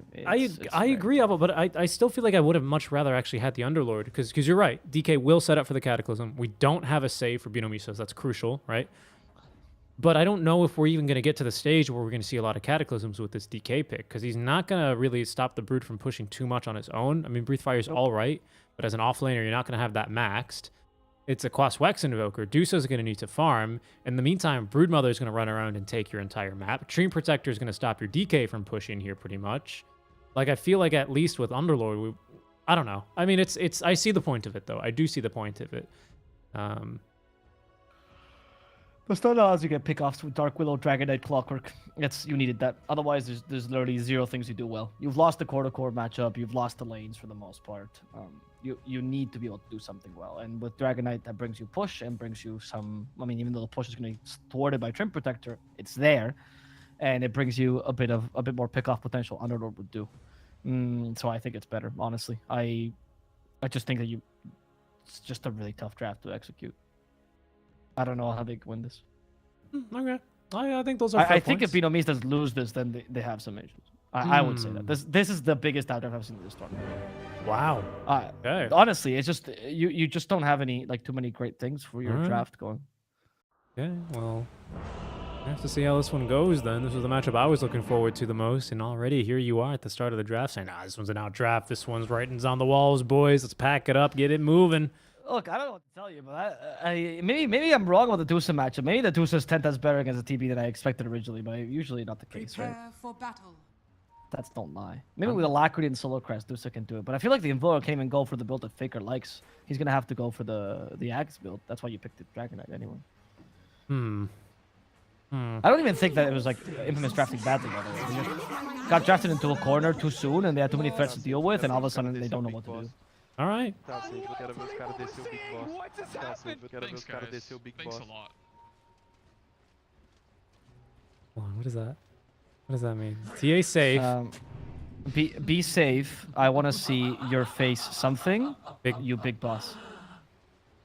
I don't know what this is. I don't know what that is either. Right. See, is or singular? Baja. 30 seconds to Gotta battle. this. What does that mean? The Portuguese here, of course, you know, it's I think it's I want to see your sad face. I want to see your sad face, big boss. Okay. Man, I guess. Lively now. Your You see I that don't one? know. I don't know what kind of the set is. The set is like low or down Oh, in Spanish. So I okay. don't know. Okay. Well, The battle begins. there's going to be Someone will translate it in chat. I'm sure we have a Portuguese person in chat that will be explaining to us. that'd be very nice, or Brazilian person in chat, right? Someone that speaks Portuguese, anyway. Yes, a Portuguese-speaking person. Let's say. Yes. Alvaro, he tends to make these general language mistakes. Like, for example, when the entire country of China came together to figure out the best build for CK yesterday. Yeah. What language were they speaking? Was it Mandarin? Was it Cantonese? Was it Guangzhou? It was a whole thing. You know? It was very Yeah, difficult. there's a lot of languages, a lot of dialects.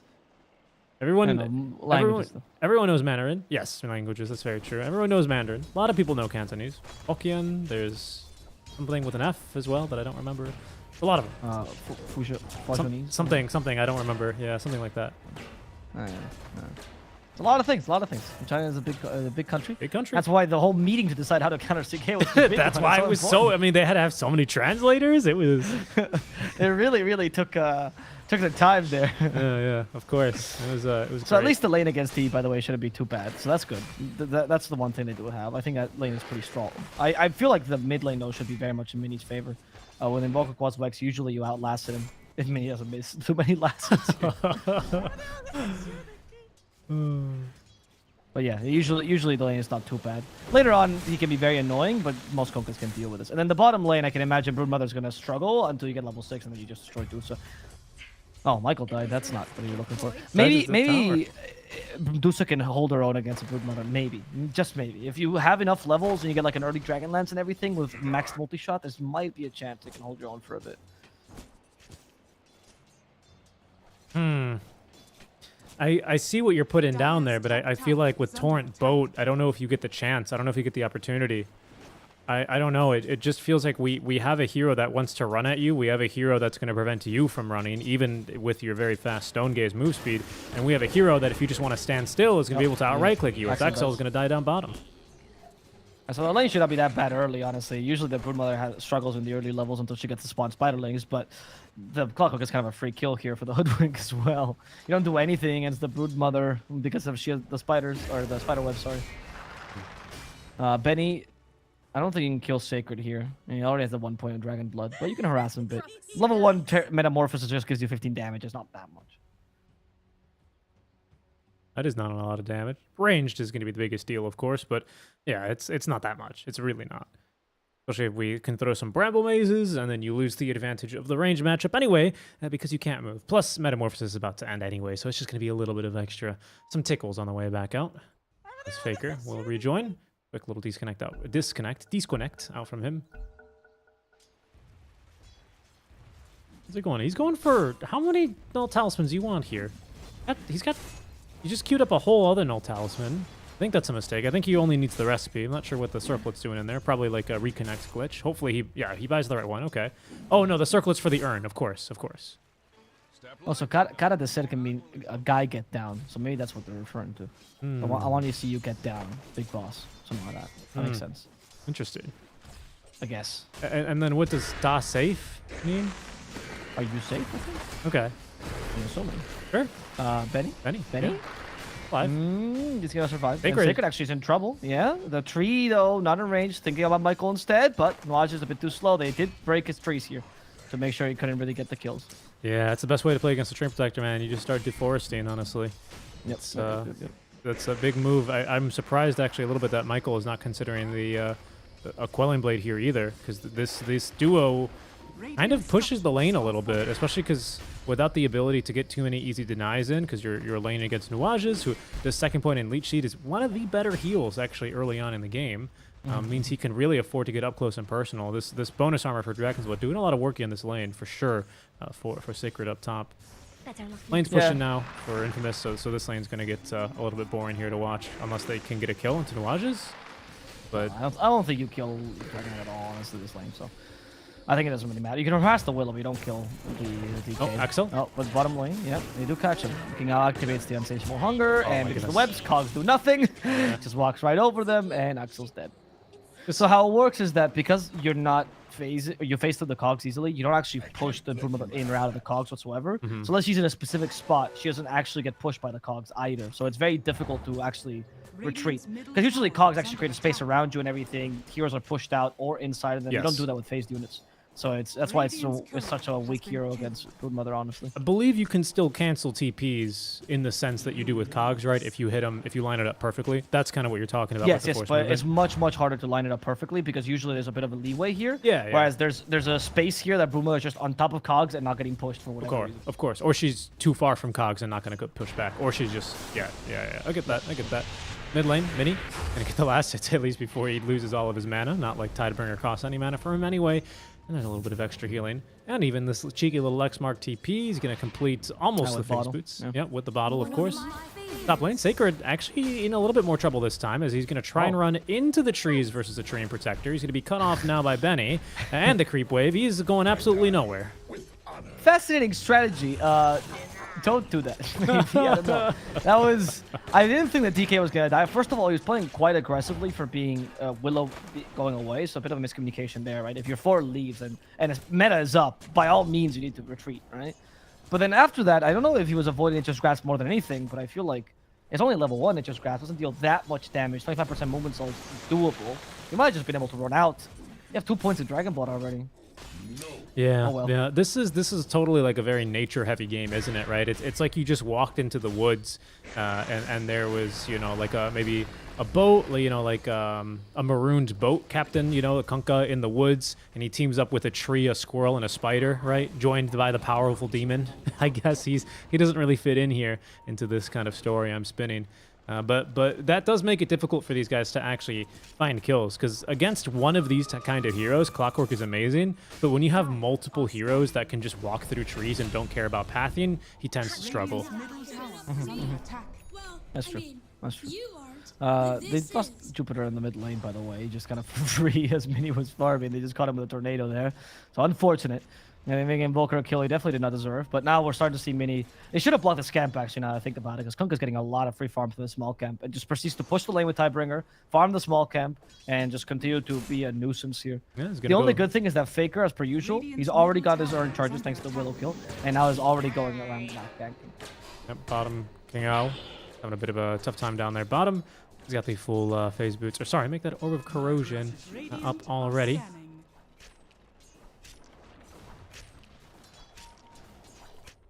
As Sacred, he's not yet level 6. Unfortunately, with that death and a couple of denies here, more than a couple, 6 here on Benny, he's unable to really get Elder Dragon form, and I don't think he's going to get it in this wave if Michael's around to sap XP. So he won't be able to really make much of a push here with, it looks like, the first Elder Dragon form. But Michael's leaving. No, he's still not going to find it here, unfortunately. He's going to be just shy, which means, unfortunately, this wagon's not going to go to waste. They're going to get a little bit of chip damage in, but you'd love to, throw some splash damage on top of it as well. Yep, that's true. We're starting to get the bottom lane being dominated by King Ao, as in the middle lane is where the real fight is starting. But, oh, they missed the boat! Oh. Mini! That was a huge blunder, actually. That was a kill if they hit the boat there. Oh, Mini. These things can't happen, man. It's the first boat. You're playing in Peru, it's true. They're playing in Peru. I'm sorry, that's true. They have a large ping. They are, but they're going to lose this bottom tower. I mean, there's, like you said, King Ao is 6, and immediately the tower is destroyed. Dusa can't do much in this lane anymore, and he's going to be forced into the jungle here this early on. And now Michael likely dies here in the mid lane. The X marks the spot's going to run back into the Torrents. Mini, though, out of mana, but has plenty of bonus armor thanks to Nuages. Good damage here. Mini needs a little bit more. The Urn taking him down, but he's still healing up. And stick charges as well. 30 HP here on the Willow as now Faker finds himself entangled by the Nature's Grass. Jupiter, the Squirrel, and the Tree working together. All the forces of nature against the Magician here. The Grandest Magus.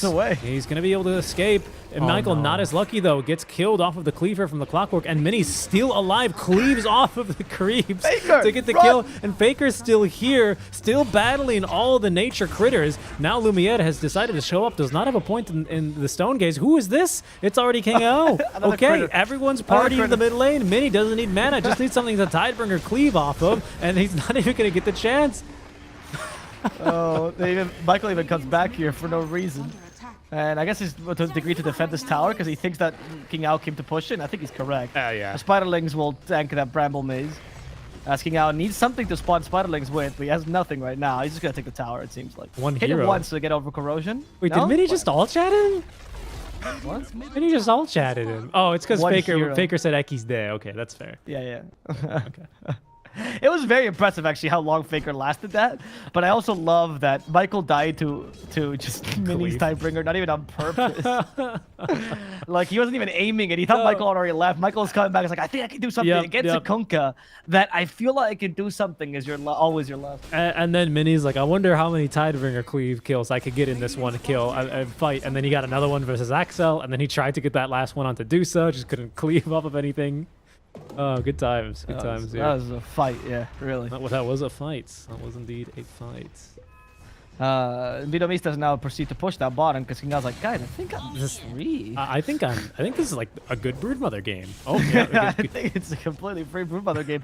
I don't know if DK should rotate at this point. He's got a 0 points in Breathe Fire, so I guess he's not the one to deal with Broodmother. But that's what I mean, Avo. I mean, he can't get this tower either because of the Dream Protector. Like, Underlord's not going to push in this game either, but at least he prevents you from not losing your tier 2. Like, Axel can't do anything here. No, look, I agree with you. I see your point here, but I just don't think there was a single pick that would save you. No. You're already in such a bad position that you committed to the Cataclysm because at least the DK will give you a chance against there, but you go Underlord, you don't have a chance at any point. He clears the illusions though, and the lane's a lot better though. Lane's a lot better. You BKB at some point.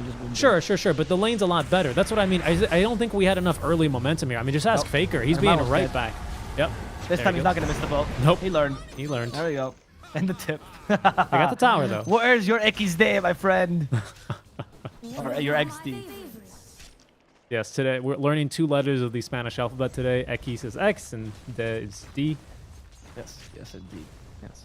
And it's because the only people I've ever seen still consistently use that is Hispanic people. What, X there? Yeah, I don't see people like normal people use XD. What do you mean normal people? You say that as if you interact with normal people. What normal people are you interacting with? I don't see normal people doing it. Like who? But like Piers Morgan? Piers Morgan, I'm sure uses XD. He probably does. Probably does on one of his alternate Twitter accounts, I'm sure. Yeah, probably got like 100 of them. Lol, mental health XD. Alright, find Daxel here. Should be easy. Spawn Spiderlings, kill him off. Go for the tower here. Oh, but careful though, because Jupiter might die. It's actually using the Spiderlings to mitigate the Bedlam damage at some point. Breathe Fire. Come on. That Breathe Fire is level 1. That was just a warning there. I'm leveling it, I swear. Rar. Rar, Dragon Fire. It doesn't do anything here. I mean, not even like, first of all, that was like... What are you doing, Sacred? What are you doing here, dude? You have nothing to clear these Spiderlings. Dragon Tail, they use a ghost ship. They're diving Sacred. Your Dragon Blood is not going to save you, despite the 4 levels in it. How did you expect... What did you expect was going to happen? I mean, the Tornado's not going to kill the Spiderlings either. In fact, Faker might have just come here to die. I think they pushbacked him. They hit him with a torrent. He's TPing now. Oh, the overgrowth got stopped by the cogs. Those cogs were on point, actually. Nicely done. Those were great cogs. Nicely done. I mean, the tower's down, though. I think he's doing off-laner things. He goes, well, I've pushed the top tier 1 tower. Our mid-tier 1 is, we can't defend it because it's already gone. I guess I can try and defend my bottom tier 2 tower. And then he just dies. What else do you want him to do here? I mean, it's a bad draft. It's our draft. Literally, right? It is. Yes. But what else does he do? It's so tough. He can't farm. Juice is going to say, excuse me, position 3, get out of here, right? Like, I mean... And now we're running out of space for even the Dusa to do that. Pretty soon it's going to be Infamous just fighting for whatever scraps and getting whatever creeps filter in through the base. Sacred is just dead. You can't save him. I have Bushwhack. They don't even use Torn because he's out of mana, actually. They don't need it. Sharpshooter will do the trick. Curse Crown. King Ao separating from the single spiders. Nice. Look at how he takes care of them. So cute. Such a good mob.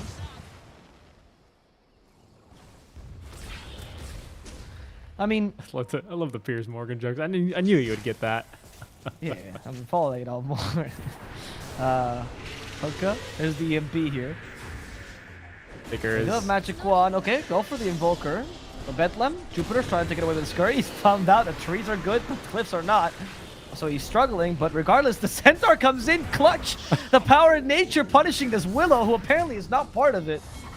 As the creature draft is winning for now. Mirages. He's trying to get away as well. He's going to leave the Nature's Grasp, He's but out he's of not going to mana. succeed. He will certainly die. Lumiere in trouble. Lumiere hit by the sharpshooter. Lumiere's dead. Radiant's I mean, they almost even got sick. I mean, look, he's got webs everywhere. He's gonna go and try and find Faker now. Ends up lifting the spider through the stun. Lots of lings here. Need a little bit more regen. Faker needs to run. Another TP coming in from Michael. Oh my goodness, with the damage here. They're diving a tier 2 tower. They haven't gotten that tier 1 top. And now Mini, he's going to be able to evade. He evades the auto attack thanks to the Heaven's Halberd. He's going to live through that with Jupiter's still not dead. That's the second kill here. What is this hook shot attempt? Hook shot. It's going to find the spiderlings. Down he goes. Jupiter is still alive as well. Cold Step and Ern, they're going to sunder him. Benny sunders him to keep him alive. Tornado doesn't find Benny either. It was off the mark from Faker. Oh, Lord, Avo, what are we watching? Man, that hook shot was the movie where they try to bend the bullet. They're like, I swear, I can thread the needle between these spiders and get to. There was no way that was going to succeed. There was no way in hell that was going to succeed. This Broodmother this might be the best Broodmother game I've seen in a long time. And not because King Ao is playing particularly great like he is, but it's just the draft is making it so easy for him. No, I mean, you're totally right. DK. And they have nothing against TP either. They have nothing against anything at BINOMISTAS at all. At best, they can deal with Kunkka. Kunkka is the one target they can kill, but I think with Heaven's Halberd, that just became impossible. Well, Heaven's Halberd in this rum buff, it's about impossible, Yeah, isn't yeah, it? of course, Yeah, he's too tanky. It's I mean, they can't even get through this squirrel. I mean, Jupiter he aggroes the creep so that the Bedlam doesn't kill him. I mean, what a move out from him. It's Tier 1 tower being pushed by the Treant Protector. With 10k net worthly, 15 minutes in, 3 to 19. It's wow. Okay, well, the vessel's almost up, but I don't know if Faker is going to be able to get any more charges. I mean, Faker does have 100% kill participation. In fact, even further to commend him, according to the stats, Alvaro Faker has gotten 100% of the kills here this game. How could they be losing? This mid lane is so strong. 100% of the 3 kills they've gotten. Incredible. Oh, they're gonna catch Sick. Sick is just accepting death at this point. Where is he gonna- what is he gonna Contemplating do? life. They hit him with the bushwhack, the spawn spiderlings. They have the sharpshooter, which will somehow hit him. That was a really weird angle. It broke him. The spiderlings are trying to do their best, but actually the ice wall. Okay, Hey, King stop Ao? King Ao. They found the waking out. They're gonna kill him. Sunder? Can they do this? No, the Sunder. Support Terrorblade to the rescue yet again. 3 heroes dead. Faker's caught by the second X. The tip onto the Sacred. King Ao full HP. Benny's running on over. They even have the dust here. Nuage just dusted him. I honestly thought it was Benny that dusted him. But no, it was of course the supports. And 5 heroes still alive for BINOMISTAS. As it looked like they were going to be able to kill the spider. Finally open up a can of raid on her, but they have failed to do so. I love Benny's playing this game. He's thinking to himself, there's no way I'm going to get to the point where I'm going to be useful, right? There's no way this game is going that long. So I might as well just sunder my teammates now and play support Terrorblade instead. I mean, honestly, I'd love to see this one day. You know, the support TV build, it's very much a meme, but you go Armlet, Shadowblade, and Dagon. And then you zap people. I mean, he's got stats. Of course, he's the insurance policy. No one would ever do this in a professional game. I've done it in ability draft, and it's very fun. Have you not seen the non-meme support TV build? It was actually done in a couple of NA Tier 2 games. No, I'm not kidding. It was so they max reflection, right? In the lane. Right. And Metamorphosis, of course, because harassing the team. And then you go around like a heal with the Sunder, honestly. And you build things like 4-step Glimmer Cape and stuff, which is full save. And and it's used as a counter to like Luna and stuff like that when your TB feels like it's not a good pick, like a good carry. Yeah. It actually was a legitimate idea. Obviously, it needs to be refined a bit more. I don't think the patch is ready for it just yet, right? Because the patch doesn't really benefit these kind of supports just yet. But it wasn't the craziest thing I've seen, honestly. Bounty. All right, well, BINOMISTAS now with an Aegis. Did they even pick it up? They did. Benny took it. I thought maybe this was a game where he just denies it. But nope, he's going to go ahead and take that. King Ao. Oh, you know who was playing it? Actually, Jenkins is trying out the support TV regularly. In pubs that are, yes, a little bit lower MMR than is true MMR, of course. It was quite controversial. Yes, he was smurfing. That's true. Yeah, he's very true. Left that one out, but Yeah. I mean, he learned it from like tier 2, tier 3, NA. Like, yeah, he learned it from. Yeah, of course. But, so I'm not, but it's true. Yeah, you're right. I forgot about the smurfing part. I mean, I just, I didn't want you to get in any hot water there, right? With that one. No, you're right. No, I don't condone smurfing, man. I don't think it's good that he did that. But well, it's something to not win against the Sport TV, but it's another thing if you lose to Sport TV because he's 1500 MMR higher than you. Nuages. Oh, yep, he's gonna not be able to get a single spell out there. As the good. earth They killed Nuages. trembles beneath his feet, Faker is gonna be able to escape for now. Jupiter has dust. No, Faker at least should be happy that he's keeping the 100% kill participation in this game. Very true. Very true. Yep. 3-3 and Oh, 1. Can they find Benny? This would actually be a kill.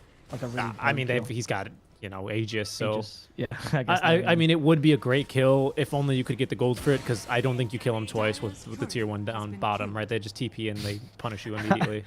I'm loving this division where it's like, all right, Invoker, Willow, you guys do something useful and kill people, and then the rest of us will try to distract Broodmother so our towers don't fall. Oh no, the tier 2s are down. Oh no. What have we done? Is he going to push into our high ground? Okay, well, we almost have Butterfire for Lumiere. That's an item. I mean, literally, it's an item, right? It's in some unfavorable matchups for the Dusa, even, this is the item. I don't believe it's the item this game, unfortunately, as Lumiere. Yep, the Mystic Snake is going to chase down the Spiderlings, but he only picks off 2 of them, and the other one is going to heal fully here. Faker, they're giving chase here for the Spider. King Owl is going to be affected by the Ghost Walk. Another web, though, to escape across the chasm. As the Golem's doing a bit of damage. Blink Dagger for Sacred. There's going to be the Terrorize on top, but Jupiter coming on in. A hook shot, actually. They didn't get the Spiderlings around him. King Owl might actually go down, but Benny is here with the Thunder again. And he's gonna save him. Benny, is he gonna even go down? Deafening Blast and the Rune. It's not enough damage yet, Amo. And he's getting even the heals out from the Nature's, the living armor. They're gonna turn on to Faker. He's gonna be the 4th to drop. Benny. I was even thinking in my mind, there's no way he gets sundered again, does he, this time? But this Broodmother, they did it. They absolutely did it. The Madman Benny. He's going to end this game using Sunder only on his teammates. This is impressive. His heals are going to be higher than his damage this game. Yeah, actually, I want to check that stat later. Unfortunately, I don't think it counts as healing, unfortunately. Oh, that's unfortunate. But the point is made, right? I think the point stands. Yeah. I was so unfortunately you were so sad to hear that. Your face lit up so much because that's like such a silly stat, but yeah, I was very excited. I was also very excited to see Broodmother die at least once this game, but I guess that's not going to happen. Nope, I don't think so here. There's Axel. Yep, he's going to die to the Spiderlings.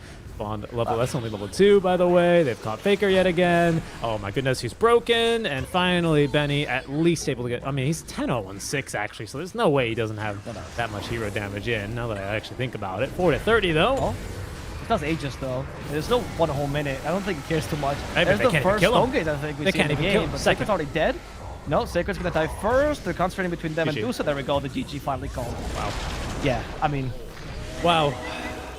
Look, I usually like staying on the fence after the drafts, right? Because I give a lot of credit to pro players and everything. When I say this is the biggest outdraft I've seen in the tournament, you gotta believe, it's gotta be pretty severe for me to make that statement.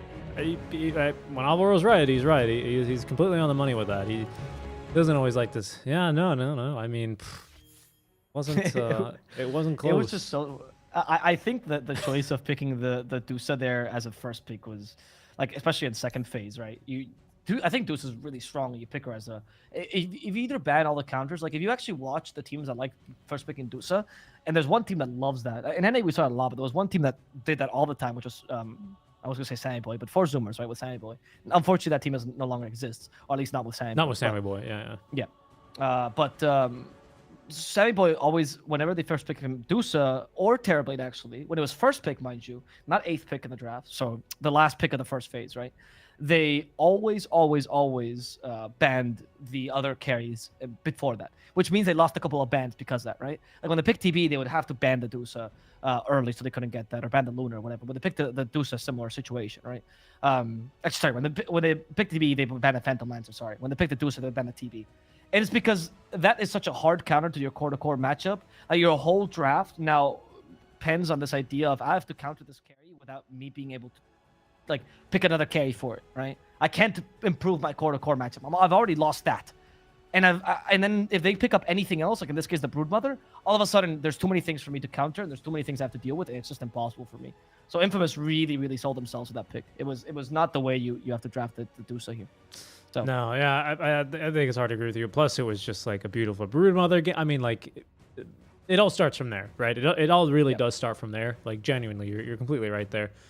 But I mean, BINOMISTAS, they just really piled it on, didn't they? It was like, you know, you got a pizza, and then it was like kind of even, it was comical how many toppings were on this pizza at this stage. Like, there's no way you were going to eat it even with a fork and knife. This thing was just way too thick. And BINOMISTAS, you know, they served up quite a pizza pie, and we'll see here if we're going to get a bit of a closer game 2 here, as we are going to be going to a very short break, guys. When we return, Mobius Maestros will resume with the second match of Infamous versus BINOMISTAS. See you then.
Hello, everyone. Very short break, very short game 1, but that means we're even here faster for game number 2 because the Dota action does not stop here, except for after the 4th match. But this is only the 3rd one, so then it stops, and then we get sad and sleep and eat some food, and then we start again the next day because we still are only, pardon me, now halfway through day number 3 of 9 of this tournament. So plenty of Dota to come, guys. We haven't done one of these yet, Avo. So if you please would, just do the administrative announcement of where you can watch this tournament and what this tournament is about here for the Mobius.bet Maestros. So Mobius.bet Maestros was an idea that came up 2,000 years ago by the Freemasons, where they thought, no, okay. This tournament is a tournament sponsored, of course, by Mobius.bet. No surprise there. So if you guys want to go and check out their site, because they're trying to help out South American Dota, not just with this tournament, but with other further iterations of hopefully South American tournaments, do try to bet, of course, responsibly, and only if you are 18 years of age or older on Mobius.bet. You can find links down below as well. Of course. And this tournament is being broadcast in a multitude of languages. You can find the English and the Russian streams on Twitch. I believe is Portuguese too? Yeah, Portuguese. English, Russian, and Portuguese streams is true. Portuguese too. On Twitch, Portuguese language, but made by Brazilians. Aedrons, the one and only, is there. So do check those guys out if you want to support the other communities that are also supporting this broadcast. It's at Eeples Gaming, _RU, or at Aedrons PT. And you can also find the Spanish broadcast, which is also a very important broadcast for this chat, where you can find the one and only Blue, which has an even better appearance than Tsunami and a beautiful, wonderful voice. And he's casting over on Facebook Gaming / Gaming, I believe. Eeples Gaming, that's correct. Yeah, Eeples Gaming. That is correct. We should set up a bot command to maybe have these other... Yeah, for the different languages. Yeah. I mean, everyone is welcome here, though. Everyone is welcome here. And, of course, for the English language, we're also broadcasting here on Twitch TV, which most of you are probably on. But if Twitch doesn't load very nicely for you, we're also on YouTube, exclamation point YouTube, and chat for the link there, and on Trovo, if you know what that is. So make sure you guys check us out wherever you can get to watch us, as this draft is now developing. Quite the long administrative note, but we do thank you guys for stopping by, supporting the tournaments, and of course enjoying some SA Dota along with us. And I think BINOMISTAS really enjoyed that game 1. I don't think Infamous did so much. And here we go with now draft number 2. I'm already kind of favoring this BINOMISTAS lineup. We have the Mars versus the Gyrocopter. Ogre is an interesting pick. That's at least buffs for Gyro built in. Yep. I don't love the forced Gyro this early, very much like the Dusa pick. I feel like you're forcing a carry way too early in the draft. That's not it's not free, right? This time it's much better, right? Because it's 8th pick Gyro. 4th pick in the picking phase, but it's considered 8th pick if you look at the captain spot, right? So just I change notations all the time. I know it's a bit confusing. It's just that the 8th pick is so valuable when it comes to talking to like drafters, analysts, coaches. And even though it's a bit more protected, you can't fully protect the Gyro. You have to ban the carries, essentially. I think the Darkseer ban might have been a bit too much, honestly. I know King Ao is a good Darkseer, but I don't think it was necessary. And you got King Ao, his best hero, by a long shot. He's incredible on this hero, which is the Mars. And also a huge counter to Gyrocopter. Deals nicely with him as a ranged hero, can burst him down. It's brutal. So we're already on the back foot yet again in the draft for Infamous, but not as bad as last game, that's for sure. All right. I don't know. It was his best hero, for sure. I mean, that's good. Oh, he's so good. There was a time where King Ao used to honestly only play Mars to the point that they started banning for him, and he would like always all chat angry things. Why are you banning the Mars? You scared? You scared? Well, they're going to synergize with it beautifully, aren't they, with this Willow. TA, also a hero that really struggles versus a Mars arena, and even Bulwark, potentially. Not as bad as Gyro does, but it seems like now we're just kind of incentivizing this Mars pick even more. This is going to be a mid lane TA as well with the Gyrocopter. And this is a TA into a Lesh, so the early levels are not bad whatsoever, but Lesh, once he hits 6, is going to eventually give TA the boot out of the lane, which is potentially problematic here. Because Mars as well does bring kill potential at his own level 6 to the Gyrocopter. So we're going to have kind of 2 nomads here in terms of where they're going to be looking for farm on the map. That might end up butting heads a little bit. 2 heroes as well that really want to flash farm these early stacks that Infamous have picked up together. I like, normally these are good, and it is not bad because we are buffing them both with Bloodlust, but like, we're going to run out of farm here in the early game. These heroes want to do the exact same thing, and we're going to have to prioritize it for the TA first, and that doesn't leave Gyro with a lot of impact. That's true, but the TA does mitigate the depends on gyro completely. So if you guys get countered a bit, you always have TA to make up for that. So I don't think it's that bad in that sense. I think the TA matchup against Lesh is also pretty solid. So you're happy with those two things. I think the draft is a fix here to make sure gyrocopter is not the only thing you have to depend on, and also a way to deal with Mars and still having a ranged hero. I just need an offlaner that can be a full space grader for the first minutes. Sort of something that doesn't depend on farm too much. That's why Legion and Tide got banned. I think Tide's not that great. Pango's okay. Yep, I like the Pango. When a Sacred Spets hero, not a hero that depends on farm, or alternatively, a hero that can always go for very, very dangerous farm. Used to be the case that like 2 metas ago, the hero that did that was Bloodseeker. Now it's kind of Pango. When you need someone that needs to open up the map forcefully, it's either Pango or Timbersaw these days, because they can take farm that nobody else can access. So it's essentially taking farm that's not accessible to you to begin with. So that's pretty good. I like this Pango a lot, and it's also counter to Mars and Leshrac. Mm-hmm. Very good in that sense. Very good in that sense. BINOMISTAS with a hard carry pick here. TB Medusa and Morphling and the Faceless Void all out. Carry Axe not possible for them either, but they've not banned a single carry themselves this draft. I think we would need something decent lane versus the Pango. Can't get crushed to... Choose your hero. Huh. Interesting. Okay, so it's a mid-raiser. It's going to be the safe lane Lesh then. This is the first time I've personally seen the safe lane Lesh in this tournament, actually, because I think Sumail used to run it all the time when he did his stint on Liquid, didn't he? Yep. Okay. So one thing that Safe Lane Lesh is really good at this game, and I appreciate a lot, is his lane against Pango is great, right? So this whole idea I talked about opening up the map and securing farm, much more difficult if the beginning is very, very tough for you. Pango has okay matchups against most carries. There's only a few exceptions, like Slark, for example, and stuff like that. But for the most part, he's very good. But against Lesh, he does nothing. Lucky Shot does nothing. Your Swashbuckle won't save you if you get stunned, and you're still going to receive a bunch of damage. You can't get close to the lane, essentially. It's a difficult matchup. So I like this BINOMISTAS draft once again. Also, Razor's brutal against Gyrocopter. Yeah, that he is. That he is. It's a couple of stunts to deal with him here. At least Axel with the Fire Blast, Hoodwink with Bushwhack, and of course Pangolier ultimately can hold him down for a while. But it's a mid-Razor, right? So it's not your off-lane Razor that's not going to be able to go for like a Yules or, you know, a BKB. Like, he's going to have items pretty early here in this mid lane. Yeah. I'm curious, what's the safe lane Leshrac build, though, on the skills? Same. Okay. Like, on skills is a bit different. Depends, right? On skills, you can go for, honestly, a variety, because you don't rotate as much. Diabolic Edict takes less priority, so you can concentrate more on Split Earth and Lightning Storm. But besides that, the game style is very, very similar. Like, you play a mid-Lesh, essentially. Yes, it is. You can see, I mean, there's a reason why he's Master Tier on this hero, honestly. He's really good on Mars. You're in for a treat if you haven't seen King Almar. This is really, really good. I absolutely love this hero. When he first transitioned to offlane, because he was playing, remember, if you guys know King Al or King RD as he used to be called, King Gordo for the old crew. That's what King RD means. Fat King.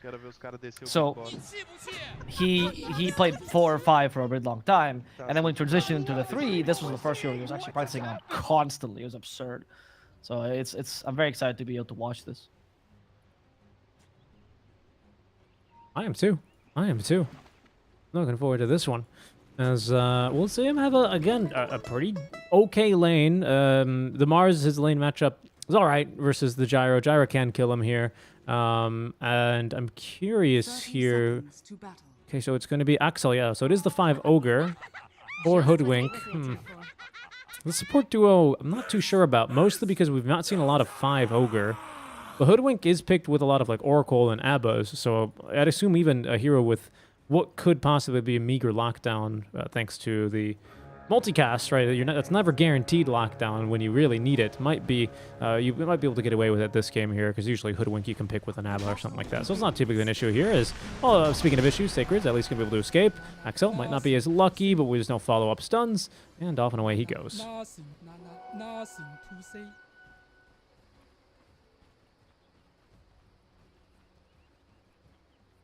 Okay.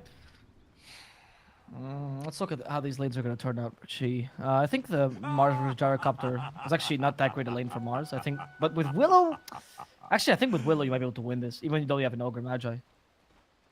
I think he might be able to turn this around. Like the double bramble that you talked about, it's just so brutal against Gyro. I think you crush him.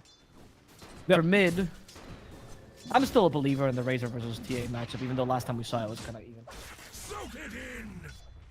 Was it even? I do recall that. Yeah, it was. Like a TA won that slightly.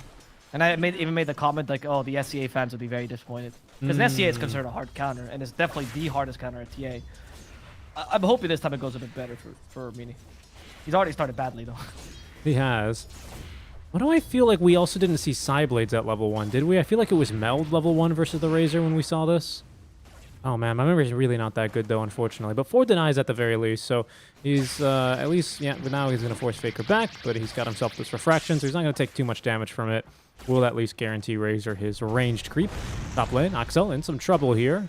Has a bit of space for himself with the Fire Blast, and he's gonna have to, pardon me, use the salve on himself. Probably have to call another one then, for Lumiere, who might end up needing it. They could look to turn now onto Jupiter, but Axel, low base damage, high armor, is not going to be able to chase down that Willow. Yeah, you can't kill Ogre early on. But you can kill Gyrocopter. Ironically, this is the one lane where the carry is the better kill than the support, right? Or an easier kill, rather. Only Ogre makes this swap. And now, actually, King Ao is in trouble. They hit him with a Fire Blast. Wasn't expecting that. King Ao walking through the Brambles. Lumiere could be the He walked victim, over the actually hit bramble. two Brambles. But Jupiter was not expecting that, so he actually stopped hitting him there for a second. And we had Fairy Fire. We had Fairy Fire for Lumiere, so he was all right. He was all right there, but definitely needed to pop the stick. Definitely needed to pop the stick then. Make sure he could stay alive. Quick pause. What's going on? Lag, Blue. I'm sure he's talking to Blue, right? The caster. Blue is lagging, I think. Really? Oh, that's so cute. That's so cute. I love when people refer to them by colors like an old Dota one. I don't think anyone called them by hero names. He's saying that Nueges is lagging. Okay. Yeah. Blue is lagging, yeah. Look, Benny is a Peruvian who lives in Argentina in a team full of Brazilians. This man, he has the control of languages beyond our understanding, okay? Very true. Very true. Couldn't imagine that one. Could not imagine that one. You know, my favorite thing is when I got to interview him, he told me that in 2 years that he'd been playing with the same team, he never even thought of learning Portuguese, which is the most Hispanic thing you can tell me. I was like, have you considered learning Portuguese? I asked him, he's like, huh, that's a good idea. That's a good idea. No, I don't think so. Not really. It's like, wow. It's wow. like that would make things a lot easier. I never thought of that. Yeah. They speak to each other in Portuñol, as they say, so like a combination of Spanish and Portuguese. But mostly he doesn't speak to them because he's a carry. He doesn't even need it. Yeah, I imagine they communicate through a lot of pings and yelling. Pings, hero names, and like you said, like a lot of words in Spanish and Portuguese sound similar. So if I speak to a Portuguese person or a Brazilian person in Spanish, they will understand me mostly. If I speak slowly, mind you. Yes, and the same. And if I use only words, like big words, right? I think it's perfectly easy to understand. Yep. Especially proper nouns in Dota 2. Like, it's pretty easy. Exactly. Yeah. Like, it's like, vamos, Willow, you know, you understand that's understood. Yep. You even catch on to some words which are Portuguese.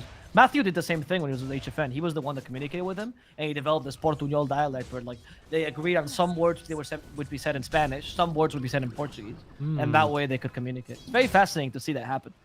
That is pretty intense, though, because I feel like there are... Oh, wow, that was a lot of burst damage down bottom there. The Bushwhack and the Acorn shot cleaning him up. Benny, yeah, not able to attack very much, though, but Michael getting the first blood there, rather than Sacred. Both cores staying alive down bottom. That is actually a really interesting concept, right? Because I feel like for a lot of things, it's pretty easy to like guess and say, oh, when will we need to save TP or I need help? Like, how are we going to say like that stuff's obvious, right? Because that happens 5, 6, 7 times a game. But for the really, really niche things, like I wonder if these teams practice like, oh my God, there's a divine rapier, pick up the rapier, right? Like, yeah. Like that just comes with experience, right? And that's when I think this gets very, very interesting. And how do we communicate for that? A bunch of pings and these high stress official game scenarios, right? Because I imagine they don't really work those out immediately. It's more the TPs, the rotations, the healings, calling out heroes. But if it's like really, really niche situations, like that's really cool. That's where I think this gets interesting. It has Fairy Fire. The whole missile's coming though. It's scary. Alive. Yeah, what is interesting, I mean, when I was talking to Matthew, he was telling me that it was more the idea that, like, they would decide these things as they saw these happen, right? Oh, we need to find a word for this. Okay, well, let's go, right? So, and it helped, of course, they were in Brazil and playing there, because then you have to adjust to the pubs as well, because you have to play with most Brazilians, etc., etc. That's what mostly is in South America server, or the Brazil server rather, as they call it now. Okay.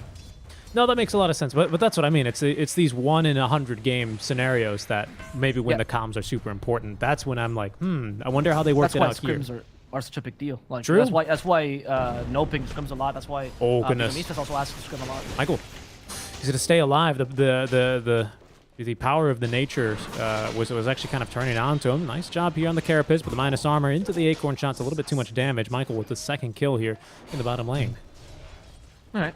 For now, the game is going well for BINOMISTAS, as is to be expected, though. They should having a good early game. That's why you pick these heroes overall. But you've already forced Faker into the jungle, which I think is to a degree a win for Mini. But once again, the lane was not as awful as we envisioned. They don't put enough pressure with the Razor, especially because in SA, mind you, especially because we don't see rotations from the supports. Like, when you see this in SCA, the supports are constantly there to make sure the TA, if she goes jungle, gets punished for going jungle, right? And we're not seeing this as much. They're not buffing the mid laner. They're instead trying to help out the other side lanes, which is fine. But it doesn't make the Razor pick shine as much as it should. They finally have at least found a kill down bottom on the Sacred. Connecting onto him with the Impale into the Split Earth. And that's going to be the kill mid lane now. XL, who's going to be taking a lot of damage, gets the D ward because you don't need damage for that. But the body blocks here into the Eye of the Storm.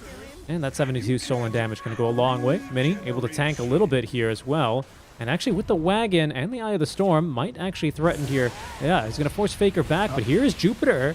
They could have a kill here if we can connect the Brambles, and we will, almost guaranteed, thanks to the Cursed Crown stun. Faker, yeah, he's going to turn and get off one attack, but down he will go. Okay, that was very good. That's what they should have done, and now they're doing it in time, right? Pango's coming in. Pango can actually hurt the Razor a lot. Nice play Carpus, but not good enough, as Mini does fall. Good rotations by Infamous, even if they were a bit reactionary. And Nuages might die as well. No chance to outrun this Pango. And this is where Benny regrets only getting the 1 point Diabolic Edict, right? Pango leaves the lane. You'd wish to put pressure, but you can't because your single point Diabolic Edict does nothing. That's true, but that's not to say that BINOMISTAS aren't able to apply pressure anywhere else, right? As we can see, King Ao, he forces the TP from Faker, because with this first wagon wave and with basically Gyro being forced out thanks to the threat of the arena, King Ao was doing basically free tower damage here. Now Faker's TP'd. They're going to turn with the first arena of the game. Faker, he's going to get this level 4 refraction off, but there's too many enemy heroes here as BINOMISTAS reacting perfectly here. Faker just cannot find the space. And Alpha, this is what my concern was. We have two heroes that want to do the same thing. Only one hero can do it, which means we're going to have to take dangerous farm on the TA or the Gyro. And in this situation, it was Faker. Okay, that's true. The Faker had to sacrifice himself here so that Gyro can have a bit of an earlier or a bit of a decent start. Benny already got his boots of travel, by the way. Like I said, exactly like mid-lash. And now he's going to start to farm out of control. And BINOMISTAS has the opposite problem where they have too much farm on the map, really, for all the heroes that they have. Like, these heroes can be constantly fighting rather than farming at all. Yep. So, it's going to be difficult for Infamous to match this pace. Michael, he's going to be fine. I do really love Hoodwink's animations, though. The more that I'm in, they're beautiful. Especially in 7.29, especially the latter half of 7.29D, we've seen so much Hoodwink. But yeah, great animations on this hero.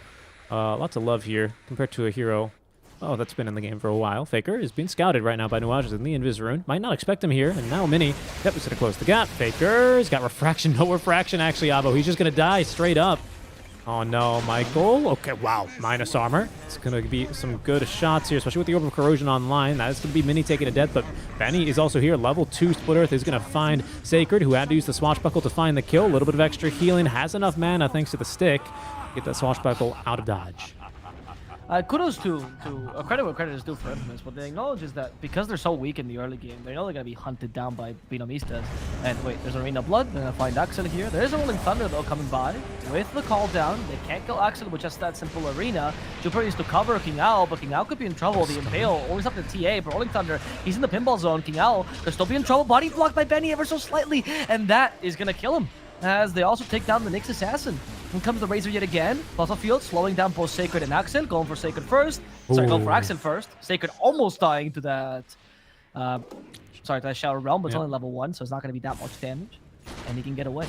So what I was pointing out, by the way, is that Infamous, what they're doing really well is that they acknowledge these rotations are going to happen. they know that BINOMISTAS will feel confident and rotate with 2 or 3 heroes at best, and they're forcing massive rotations from the Pango to punish these rotations. Yes, they lose a TA, but at least they're getting something in exchange, and they know the late game is theirs, and this goes far enough. I think that's a fair point to bring up, and I don't want to discredit that because it's better than doing the alternative. Because the only alternative to that I see, Alvaro, is taking farm that you'd normally be able to do with a different carry or a different mid laner, right? But you simply can't do that. So I think naturally Infamous feel like they just have to group up a little bit more because their map is already a lot smaller, just because they're so much more weaker right now. So I think it's a result of that for sure, but it's wise of them not to still try and take dangerous farm regardless, right? Like, we don't see anyone, for example, trying to siege this bottom tier 1 from Infamous because they know that if BINOMISTAS fight them for it, they're going to get completely creamed. Like, there's nothing they can do. So that's a good point to bring up.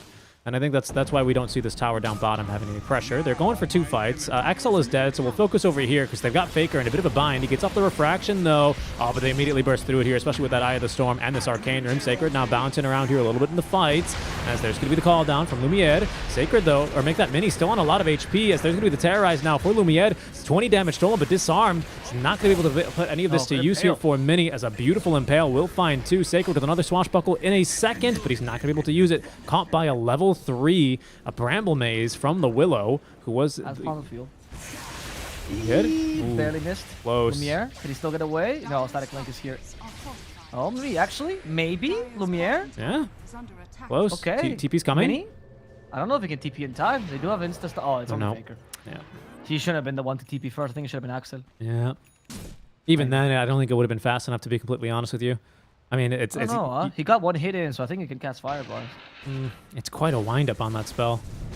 I don't know. I honestly can't say. Yeah, I can't say either. I still, though, it was an odd fight by Mini because he chose to go for, honestly, any hero that wasn't Gyrocopter there, which I don't think was the right choice. He could have just killed Gyro in the middle of that triangle fight. And this is attempt number 57 at going into the enemy triangle, getting kills.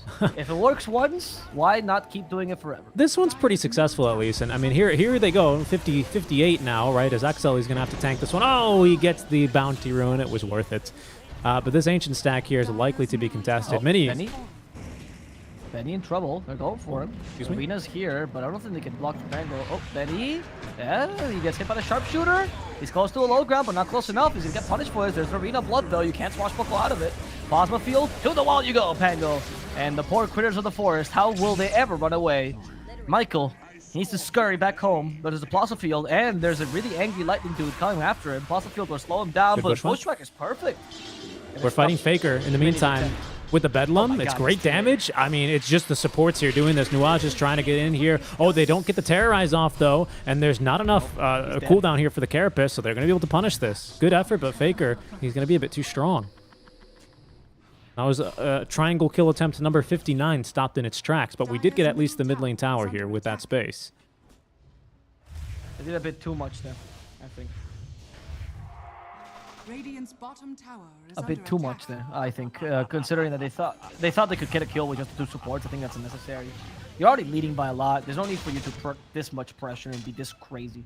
I saw this from BINOMISTAS even before King Out, by the way. They still had this issue where if they're winning, just go insane. And last game it was good because you had such an outtrap. There was nothing the enemy team could do.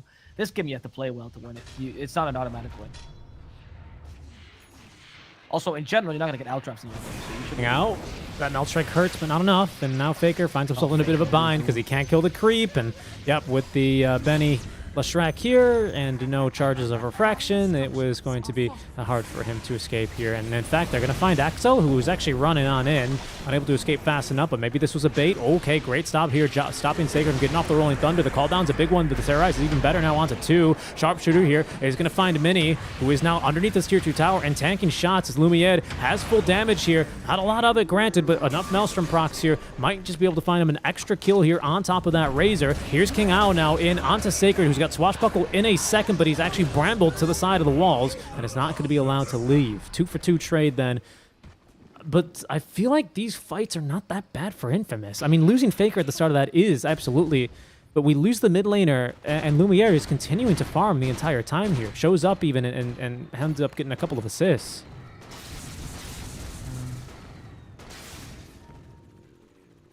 Radiant's bottom tower is under attack. Yeah, it's tough. It's tough, honestly. I feel like I feel like BINOMISTAS is pushing the envelope a bit too much, and they're not really getting what they want of these fights. You want constant fighting in this game because constant fighting means enemy team can't stop and farm, right? But if you are not winning these trades, then this constant fighting is eventually going to get them farm. And it's only losing you time because you're not taking objectives either with it. So I don't know how they can find a chill pill to this, though. I don't think their team fight is that difficult, just speaking out going in, but it constantly seems like it's either Benny or Mini who's initiating and then just getting thwarted. Yep. Yep. I mean, it needs to start being sacred pretty soon. But he's gone for a defensive item. I think he's reading. He's got the pulse of this game, right? He's like, well, we haven't really been on their side of the river, basically since the game started. I'm gonna go mech first, right? Because I don't need to go for blink or Yules or anything like that if they're just gonna run at us continuously. Yep. Mech is gonna be the item for him. So maybe this allows him to at least get some higher impact ultis in, keeping alive the TA Gyro so they can cut off more attacks. With Gyro, of course, that's so much damage that he's able to pump out, even if it's just 3 or 4 with Flak Cannon. Maybe that's enough Maelstrom procs to turn. Yeah, you know, it's these small things that make the difference. I really like this item. And here's the smoke. We are smoking only with Dragonlance, though, and only with Lumiere's Maelstrom and the Sange. Nothing too big here, as Faker immediately is going to break the smoke. I think they're going to try and bait him. Radiant's middle tower is under attack. Dire's top tower is under attack. They're not going to find anyone, though, here. It seems like BINOMISTAS have wisened up as to their game plan. They understand they can't keep being this insane. But they also have to defend their objectives and ideally get killed. This is the arena of blood for Sacred. Okay, sells the mech and they keep him stunned, they can, and they kill him off. But King Owl is in trouble himself now. Caldon coming down, King Owl will die to the TA, and they also kill Jupiter in the process. There's Benny versus Gyrocopter now, with Razor now finally joining in, but there's double damage on Lumiere, which will allow him to kill Benny. Lumiere even going for Mini, and the double damage is making sure they can still hurt him, even through the static link. Wow. Oh, the choice to fight, that was too much. Yeah, I mean, DD doesn't work the way you think it does. It doesn't double your current... I mean, really, it's static link that doesn't work the way it does. It doesn't actually reduce your base damage. It just gives you this minus modifier. So DD Ruin, it just adds plus 127 to Gyro, right? So, and you... I mean, there's only so much static link can steal, especially without the talent. So yeah, you're completely right. He still has enough damage to fight through him. I mean, everything coming in clutch there. Wand, infused raindrops, even this Sange allows Lumiere to live on like 15 to 30 HP there. Just barely. What a fight there for Infamous. That one's huge. That one's huge. Okay. I don't know what BINOMISTAS needs to do to get their head in the game, because it's been 2 or 3 fights that they've forced it too much, and now we're getting to the point where they're actually starting to lose. The TA is getting online. The Gyrocopter is in a similar position. It's not like last game whatsoever. And what worries me is that this is an issue BINOMISTAS has had for a long time, and I still see them having this problem. I like when they play these drafts. I think these drafts are definitely viable, but they need to be able to have a cool head when they do so. I think perhaps, especially with a Leshrac, I think the play was to more force fights around objectives. If we can force a fight like around a top tier 2 tower and not in the enemy triangle, it's either, okay, the enemies have to waste time and farm and fight somewhere they don't want to be, somewhere that's really inefficient, the top part of the jungle, compared to just running the triangle. Because if you just keep them in the triangle, they'll just stand there and continue to farm, and that's where they're going to farm most efficiently anyway. I feel like trying to fight them there was I think, actually a little bit of a misplay, because I don't know. I mean, has Benny gotten a single tower this game? I think he's just been farming. I mean, you know, I think we're underutilizing a big aspect of the Lesh, and that's to be able to force a fight, and because of your tower push, where enemies don't want to really fight you. We haven't really seen that. Right. You're totally right. That's been one of the difficulties of making this Lush work, right? Yep. It's just like the magical damage dealer, essentially. But his matchup against Gyro is not that good, if that's what you're running him as, right? That the hero that has to kill the Gyro is the Razor, but because Razor's going for this defensive build, you don't really have that option. So you have to take objectives to make Benny work. And look what Lumiere's got. I mean, this is like all into the early game, you know. Bloodlust, of course, level 4 already. That's not what I'm mentioning. At level 15, no points in the Rocket Barrage as they're hunting top lane for Axel. We'll keep our eyes on this. He's got 6 points already in stats. Lages? Yeah. Doesn't impay already. He's actually, I think he's going to aim prop. Oh, Sacred. There's only Thunder. Yeah, Minnie's going to TP. Yeah, Minnie's gone. Leaving Lages alone. But in the mid lane, though, there's a fight going on, and they're going to catch out the TA. That's perfect. Wow. That's a team fight you want to get. You force rotation up top with Nyx Assassin, which is whatever, it's a 5, and then you kill TA mid. That's good. Faker is taunting with the illusion. Okay, sorry, that was very funny. Yeah, no, that's what we're looking for. Yeah, right, because again, I think Benny shows top there briefly, or I think it was just Min. Like, we have so much push. I'm surprised we didn't really make use of it here. BINOMISTAS, it's still somewhat an even ball game, but it was like, you know, it was like a five-run lead in the first inning here, and Infamous have clawed it back to just about, you know, 4-5 here. I think they're still a little bit behind, just barely, but they're very much in a position where it's just one fight, and all of a sudden they're winning this game.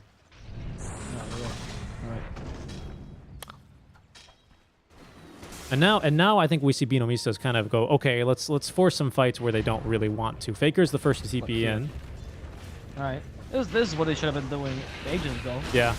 I might be a bit too late to accomplish it, though. That was a good sharpshooter, actually. Hitting Mini without a setup. Terrorized, though. Sends Gyrocopter packing. And that means that BINOMISTAS will have to do the same. Yeah, Nuages is in the Vendetta. Could think about counter or re-engaging, pardon me.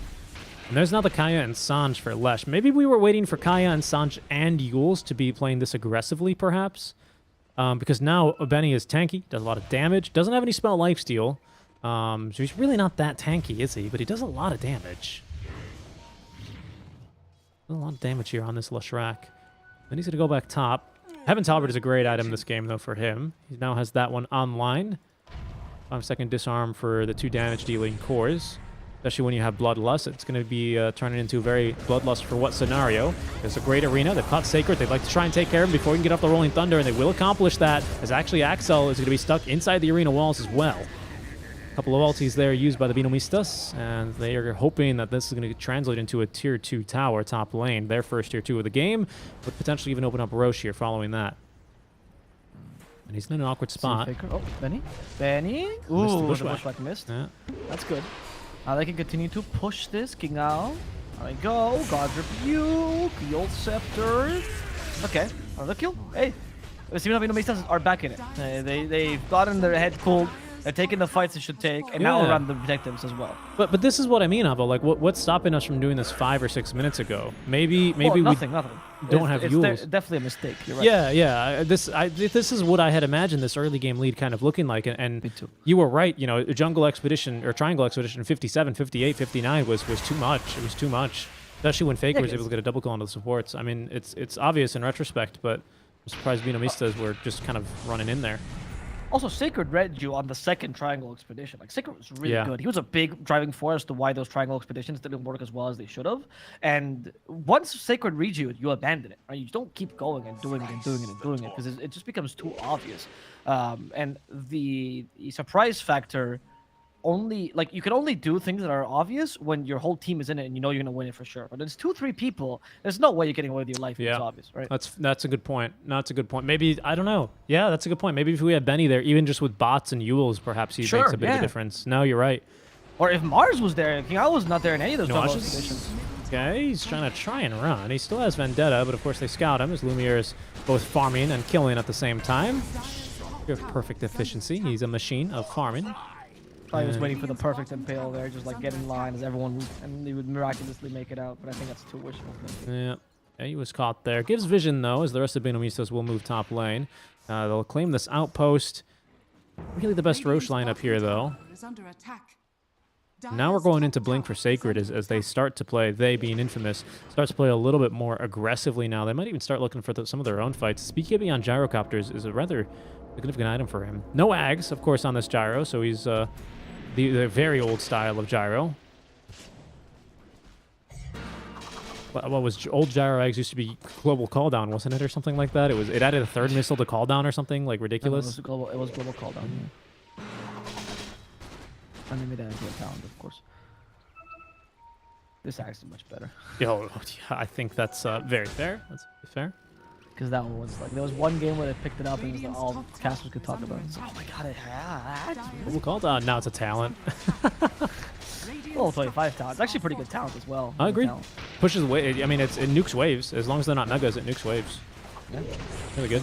You don't want to spend 200 gold on that. That's the only thing. No, yeah, I think it's like, especially in the type of game you would need to be in to really take advantage of that. It didn't make really sense, you know, dollars to cents, you know, that item.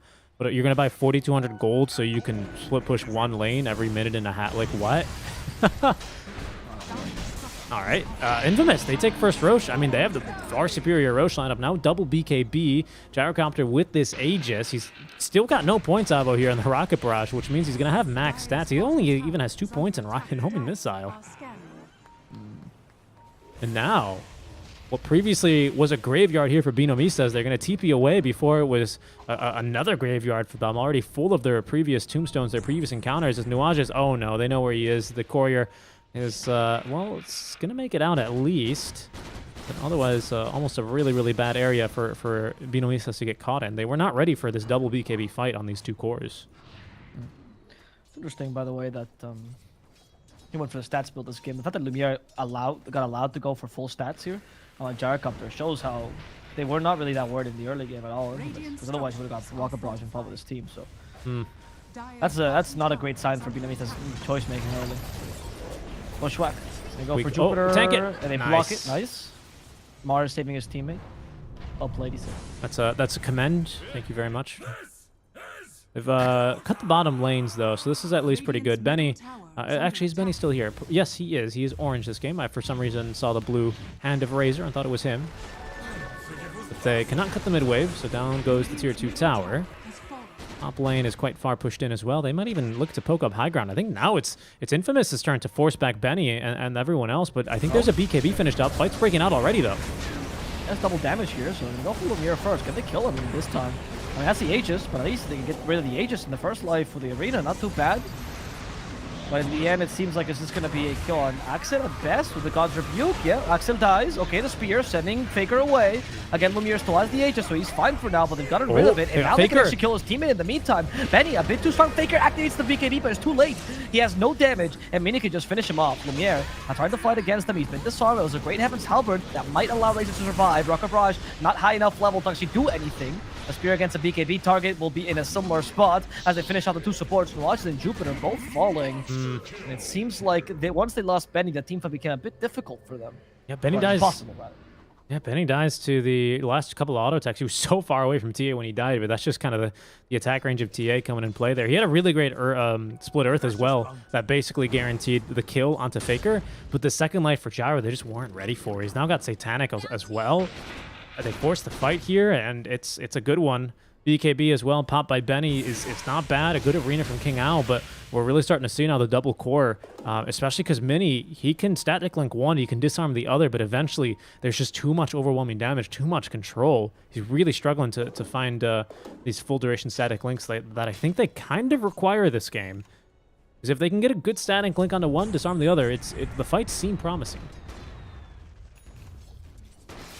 But that is a very, very difficult thing to achieve right now. Michael is probably dead down bottom, especially, yeah, if we hit him with the Yules. And they're going to pin him to the trees. Oh no, the Scurry couldn't get anything off there. Down goes the Squirrel. Okay. Not that important to kill, though. They got to keep Benny alive in these team fights. I think shields might make the difference, actually. That extra armor is really going to help out against the Gyrocopter. And the more you waste this BKB charge on Gyro, of course, the easier the team fights become for BINOMISTAS, because they depend solely on that magical damage. So that's another point. Also, they don't have Aegis this time. I think this team fight can be won by them, unless they just lose Jupiter immediately. Oh, he has time to Shadow Realm. Going for Axel next. Axel can't survive this. But it's one support for the other. Two supports for one. Not so good. Rolling Thunder still chasing after this poor Benny Leshrac. But he does juke him slightly there. However, he has a swashbuckle, took it away, so he's not going to die. BINOMISTAS will not get there. I think Infamous weren't too interested in that one, especially after the BKB. It wasn't really perfect from Faker. He might go even more. No, okay.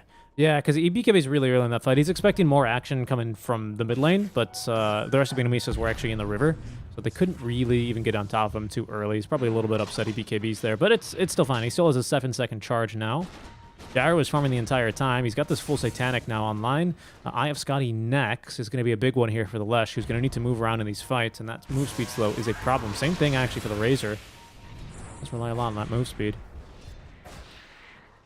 Makers... Can we... Oh. BKB?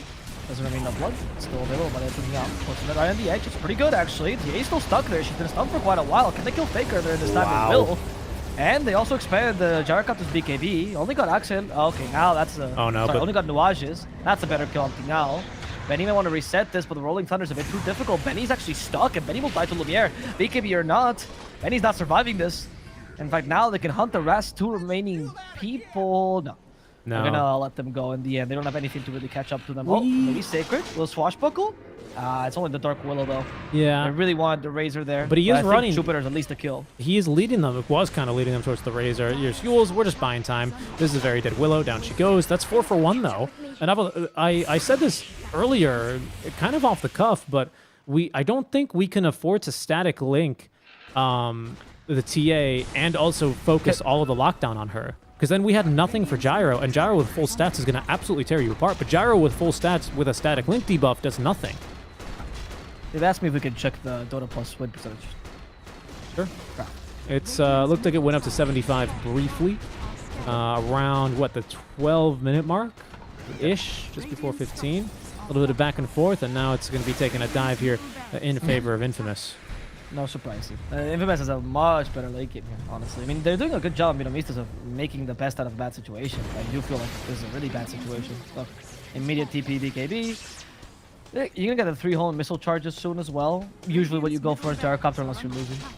Actually pretty strong, to be honest. And they're not going to get anything here. They're continuing to chase. Stuns. Faker's nearby with a haste rune. He's kind of invincible. The break now is going to be onto Mini. There goes Faker now with the Melt Strike in. King Out is just dead. Couldn't get the BKB off. Not like it would have mattered with the physical damage, and Mini is next. Also could not get the BKB. Faker now chasing after Nuages with the cover of the BKB and actually the haste rune. That is going to be then 3 more dead for BINOMISTAS and likely Infamous straight back onto the high ground. And without buyback here on the Mars, they may just look to try and end the game. Maybe they try to do that to force buybacks here, and then they find out that Mars and Nyx have no buyback. Razor has buyback. Okay, you forced 1, but you're still more afraid of the Mars than anything. And there they go. I'm gonna try to end it for now. Lumiere has no BKB though, Benny. Careful with those homing missiles, Benny. This Faker. He's gonna try to destroy the homing missile. He's not gonna get it, so he's stunned for a while. Still knocking out. Now I mean, if you're committing to tier 4s, you're committing. They know there's no buybacks. 20 seconds. Yeah. 8 till the Nyx is up. Now we have BKB again on Lumiere, so you could fight this. If you kill the Lesh, for example, now it's huge. Mini Or just like the Razor, for example. can't even get a So link we won't off. be able to Faker buy back. outranges him too much. Oh, this is impossible now. Lumiere, did he use the BKB in time to stop that fear? But he's getting body block with the creep, so he's actually not going to go There that goes far. Benny. And now he fights back. He's going for Benny. He gets stunned. But Benny is also in trouble himself. Rolling Thunder. There's the BKB used. Mini is a target, but Gyrocopter's losing all of his damage. Okay. A retreat in the end. And now Mars is up. Can we cut them Yep. off here? The Yules, it's onto the Pangolier. That's quite the catch here. Pinned the wall to the arena now. Nice. Faker Nice BKB. and Lumiere thinking about turning. The static link, though, is minus 100 damage for Lumiere, but they have no choice now. They're going to go in as Faker onto the high ground looking for some damage onto There he Benny. goes. He's still alive. That Melt Strike is a lot of damage, but he's a little bit too fast. Gets the 4-stab forward, but he's disarmed by Mini. They've at least dispatched of a Willow. That's a dive back and into the fountain. They will go. Throne is exposed, though. Benny trying to at least distract them a little bit. A Sacred going into the fountain, and there's going to be the disarm from the lucky shot, and all the damage coming from Faker. Throne now being focused here by Faker as he stands in the spear, but the GGs are called, and it's the 1-1 draw as Infamous do claw it back here after a pretty rough early game and a very rough game 1. GG with 3 dots, Faker. Ooh. Yeah, that I think that you can. I mean, there's definitely BINOMISTAS to blame for this game entirely, as in, like, Infamous played a good game, but BINOMISTAS definitely did not execute as well as they should have the early game. But in their defense, they had a really hard lineup to execute. You could tell they felt the pressure, and they did a bit too much for a lineup that needs to be played very, very precisely. You can't just go and play it crazy like they did. So I like that they're doing this because this is a good way to learn and a good way to train on these kind of lineups. If you never try these things, you will never accomplish it in the future, and you have to be able to run these lineups in the future if you want to be a good team. So I appreciate BINOMISTAS' attempt at doing this at the very least. They just need more time to perfect it. Yeah, as we'll bring it back to cameras here just to bring up our last series of the day. I mean, I agree with you, right? I think Core Lash is pretty hard to run. I think we see why as BINOMISTAS couldn't quite pull it off. Lash, yeah. But I think when you look at the replay for this, right, it's, I think, kind of obvious, especially if you just leave your camera zoomed out in the dire triangle and you make BINOMISTAS watch it, they go, stop. We've seen enough, right? Like, we get it. We should have done something else. Like, and that's how you learn, though, unfortunately, right? Exactly. It's nice to learn from others' mistakes, but sometimes you're going to have to make the mistakes yourself and learn from them. And, well, BINOMISTAS with a really strong draft in game 1, crush Infamous. Infamous, they outfight them here. They hold their own, and that's then another draw here on the day, as that is going to be our third series already done. We are actually still right on time for 2 days in a row here, Avo, aren't we? And that means we are going to be heading for a short break. Next up is probably your most anticipated series of the day, right? Best of two between SG Esports and Hokori. And while it is only a short 10-minute break, can you at least leave us with a couple of things to look forward to here while we wait for the draft to begin? Sure. SG Esports, they're coming in, and they obviously just came from qualifying to TI. They're looking strong, but not as strong because they just don't care as much for this tournament as I just talked about compared to TI qualifiers. However, SG, what's interesting about them is that we're seeing a level that we didn't really see in DPC, where even where they're not caring, they're not making grievous mistakes. They're not clearly like stressed out or insulting each other or whatever was happening, right? They're not messing up as much. They're having the game that we expected from them during the DPC, which is a stable upper tier team. We're getting to see that now, and there's dashes of brilliance from the SG that we saw in the close qualifiers when they're really try-harding, and those are the wonderful things to see. Especially against the teams that I think they consider better, they do this the most. And Hokori is definitely one of those teams. A team that was based around their carry, Lumiere, who's now an Infamous, lost their identity to a degree by losing Lumiere, and now have rebuilt it on Tieres, and are doing a really good job of showcasing that even though the team always looked at the 4-1, the 4 was more important than the 1. And Hokori is alive and kicking in this tournament. So if you want to watch the rising up talent versus the old veterans, this is the match to watch today. All right. If that doesn't give you enough reason to stick around, well, then at least stick around and watch some ads, guys, because we're going to a 10-minute break, and when we come back, we're going to have our final best of two for day 3 of the Mobius.bet Maestros Cup. Back for you and live. We'll see you.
Welcome back, everyone, to the Mobius.bet Maestros. We now have our final series of the day. Draft already underway between SG Esports and Hokori. Thank you guys so much for tuning into the coverage today, whether it's your first game with us or what, now your 12th game with us straight. It's been great to have you, and hopefully you guys have been enjoying the SA Dota along the way.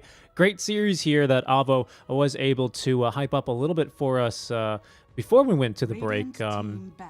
So you kind of you gave us the lead up to this game, right? Especially for SG, especially for Hokori. Both of the teams, or Hokori, really going through some changes.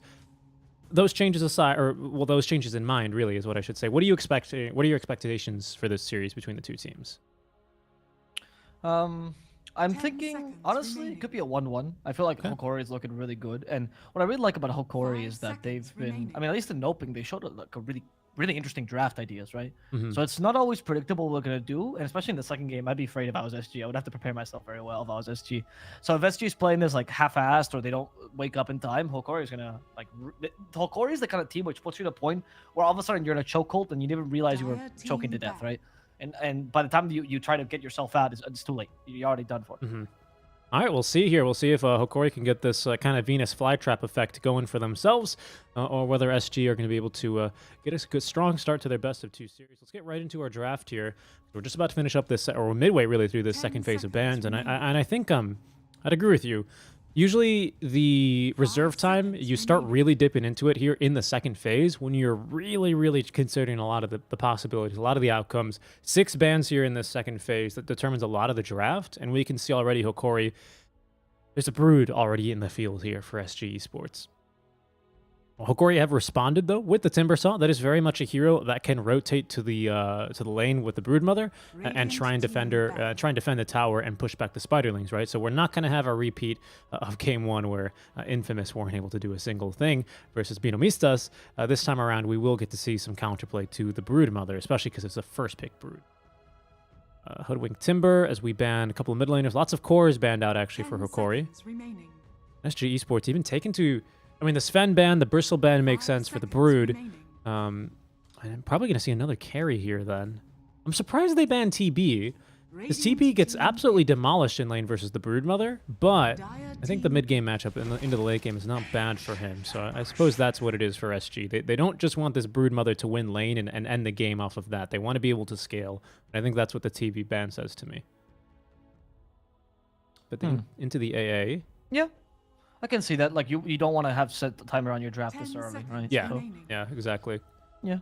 I mean, I still think the timer ends up happening with Broodmother whether you like it or not, but I do see the point where you're coming from. I think Hokori has already... with these 2 picks, I think Hokori has dealt pretty nicely with the Broodmother, though. You have a mid laner that's... Actually, Mars has one of the issues as a mid laner is that oftentimes he actually takes too long to get online for what a mid laner would like, right? And the hero has... He gets online faster than an offlaner for sure, but he still needs the Blink Dagger or Yules, right? They're very similar to a Tiny when it comes to timings. So by actually allowing him to now go bottom, you have 2 options here. Or I'm saying bottom because... to go to the offlane, right? Or whatever Broodmother is. Either Timber rotates and Timber gets rid of the Spiderlings and protects your tower, which is a perfectly viable option. But that means you can't take the tier 1 with Timber because it takes longer. Or Mars does that. And because Mars is a mid laner that doesn't need to rotate immediately, like Puck or Invoker, he's capable of doing that without losing too much tempo. And now the only way SG could really punish this is by picking another pusher mid, like DP, DK, or Leshrac. And if they do that, then the Mars pick is in a bit of a pickle. But Hokori's giving themselves a wide, ample amount of options. So I like this. I actually think this is very good. Yeah, okay. Especially because we can, like you say, we can flex this Mars to support if we really need to. If we really need to. SG, they've got a reply here. Now they're finally dipping a bit into their own reserve time. They'll come out with the Gyrocopter, though. Not really what I was expecting here, Alvo. The Gyro into the Mars. Again, it's the lane is...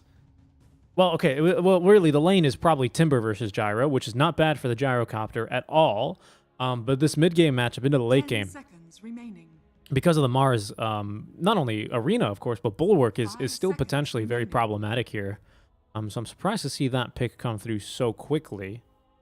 Maybe now SG are going to try and play a little bit more tempo-based, right? Because you've got the Brood, who we have answers to, but we won't have great answers to the Brood if you can shut him down, if you can shut down the Timber early in lane with a Gyro. Out comes the Puck. Oh, I see now. This is a Mars 5, which Hokori has done before. That's Okay. that's what I brought actually up. like the Yeah, second too, it's so- for Gardic, right? Yeah, it's Gardic. Yeah. So there's a similar idea where you instead of like doing the whole mid thing I talked about, you just stay in lane, right? As Mars 5, and you actually can let your carry roam free when Broodmother takes over. I think Mars 5 can deal with Broodmother for like the first, maybe like level 6, 7, 10 right? And then seconds afterwards Broodmother remaining. takes over. But you delay it a bit, enough time for Timbersaw to take tier 1. So. Yep. 5 Yep. seconds remaining. Or if you need to, Oh, I guess, Timbersaw to get um, level 6 and boot the Broodmother from bottom. The Puck is a good Radiant's pick, team ban. I think, because it's really good for control of the Broodmother and Mirana. I think solid burst damage against the Gyrocopter before he gets BKB. And overall, there are very few heroes that really beat the Puck in lane. I think it's really just TA DK. And then the other option that at least the 10 Eastern Europeans seconds came up with was remaining. Doom mid, but SA doesn't do that as much, or ever. 5 seconds remaining. Final bans. So TA, DK, Dusa. Yeah, because we still need a carry for Hokori and the PL. Huh. What are we thinking then with these Dusa? Are these just like strong carry picks that they're banning out? 'Cause I don't really... PL is not amazing versus Gyro. Dusa. I mean, 10 seconds remaining. Seems like, I mean, then you can just go Gyro Diffusal. I'm really curious. We are really 5 quickly running out of seconds cores, though. Luna's out. No Axe Carry. Like, basically, so many core bans from SG. Are you seeing something that I'm not with this Medusa No, PL bans? Not really sure. Yeah. Radiant Hokori, it's team gonna ban. mess with them. Good carries for the most part. That's what I was thinking, yeah. And then into the Troll? I think it just looked like good carries because I'm surprised at the PL ban. What do I have Now mid? select your heroes. Right? Yeah. I think so, yeah. Interesting. I haven't seen SG do this. Ever. Hmm. Okay. Fascinated. I like this. I mean, the Troll is good against Gyro. I usually don't think Troll is good, but I think Troll is good against Gyro. But they might have just baited him into picking Troll because now the Wind Driver destroys you. Yeah, this Wyvern is pretty good. Wyvern generally not amazing versus... Very, very good. I mean, Cold Embrace is non-existent though, unfortunately. I mean, it's good, right? But it's not going to save you versus a lot of this timber damage. We have great magic, analog even into the Hoodwink Sharpshooter, and then Troll can obviously just farm up stacks of the what's it called? Not Fury. I haven't seen this guy in forever. I forgot what the passive is called. 10 seconds In the remaining. whatever not Battle Trance. Battle Trance. No, Battle Trance is the ultimate, 5 right? It's seconds the remaining. passive Yeah. where you just farm Oh. stacks of it. Oh. Fervor, that's what it is. Oh, you mean the passive? I thought you were talking about the shard. Oh. Oh, well, the shard is What's the actually shard really good called? here too, isn't it? Oh yeah, but what's the shard card? Battle Rage? Rampage. Rampage. That's it. Thank you. Thank you. That's what I forgot. Yeah, I haven't seen Troll in forever. Yeah. I I really haven't. Um, I don't have seen him a lot. I don't think he's a great Yeah, hero. No, he's a dead hero Yeah. for a lot of reasons, but Winter Wyvern I think is the primordial one. Honestly, it's so difficult to play this hero against Winter Wyvern because Fervor just, as you mentioned, right, Cold Embrace just destroys Fervor, Mhm. and if the Winter Wyvern's even a mid, it makes it doubly as hard because the Winter Wyvern mid is not always ready to get the perfect Cold Embrace, the perfect Winter's Curse, right? But she is not a hero you can just get rid of in the beginning of the fight, right? She's not a hero you can just burst down like a 5, right? She usually has a bit more sustainability, a lot more mobility. I think I actually think SG won this draft with this last pick. I'm not the biggest fan of Gyrocopter. I usually never go for Gyrocopter drafts, but I think this Winter Wyvern is really good. I don't think the lane versus the puck is amazing though, unfortunately. Because you don't really get a lot of your harass damage in. Wyvern mid is a big pain in the butt, basically because of Splinter Blast. And if you're a melee hero as well, that's doubly an issue, because usually then you get kind of screwed over by Arctic Burn. But Puck, I think, doesn't really care too much about either of those abilities.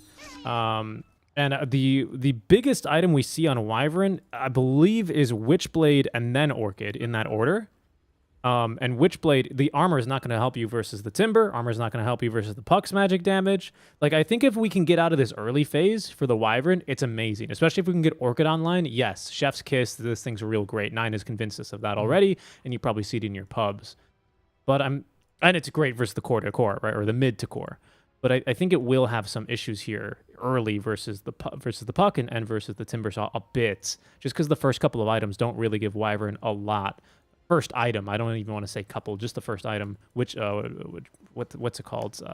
Witchblade is not going to do a lot here, I think. That's the only issue I see with it. I don't think Witchblade's gonna do a lot. I think Witchblade's gonna do a fair amount against Against who? the Puck and the Troll. I mean, sorry, Puck and Timber actually. I think the damage against like the damage from Winter Wyvern Witchblade is ridiculous. No, it is. Her intelligence gain Yeah. is really high. No, I do find that Witchblade. I mean, to be honest, Wyvern Witchblade. I think there's an advantage to a lot of the other stats that a lot of the other ones don't use. I think Puck is the only one where I find the projectile speed is huge when you get the Ags, right? Yep. So there's those kind of advantages, and I do feel like even before the Orchid, your harassment is so high that you may be able to kill Hoodwink without even trying, Puck without even trying, right? No, you not don't- it a doesn't not a trigger unless it Puck. I hits. mean, Splinter Blast is so easy to dodge though for a Puck. Like it's trivial. No, you're not gonna solo kill him. Don't get me wrong. But what I mean is like you hit him once with Witchblade, right? Puck is in the middle of the fray, and the moment that he thinks he can get just face shift away, he gets hit by a single auto attack from Arctic Burn, right? And then all of a sudden, my last remaining 300 HP is gone. You know, that's what I mean. Like there's a lot of damage that is kind of unavoidable because Witchblade won't. Like you'll always be able to auto attack Puck at least once in the fight, right? Yeah, no, That's why I think that. I get where that comes from, but with just Witchblade, Puck can also just get on top of you, and you just with magic damage, you're also that armor for Witchblade doesn't do anything for you, right? That's True. No, Puck will burst you. That's true. that's what I mean. Until we get the Orchid. Orchid is the game changer, and that's what I mean. That's the period of Okay, time. okay. It's Fair not a enough, fair huge window because Wyvern mid farms like crazy, especially with the Splinter Blast. I mean, it's amazing, right? But that's the only issue. If we can get through that for ADR, that's what I really am eager to see it, because you're completely right. You're completely right. Arctic Burn, especially with the attack range bonus, in addition to the Witchblade projectile every 7 or so seconds. Like, yes, it's amazing. Really good int gain as well. But you know, Cold Embrace is not going to save you from what is Sharpshooter and Puck's burst magic damage, right? That's the issue, and the armor doesn't do anything for you from the item. But Orchid's huge. Orchid's a big one here for ADR. Yeah, I agree. I can see that. No, we might not see the Orchid build. You don't always see on the Wyvern mid immediately the Orchid. This game is very justifiable, but What's the build that you see? what do they do? Yeah. We've seen. I've seen 9 very sometimes with this build, and sometimes he'll go Witchblade into the travel, so he can farm even faster. Okay. And he'll go directly into the Ags, And and then Orchid will be like a later item. Yeah, Okay. yeah. And you just become an Interesting. artillery, monster. Interesting. I've even seen like an early. I've even seen 9 once go for a Hurricane Bike as a replacement of the usual Orchid. No, I could see that. That. That's surprising Because because Hurricane Bike in this game is pretty good too. Bike is very good. Yeah, especially versus. I agree that this game Orchid's very good. I'm just saying there's other possibilities. No, of course, and I think Wyvern would be much more of a niche hero if it was just had to be this item build, right? Like I think a lot of heroes that have very predictable item builds without any chances to flex into something else. Like I think there's a big reason we don't see Storm, Except for DK. right? I mean DK's different, but he's an offlaner. I think. Yeah, no, I mean I guess you got a point. No, you got a point. Yeah, fair enough. No, he's just the only hero because DK is like, I don't care. He's predictable. Stun win game, right? Like that's just Done good. There's no complexity or anything to DK. He's not like Bloodseeker where I'm like, oh, but the builds are so. Nah, DK is just build blink, stun, win game. Lol. That's Builds what you do with a hero. Blink. What is it? It's freaking phase boots if you need the armor, or treads. I guess is the one decision. Look, If you Yeah, Blink, exactly. Ags, You BKB, you win never game. build face boots, so it's really always trades. DK's item builds are as complex as his character in the anime. Okay, that's how far it goes. What do you mean? He was a very complex piece of cardboard. Mate, you had a lot of hate for him. I think sometimes you can have an okay, just like not single dimension character. It's fine. I mean, I don't watch enough anime. Most anime characters are not that complex, dude. That's Why not are you exactly a killing your great whole village? seller. I want to become Hokage. Oh, okay. That's not gonna that doesn't make me want to watch more anime, Alvaro. Yeah, but it's you have to get used. Like it's good. Sometimes What do you you mean? like characters too much. Yeah, Well, because I think Japanese people figured out at one point that humans are not really that complex, and that we make such incredibly complex characters in shows. And the reality is, humans usually have very simple motivations. Japan understands this, okay? I mean I get where that's coming from, and I get how that can make convincing stories, because I do watch like the the DC like comic book stuff, like or the DC comic movies. Like it's the same thing, but I think it's more interesting when they're superheroes, because then you get more interesting scenarios to play out. Not when it's like this guy makes such a good steak that it literally rips your pants off, and you just can't control yourself. I really do like Food Wars, though, so I don't know what to tell you. See, that's the thing. You know, I mean, I'm assuming that was a reference, right? Or did you just yeah. think of that I mean, you tell me. Are there more animes that are exactly like that, or? There's one or two, maybe. A lot of ripping pants off, and usually they make food that makes them rip pants. I don't know. One or two. Vitali's gonna live down bottom. I guess salvo. Yakitate Japan has a bit of that too. Well, I don't know. Like I accept the point. I see that point though. But for now, I think before we get too much down in the deep anime rabbit hole, Courier bonk as well as actually finding Tabo top lane. Tiares is not gonna get arrowed here either, but he's not gonna find the kill too early on. Just doesn't have enough damage, not enough stats. But actually, the Guarding bird. such a good Mars 5 is kind of ridiculous, honestly. The empathy he has on this hero. He makes the hero look really good. 100%. 100%. But Tiaris is actually making I think a decent case here against this Broodmother. Like that miss rate during look at like Tavo, that was him during Insatiable Hunger, and he comes out of this on the losing side. Yeah. I mean Troll's good against Brood for the most part, because you can go for either Ags or the Battlefield. Like Troll's a good pick here, just a win rather than ruins him. Troll's great against Gyro, Troll's good against Brood because you can somewhat clear. You could just go for the Whirling Axis build, and then you could either Battle Fury, Maelstrom, or Ags all deal area damage. All are needed in Troll's builds, like one of the three out rather. Straight BOTs. There's no Troll build that ignores area damage. I mean, maybe True. An old SNY build.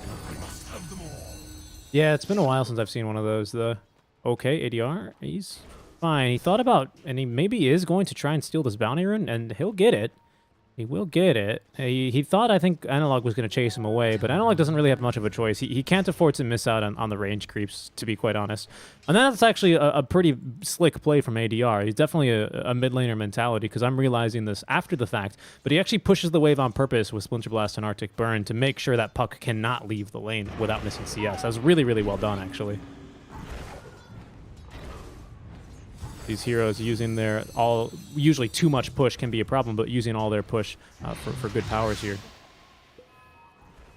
Yeah, the Winter Warrior is doing a really good job of annoying or harassing the Puck, honestly, just the Arctic Burn alone. Because as you said, Splinter Blast is easy to avoid, but you just can't deal with those auto attacks, honestly. Yeah. A constant barrage of them as well. Yeah, and missing, well, not so much missing, but more like ADR not lining himself up for the Illusory Orbs either is not making his life any easier.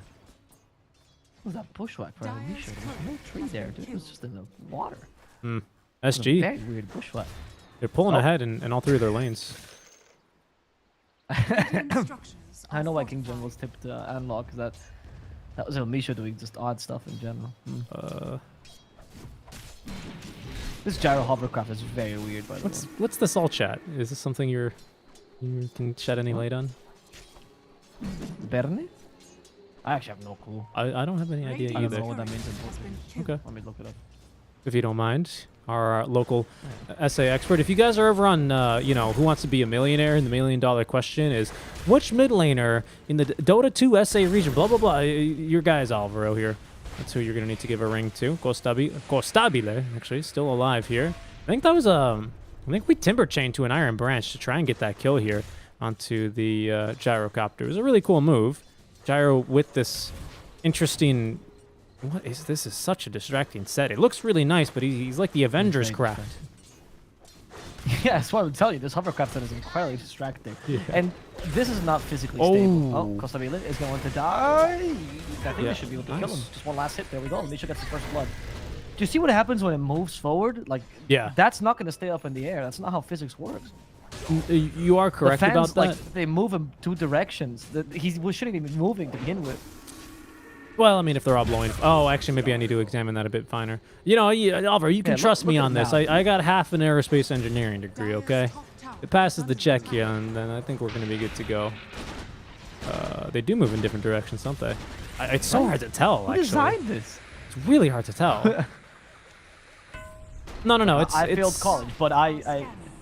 No, it's fine. It's fine. No, it's fine. If you look at them, the fans are both, they're thrusting behind them. It makes sense. The animation does look really weird. Coil top lane. They're going to try and shut down Tabo before he gets the spawn Spiderlings online. As now a little bit of an extra damage from the second Illusory Orb. They're at least going to bully him away, but can they kill him? That's an entirely different question here. Chasing after him with the Whirling Axes. Oh, and a great spear from Gardic to secure it. Analog was like, troll, I thought you had damage. It's like, I don't understand what damage means. I'm What is Spanish. that? I don't get I have attack speed and I have ¿Qué es access. eso? Damage? No he escuchado esa palabra en portugués. No sé qué es eso. But luckily, Gardic was there to save the day. Really good spear. Once again, Gardic's positioning is so good. The thing about him when he plays 5 Mars is that usually 5 Mars suffer, particularly because like their lane is good, but their positioning sometimes it's lacking because you don't have a blink dagger, right? Mars depends on that blink dagger. Or But somehow boots. Gardic, yeah, or boots. Gardic just makes it seem. First of all, they forget about him constantly, and I don't know why they do. And then he's always at the right place, right time. His movements are very proactive. People don't give this guy enough credit. They always talk about El Micho or Vitali or Lumiere before, but Gardic always impressing me, honestly. ADR, I wonder if he's going to try and... Oh, no, he's not, actually. They kill Costabile down bottom yet again. I was wondering if we would see ADR try and put a point into the Cold Embrace, but against a puck, that's kind of worthless because I've already acknowledged how bad of a point that is. But it does help you push quite a bit because it makes you immune from the tower damage, and then with the wagon, you can lift the push, but Analog does return fast enough. This is another small issue I see with the Wyvern. Rotations from Wyvern could be scary, but right now, this is just like a really farm support, basically, without any damage. The levels are scary, but no points in Curse. You're not really scared, and Wyvern is not one to try and match a puck's rotation, especially like top lane. Like, and even if we go into the off lane, like Vitali just doesn't care about the Wyvern right now. Frankly, too much armor, lots of regen, especially with this ring of health, and he's going Hooded Defiance. He might even just kill King Jungles because yeah, he's already got Chakram ready to go. Gonna run him down, breaks Cold Feet there. Bushwhack completely misses, so El Micho's still warning up now. But at least he's getting the body blocks now onto the Giant Icicle. El Micho needs to be a bit careful here, because the Ulicor is nearby. They will get King Jungles, but the Ulicor landing the arrow. Starstorm here for the kill. Top lane, they're fighting. Grim Coil, not broken, doesn't really matter. Gardic once again. The guy who makes sure Tavo is not getting that level, or sorry, he's not getting the Spiderling army wrong, because he already has a level 6. Well, couldn't really use the Spiderlings appropriately. This Mars is working wonders at canceling the Broodmother. However, in this whole game, Hokori has decided to just leave Winter Wyvern alone because they have no way of actually killing her. Like, she's the one problem in the draft they haven't really addressed, and the ADR is just getting stronger. Very true. Very true. Not something I always think about with Wyvern, right? Especially because it's me personally seeing her in the mid lane is a little bit new as they get King Jungles like yet again down bottom here. This lane combo not coming together. Costabile at least is going to cancel the healing cell, but he's not going to do much else here to the Timber Saw. Top lane, Tabo is actually bullying Tiaras here a little bit. He's going to turn in with the Whirling Axes and do a bit of damage, even collect a couple of Spiderlings on the way back out. Gardic is here, only level 4. That bonk is going to be enough to dissuade Dabo from spawning any more Spiderlings. This Arena is actually another big problem for the Wyvern, isn't it? Because she usually excels with her attack range, but Arena comes up and those projectiles are all going to get blocked, despite you being, able to freely fly through it, especially with Ags on Arctic Burn. It's not a concern, but your positioning in these fights, because Wyvern not very mobile, that's why the Ags is what it is, might be a problem here. This Arena anyway, especially because it's a position 5 Mars, like... Yeah, it's not gonna happen. Yeah. I think his job is to deal with Gyrocopter more than the Wyvern, to be honest. I don't know. I think it's just the fuck. Maybe Timber Saw if he gets online. Vitali is having a pretty solid lane as well, right? So they can both join together and be able to kill the Wyvern. Right. I was just going for Travel Voice, but I was just mentioning it for the fact that the Arena walls are going to block all of Wyvern's attacks, which is huge. That's it. That's all I was going to point out with that. Oh, I see what you mean. Sorry, I misunderstood. I thought No, you're good. You meant the Arena catching in the Wyvern. No, because Arena's not going to catch you're Wyvern. right. That's the only thing. That's a good point. I wonder if you can angle it so it's better. I wonder if they'll, because it's such a ridiculous range. I wonder if you can put yourself in a position where Arena doesn't block you. Dude, you can Like, try, going, but like, Arena's around it? huge though. That's true. That's the only thing I got against. We'll see how that turns out. That's interesting actually. I want to see what that happens. It doesn't block Splinter Blast, so you have that advantage. Nope. And you can always Winter's Curse to reset the fight, maybe. So True, you can, especially if you have vision inside. Yeah, that's a good point. It's a good point. Wyvern has travels, by the way. Yep. Oh, yeah, that's what I did want to point out, though. You were right. Wyvern basically free build. 4-4-0-1 build now at level 9 with first item BOTs. I mean, this is the dream Wyvern game. You get so much farm. You're going to be pushing all over the map. Not so much though for Tavo, who is going to have the arena walls erected around him. He can't even really go anywhere, to be honest. They even start to kill his Spiderlings before they actually turn to finish him off. And that's 3 ganks successfully, or consecutively, rather, that are all successful as well for Analog into this top lane. Yeah, one of the things that Hokori is doing really well is they acknowledge that, okay, you have your Wyvern, you have your Gyrocopter, fine, but if we cancel Broodmother, you're one hero down for the rest of the game, pretty much, because she's not going to recover. That's not her role. And she's not like a most offlaners, or at least she offers some team fights. Best thing she can offer at this point is Auras, right, if she doesn't push the tower. She's doing a really good job of canceling this. And look how much effort they're putting. Like, they're here. There's both supports. Jungles. So catch the Ancient Apparition. There's no arena this time. And SG has wisened up. They're going to go and defend this. They see a Squirrel. And they're going to freeze the Squirrel for later. Let's see if they can consume it now. And Misho, for now, sharpshooter into the trees. Has no scurry, though, so it's going to be very tough for him. It's taking him a while to kill Misho, but he is going to die. He is going to die? Yeah, squirrels don't do so good in winter, can confirm. All right. Yeah, no, I mean, you're totally right. Wyvern, one of the worst heroes, or sorry, not Wyvern. Make that Broodmother one of the worst heroes to try and recover from. The best, literally, I think the only thing that she can offer if she doesn't get this tower first is the split push threat. But at some stage, Hokori just don't care anymore for this Broodmother split push. Because that means, obviously, you're going to be losing fights elsewhere around the map. As King Jungles this time, he is going to be killed off. No Moonlight Shadow to save him. Little Ice Blast. Did get juked, actually, by Analog. Nice reaction time there on the phase shift. Wow. As I believe some other casters would say. Wow. The Witchblade almost completed for both for the puck, so at least they'll want to have a start here for Hokori, where they can start getting more and more kills, I think, on the Wyvern now. Also will nullify a bit of the Cold Embrace. Yeah.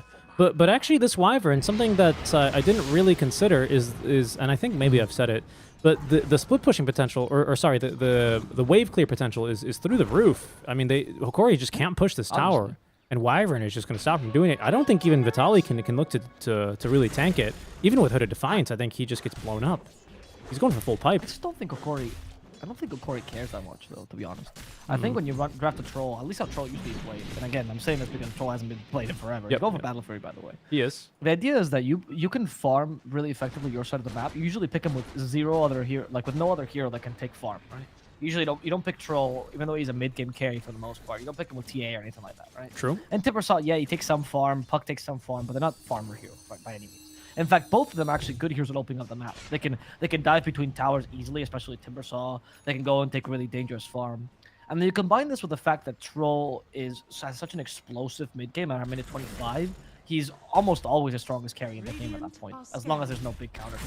So I think that's what they're trying to take advantage of. So the towers you take now don't matter, because much like how Luna gets played actually these days, very similar to Troll, once you win a fight, Troll will make sure that fight turns into 3 objectives. Right? So it doesn't really matter if you take anything. Coil mid. I think. The Deolicor. They got him dead. We have the Ironwood Tree for El Misho. Pretty good chances to drop it, of course, but he'll be carrying this one basically until tier 4 spawn in. As they get King Jungles yet again elsewhere on the map. That was an arena of blood. Maybe this is an opening now for the tower if they want to really push it. It's at least going to force both Constabile and ADR on over. ADR, he's continuing to farm. He almost has the Switchblade now completed. Recipe's a bit expensive at 600. So is the Chainmail.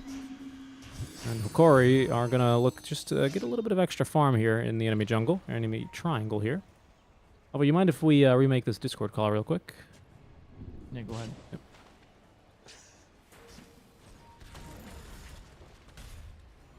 Oh. Yep, you're good. No? I think we should be fine here.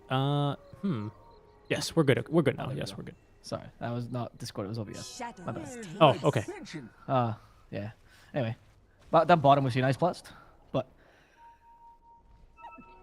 A prize. Yeah, not gonna be able to find anything. ADR. not gonna catch the Troll. Yeah, no.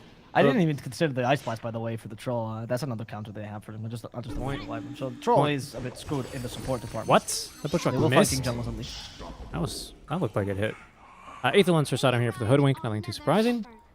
As Vitaly has done a really good job of, for the most part, keeping Tavo a lot out of the jungle. They've taken down this tier 1 down bottom, so for the most part, it's the jungle swap, and that's enough to keep Hokori, again, in the game. I think you actually brought up a really good point saying that, yeah, Troll just farms, and then eventually he's going to fight mid-game, right? He's not really here for your towers. As long as he has an area of the map to farm in, he's going to do okay here. And I think that's actually a huge benefit for a hero, or against a hero, I should say, like the Broodmother, who wants to boot you. You know, having a hero that is very mobile in the sense that where they can get their farm is I think actually a pretty big buff. Like he doesn't depend on only farming ancients, right? That would be a problem, for example, versus a bird if they really want to push it. But you can farm wherever you're not. Fine with that. Ancient Apparition, get the Bushwhack in, there's the Iron Wood Tree, always useful, and they're like, you want to counter my troll? You die every time. Supports fighting supports. You know, like the usual. Supports killing supports. Mid lane, careful here, could have a curse. We have the Witchblade almost completed. We just need literally one creep, and we have it for ADR. As they might look to turn here. That was dead, by the way. Oh, they actually stopped the troll, and the Yule Scepter stopped the puck from getting the Ulcer Orb off. That was incredible. That just got saved by Tiolicor. No, Tiolicor, you can't die for this. Tiolicor. Good bushwhack, though. Died a hero. That was very good bushwhack. It was a very good initiation as well against Davo, honestly. It's just that Mirana is just on point today. Tiolicor's Mirana is incredible. Good old Mirana still somehow able to farm up. Oh, a full item here. They have got one in the taunt. That's going to give them enough time now for the Ice Blast to connect into the call down. Plenty of magic damage as they have hit him with the first missile. They need a little bit more, and they might have it there. No, I think he's going to live, Avo. It's a little bit too tanky. Yep. They defend the tower, but for how long is the question? The pipe helped him out a lot there. Yeah, Hokori's actually putting a lot of resources taking this tower. They finally will take it. Oh, that will help him actually, as he denies it. Probably expecting them that they're going to take it anyway. Yep. And they do take the squirrel's life as a result. By the way, top lane, Diadis was farming a bit too aggressively. Yeah. Caught out with a Yule Scepter, and as Tiolicor setting up his own chaos, Diadis going to use the Battle Trance. Okay, might as well use it before you die, I suppose. Yeah, a little bit extra time. I mean, not much, but a little bit. I mean, that's 5 enemy heroes as well that rotate on over for that one. So quite the commitment from SG Esports. But yeah, getting a kill into the troll. 40 seconds where a hero's not farming with a Battle Fury. Yeah, that really sucks. You can never really enjoy that too much. Switchblade and now Blink Dagger finished for Analog, however. So again, this is where I'm a little bit scared for Wyvern. And you're right, it is really just straight into the Witchblade. But in they go now. For the Winter Wyvern, Ice Blast into the arrow. Perfect setup. Now they're going to turn. ADR still is going to get blasted, though, by El Micho. So it's a mid laner for a mid laner. But the kill goes the way towards ADR. He gets the XP and the gold, while El Micho is going to have to end that 3 times killing streak. There's King Jungles, of course, just dying. But, you know, that's the AA game here. I think Gardic very happy to be on the delivering end instead of the receiving end of this matchup, as he's probably played quite a few AA games where he's caught in very many Arena of Bloods. And they're constantly targeting the Ancient Apparition to make sure that, like, honestly, the troll's free. So I think this is pretty good. If they can keep doing this the whole game, I mean, it's going to come to a point where King Jungles will be forced to just retreat and go, like, back behind enemy lines and only throw his Ice Blast, sorry. And if you've accomplished that, at least psychologically with King Jungles, he's already considering it. That's a win in itself, right? Yeah, TRS doesn't really want to fight this Wyvern too much. We had allies nearby, but just Misho and Vitali. Trees are going to regrow now after the arena was here to chop down all the trees. Tavo's got a really big Spiderling armor. He's also... Okay, I was... Oh, no. Tavo, what are you building? He's sitting on a lot of gold. I'm wondering what he's considering. Maybe he finishes up the pipe. Maybe he goes Ags. Maybe he goes for the mech.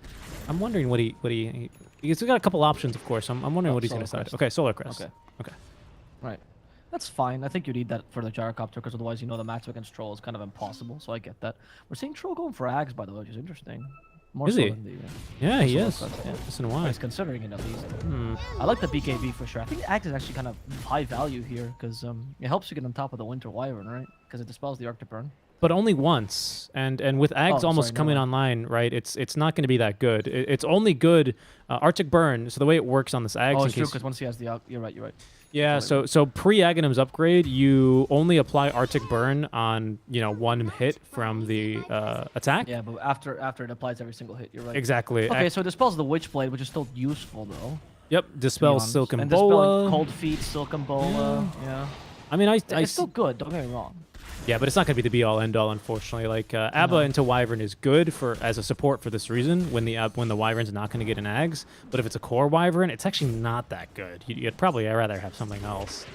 Because unfortunately, you can't dispel it frequently enough. If you have, like, really tanky heroes that need it, that is, right? We'll embrace those. That's true. Problem. Yeah, it's going to be You refreshing. still have to jump. I think the blind makes the matchup against Gyro also much easier, though. I do find the Ags is still pretty useful. I like the pickup here. Of course, BKB is a necessity right now. but later the Ags is a good idea. The only thing that sucks is that it won't blind your teammates when they winter curse you. So Gardic. He is probably going to have to tank this gank. Again, it's a position 5 Mars here, as he was trying to get the ward down. Or that was a Spiderling into the arrow. Yeah, he's very dead. Even the homing missile actually kind of looked like another Spiderling. Probably might look to give him the boot here. SG, they're not going to really be able to get anything out from that kill. They can try and at least wait and plant a deep ward in and maybe look for a tier 2 tower, but I think Hokori, they'll be ready to defend it by the time the creep wave gets there. So yeah, it's a second smoke then for King Jungles and the rest of SG.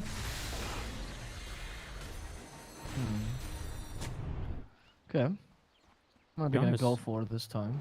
Just free farm his army of Spiderlings. I like that he organized them so they're a circle around him. There's no reason for him to do that, but you know, it looks cool. Interesting. Painstakingly making sure that the spiders are circular. Maybe he's a StarCraft player, who knows? No, for Vitali. It's a valuable kill. It's a really big one. He's dead. Yeah, he's dead. It's a really No big way kill. surviving this. I'm surprised he's standing there like that, because that's literally just where they've killed Gardic.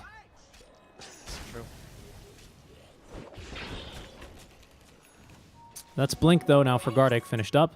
So we're going to have a Blink reveal soon. He's got the smoke in the inventory ready to party with the rest of the team, as they are going to go right into Roshan. This was scouted, though, by the Observer Ward. There's a 2-man coil onto the supports here. They're going to snap the coil on King Jungles, and Puck's going to be forced to Illusory Orb out. The Course still alive as they hit him with the Sharpshooter. Roche falling pretty low. We've got the minus armor for it. Costabile, though, with only a Javelin and BKB and Ags, I suppose, it would not be fair to discount that. Doesn't really have all the damage in the world. But they'll get through this eventually. Timber's back in 7 seconds. Again, we have a smoked up Mars. They don't know about his Blink Dagger yet. But SG, they're going to respect the fact that the Timber is responding soon enough, and they're not going to leave Roshan too low here for the rest of Hokori to take it. Tiaris is farming. He's just farming in the area now, ready to fight with the team. As there's even some vision being removed here by the squirrel.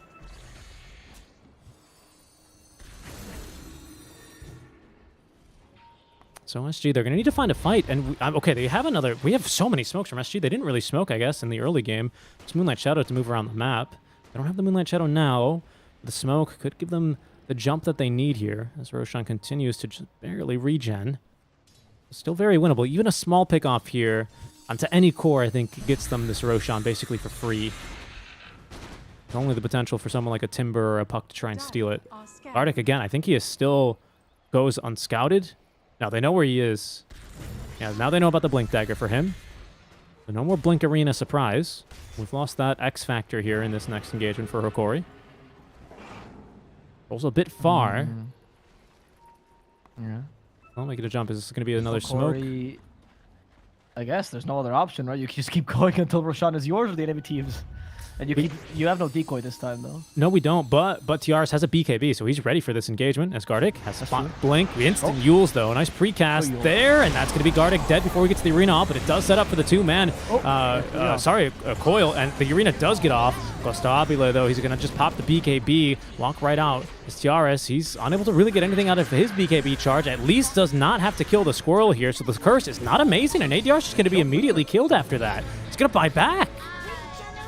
Okay, because they want to continue fighting this. No Tiaris has no BKB. They should be able to, but they have to be really careful. Amisha survives this thanks to the pipe. He's not getting killed by the Spawn Spiderlings. However, Silken Dola for the second Spawn Spiderlings, this time it will work. And so he's going to fall. Another buyback. Outrunning them. I don't know if Gardic coming back in 10 seconds, by the way. Yeah, they can't do Roche. Roche. We'll have a bit more stuns. Dream Coil in 40. Okay, the Ice Blast will hit Vitali. Vitali's most likely going to die here. The Bushwhack's not going to save him, but they do kill Tiaris. Tiaris in trouble. At least there's a kill here, but they hit the Troll. He needs to use the Battle Trance immediately, going now for the Gyrocopter, but gets saved by the Cold Embrace. And now the Cold Feet will completely cancel this poor Troll Warlord. But they got to die back. Anything For ADR. ADR does die here to analog, you're right, and gotta try to stop Costabile, but it was impossible. Instead, they're going for Elisha here. Costabile knows he can kill off Elisha easily, so he'll settle for that instead, which is also going to die back, by the way. Yep. And these heroes can do Roche, and we're fine with giving Aegis to Costabile. But that's kind of the bad part about Wyvern here, pre-Ags. is this Witchblade. It just allows you to get ran at by a couple of heroes here. Analog. Oh man, Roche is so low. Gardic with the arena on in Costabile, but it's gonna be Analog who gets the kill and the Aegis here, dodging the Ice Blast simultaneously. He's gonna come back into a bit of a painful situation, that is, as at least he does snap the coil for Tavo. Cold Feet not gonna proc, and it looks like he'll be able to escape, only at the cost of that position 5 Mars. So it's actually Hokori who come out a bit ahead here, Avo, at the end of the Roche fight.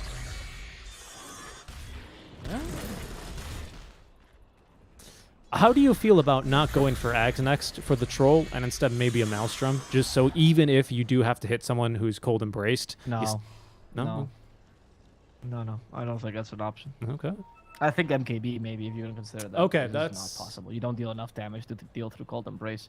They just need to kill the Wyvern. It's tough, dude. Like, it's a really bad troll game because of this. The Wyvern just makes you non-existent. I mean, I don't think it was a good fight, by the way, for Hokori, regardless of the Aegis. Even if they took it towards the end, you still were unable to kill the Gyrocopter, who's now matching the troll in terms of farm, and you could only really ever kill the Winter Wyvern. And it seems like ADR is content at playing like an artillery from behind, and he's not the main, even the secondary carry. Tabo is recovering in that sense, and Tabo is helping the buffing for Gyrocopter. So the core will die. And so it seems like they're just going to be playing forward one on Costabile. And as long as they have Cold Embrace, this troll will never be able to beat him. So, honestly, ADR could be playing support Wyvern and be fine. They would still win this game with that. kind of a big if when they kill him that easily, though, don't you think? Because it's not like Gyro's going to start this fight immediately by blowing you up. Like, not at least for a while, until he's got, like, Daedalus and stuff. I feel like they can reach this Wyvern. I mean, really what's been, I think, stopping Hokori from really running over these fights, it's been, to give credit to SG, because I think some is due here. Where's our Marana? Dead currently, but the Yule setups into the arrows, call downs, and just all the damage here for the Timbersaw, taking him out immediately despite the pipe, has been really problematic. We have at least a Lotus, but that's not going to save you from, you know, the arrow combo if they do get the Yules off. No, you're right. Denying the Vitali every single fight, honestly, has made it so you're kind of fighting with two cores, really. So the moment that Tiares gets stopped, like, if you had the Cold Embrace done there, and Vitali actually has more farm, you know, he's as a Timbersaw should, right? He should be matching Tabo at the very least. Then you have a Timbersaw that's capable of at least getting the Axe at some point, the Flamethrower. He actually could punish that Cold Embrace. But without him, Puck can't be the one doing so. Puck is hunting the Winter Wyvern. So who's punishing that Cold Embrace? Right? I guess the Hoodwink to a degree, it's tough. So you needed that Timbersaw to come online. That's SG's really smart choice of always concentrating on him at the beginning of the fight. They say, we can actually kill Vitali. He's not that strong. Let's go murder him. And that's why Vitali is actually going for a BKB. Yeah, I was going to say, actually, that's what I was going to suggest, because Lotus is good for your team, but it's not going to be good for you. And BKB, I think, solves actually quite a few of these issues. Yeah, I think that's a really, really great solution here. For Vitali. Okay. We are going to commit into the Axe now for Tiares. He can still pivot into a Scotty, but it's probably Axe here at this stage for him. Oh, but we have at least found the AA dead for 72 seconds. My goodness, it's a dieback penalty for sure. And, well, we've done a couple of dying here for King Jungles, unfortunately, as he is 1-9-12 right now on the position 5 Ancient Apparition. BKB for Costabile is already down to 7 seconds here. He's going to have Satanic for a secondary Dispel. He's going to have a homing missile reflected back at him. Whoa. Okay, there's a Dream Coil onto 2, plus the Arena Blood. Gardic is crazy. He's actually going to get away thanks to the Arena. Oh, what a curse. A couple of shots, but they caught the Puck. That's the perfect kill. That's only Aegis. But he has Aegis. Yeah, it's only Aegis, though. Sorry, I got too excited first. Pardon me. No. It was a good one. They almost got the Olicora from that one as well. Still a great curse. I guess it gives them the time that they want for that mid-tier 2 tower. And now with this top tier 1 tower gone, the jungle, make that the triangle here that Hokori currently occupying is going to be a little bit tough to get into here for SG Esports without a smoke or without a Moonlight Shadow. This ward as well is going to give them a little bit of information here if anyone is trying to get in there. You can see they're playing around it now, hoping that they can find someone here. But a good scan here from SG Esports is going to let them know that there is a trap there. The spear is going to miss from Gardic. Good effort. We'll be able to escape.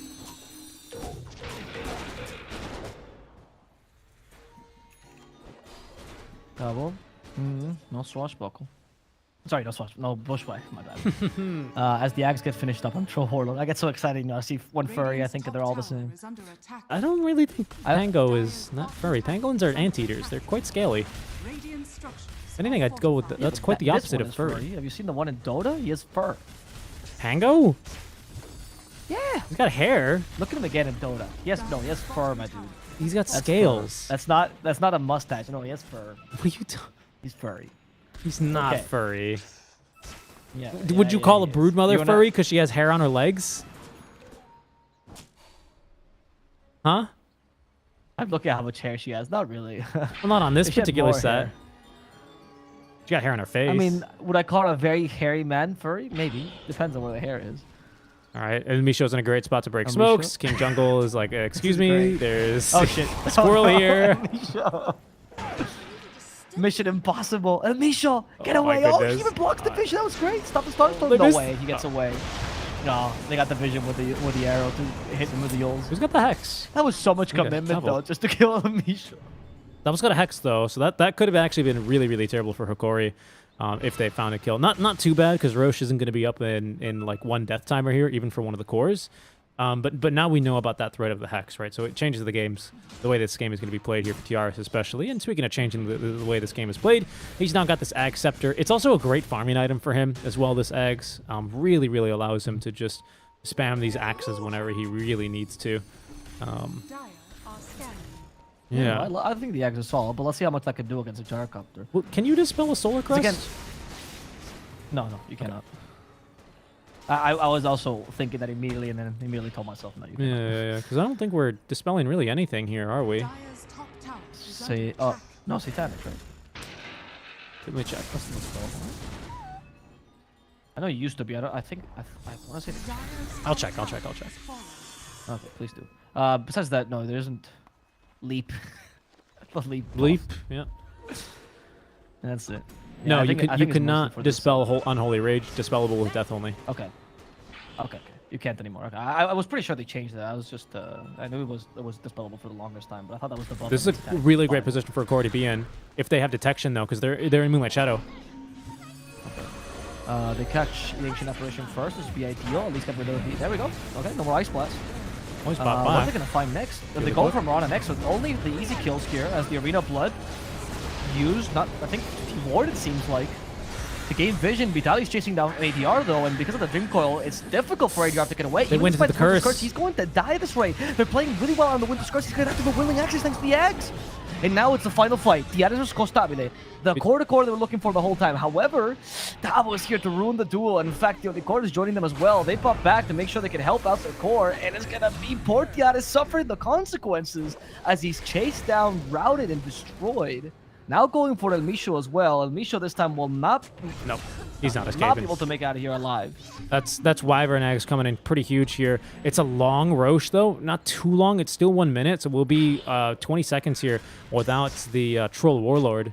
But a really great fight. That is 3 buybacks though, isn't it? Yeah, the Ulicor bought back. Yeah, basically the 3 supports bought back here from SG Esports, didn't they? Oh, but they're gonna get a free kill. This is a free dieback now on a Gardic. That's a really risky place to be farming Gardic, unfortunately. And that's now Especially him after a dead. buyback. Yeah, he's dead for a minute. They might actually push after that one. I think they can take a tier 4 for sure. Sorry, tier 4, tier 3 for sure. You have the Brood Mother army. There you go. Cold Embrace single creep. They're like, please just let them hit the creep. Gyro, stop taking attack. Gyro. Core joins him. It's like, Ivy, you're tanking. I want to tank it too. Yeah, but they're gonna have another creep wave here to reinforce. Playing a barracks here. No, that's fine. I was just joking around. I think they can even take a tier 2 mid actually afterwards because the creep is there. Yep. Or creeps are there rather. Whack. Yeah, that was pretty costly for Hokori then after all that. Roche is gonna be up in 10. Mars up in 30 with the Blink Dagger. Puck at least cutting waves here. And with that Fortify, they also get through a lot of this big old creep wave that was middle. So at least they have now bought themselves a bit of time. Top lane is going to be pushing in. Not the worst thing in the world. A troll with a Battle Fury. He'll be able to clear those creeps, no problem. But he still By the can't way, fight. remember how I said Broodmother?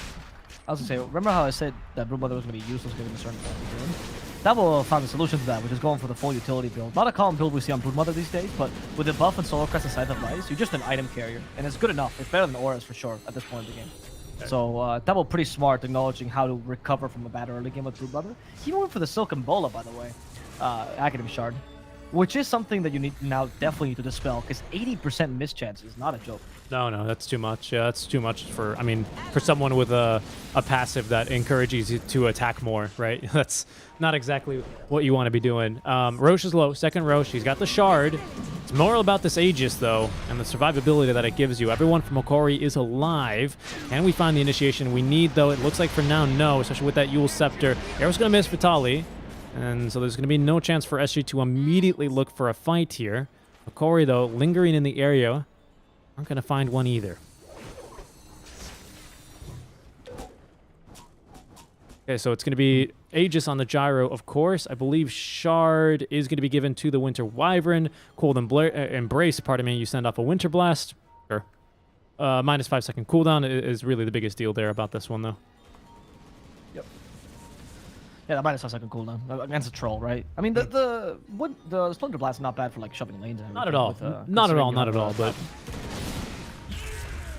I see your point. I mean, it's ridiculous. He even went for the 100 plus 100 Splinter Blast damage. Oh, he's they're so fast as well. They're gonna get this arrow. Okay, Gardic is dead. Yeah, I'm gonna kill Mars now. Oof. It's a tier 2. Arena's vital as well. Yep. Tier 2. Vitali, he could be in trouble. There's no Winter's Curse. I guess just to deal more damage to Vitali. Now they don't have Winter's Curse, and they got a really good Dream Coil here. King Jungle will die first. Vitali, though, joining him in the grave. Dealing 2 supports, and once again, then for CSG. ADR is still the target, but he can just fly over. They're not turning off his Cold Embrace, Arctic Burn, sorry. And he still has the Cold Embrace to heal back up if he needs.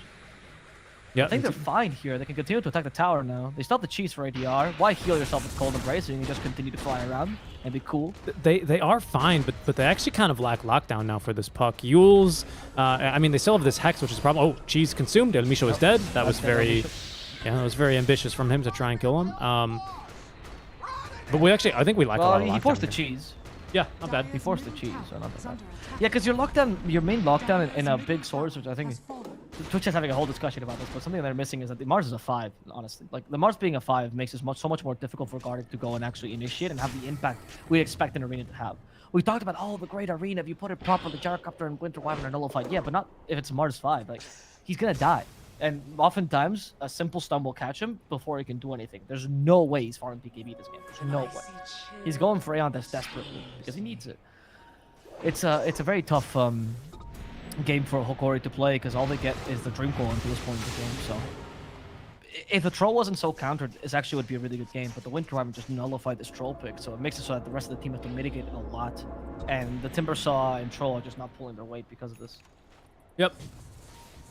I think Hokori are seeing ways of still outfighting this, though, and that's taking on the supports, which, again, is still relatively easy for Analog this game, especially with Ags, right? So nothing really the supports can do at this stage. Glimmer to try and at least prevent you from taking too much damage, but this bucket, when she's on top of you, is rather painful. Costabile, though, up to level 25, has gone for the homing missile charges. That will actually help solve some of these lockdown issues that they're having, unironically, especially because you can just fire and forget those things. You're not too scared of the Lotus. What is El Misho doing here?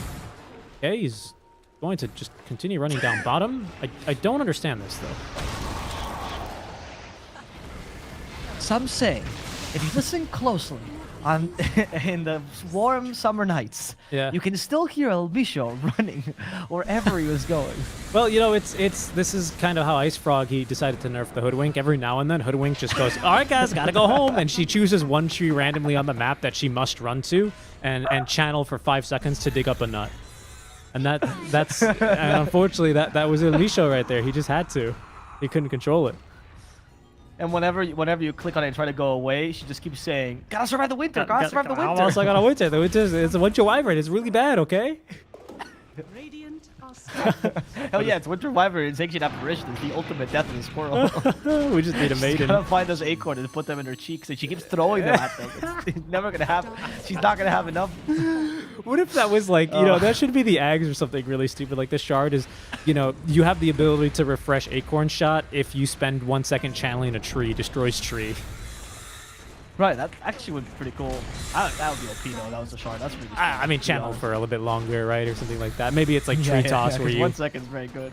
Yeah. Anyway, Costabile, he's pushing these Stabby just won the side. Oh, you know what? Racks, but he's having a bit of ADHD. You know what that was? good. Okay, so that was actually a 9-head the play. short. Yeah. Well, Misha was like, guys, I'm going to throw my body I at see. them so that when they do it for the shard, they're going to ult me. And then Gyro just like two-shot it. Bottom barracks has fallen. Well, because what Misha forgot is like, guys, I forgot the range. So this whole strategy doesn't work. It only works on melee heroes. They're going to get But it's a good megas, try. though. They need to do something. they are. They can fight megas. Hokori's- yeah. I think you're gonna lose. Okay. Okay, it's not that You're big of a gonna deal. lose like that. You guys can fight megas. Oh, but they got baited. Oh, they got baited so hard. They jumped the Wyvern illusion. Oh, no. And now they even stunned up the puck. Oh, this is so bad. Theodis is going to be able to get it. Oh, it's his arena, so of course he can leave. Kostabile is left behind, but Vitaly is almost dead. And Tavo, he's going to close the gap on the Broodmother to try and get that one down. They are here on top of got the Wyvern. ADR, and they've got him dead. No buyback here. In fact, that's the dieback penalty. As down goes Skardek, Kostabile, with no longer with Aegis, but with Flicker, is going to try and fight versus Yaris. This time, there's going to be no Wyvern to counter him, Alvo. The bashes as well coming on Okay. through. The Bushwhack as Okay. well. There's the buyback from Wyvern. Can he be in time? No. That's Wyvern, or sorry, make that the Gyro dead. Analog, he's picked up Theo Licor as well, but he's actually fallen quite low in this fight. It looks like he'll be able to escape. The Spawn Spiderlings will not be here, as now they are chasing down one. That's a great curse, though, but it's only going to lock down here El Misho. Yaris, he's got Blink Dagger in 2 more seconds. If they can get on top of ADR, he's in so much trouble. They have caught vision of him, though, as in they go into the trees to try and scout him. The Hoodwink has bombed back, as Vital is going to be able to get them into the trees now. Arctic Burn doing a lot of damage here to the puck, as now ADR, who's just bombed back, is going to die back. Oh, could be huge here. Oh, Analog, he just blinks outside of the range, though. That Ice Blast almost punishing him, but he gets away with his life. 2 buybacks there from Hokori, and they actually repel the push, but they do have megas, right? They do have megas in the base. They do have megas. Yeah, so I mean, I was gonna say this is finally the team what they were looking for, right? You kill the Wyvern, then get the core-to-core matchup you were looking for with Gyro counters as troll, and you win that, as I've been saying the whole game. It's just so difficult to accomplish that. I mean, it was just a bit too late, honestly, for Hokori. I don't think it was, again, their fault. It's so difficult to be able to do this because obviously SG understands exactly this is your battle plan, right? It's not like a secret. Yep. It's kind of a... It's really just it's tweet, and if anything, honestly. The whole world knows. They smoked a little bit too early. They smoked a little bit too early there, so this is not going to be too successful. The creep waves, when they die, they give a little bit of vision. It lingers for like a second. And that was pinged immediately by SG. So they know the smoke is coming, so they'll just sit in the base, obviously, and make sure they just don't feed any more kills here. Yep, that's all you have to do, really. And wait for the Winter Wyvern to come back. Once she comes back, then you're fine. You are fine. You're right, yeah. though. This is a good lineup to deal with Mega Creeps, though. I mean, if there's a lineup that can beat Mega Creeps, it's this one. Yeah. Puck has But gone for... I don't think SG is going to give him another chance. I'm hoping for Aeon Disc, actually, for Winter Wyvern. I don't think you need any more damage. You really just are a cold embrace, man. Yeah, Gyro is here for that now. We're in the late game now for this. I think it's unnecessary here, rather, at this point. Rather unnecessary.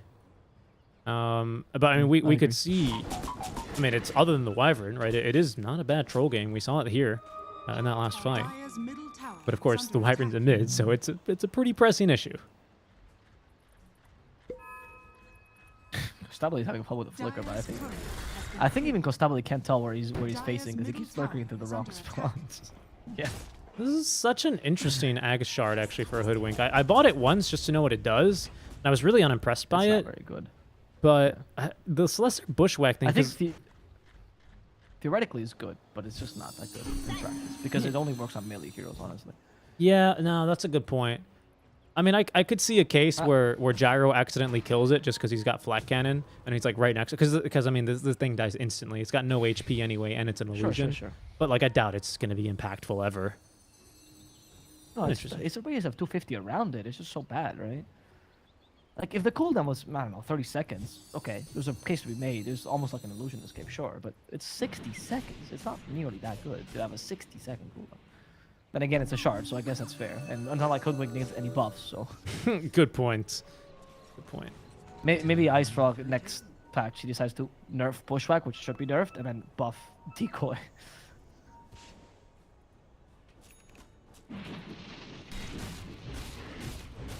This is a good rotation though from SG. They might even find DRs for free here. Oh, gets the blink out in time though, and the flicker. Both getting him out of trouble. Gardic though is going to be scouted by the ward. He knows he's in trouble now, but there's going to be the coil instead. It only finds Stavo though, as the Hex on the Gardic prevents an Arena from getting out, but at least the coil is going to hold him down long enough for them to possibly be able to escape. Everyone's scattering to the wind. There's 3 homing missiles though coming. Bonk bonk.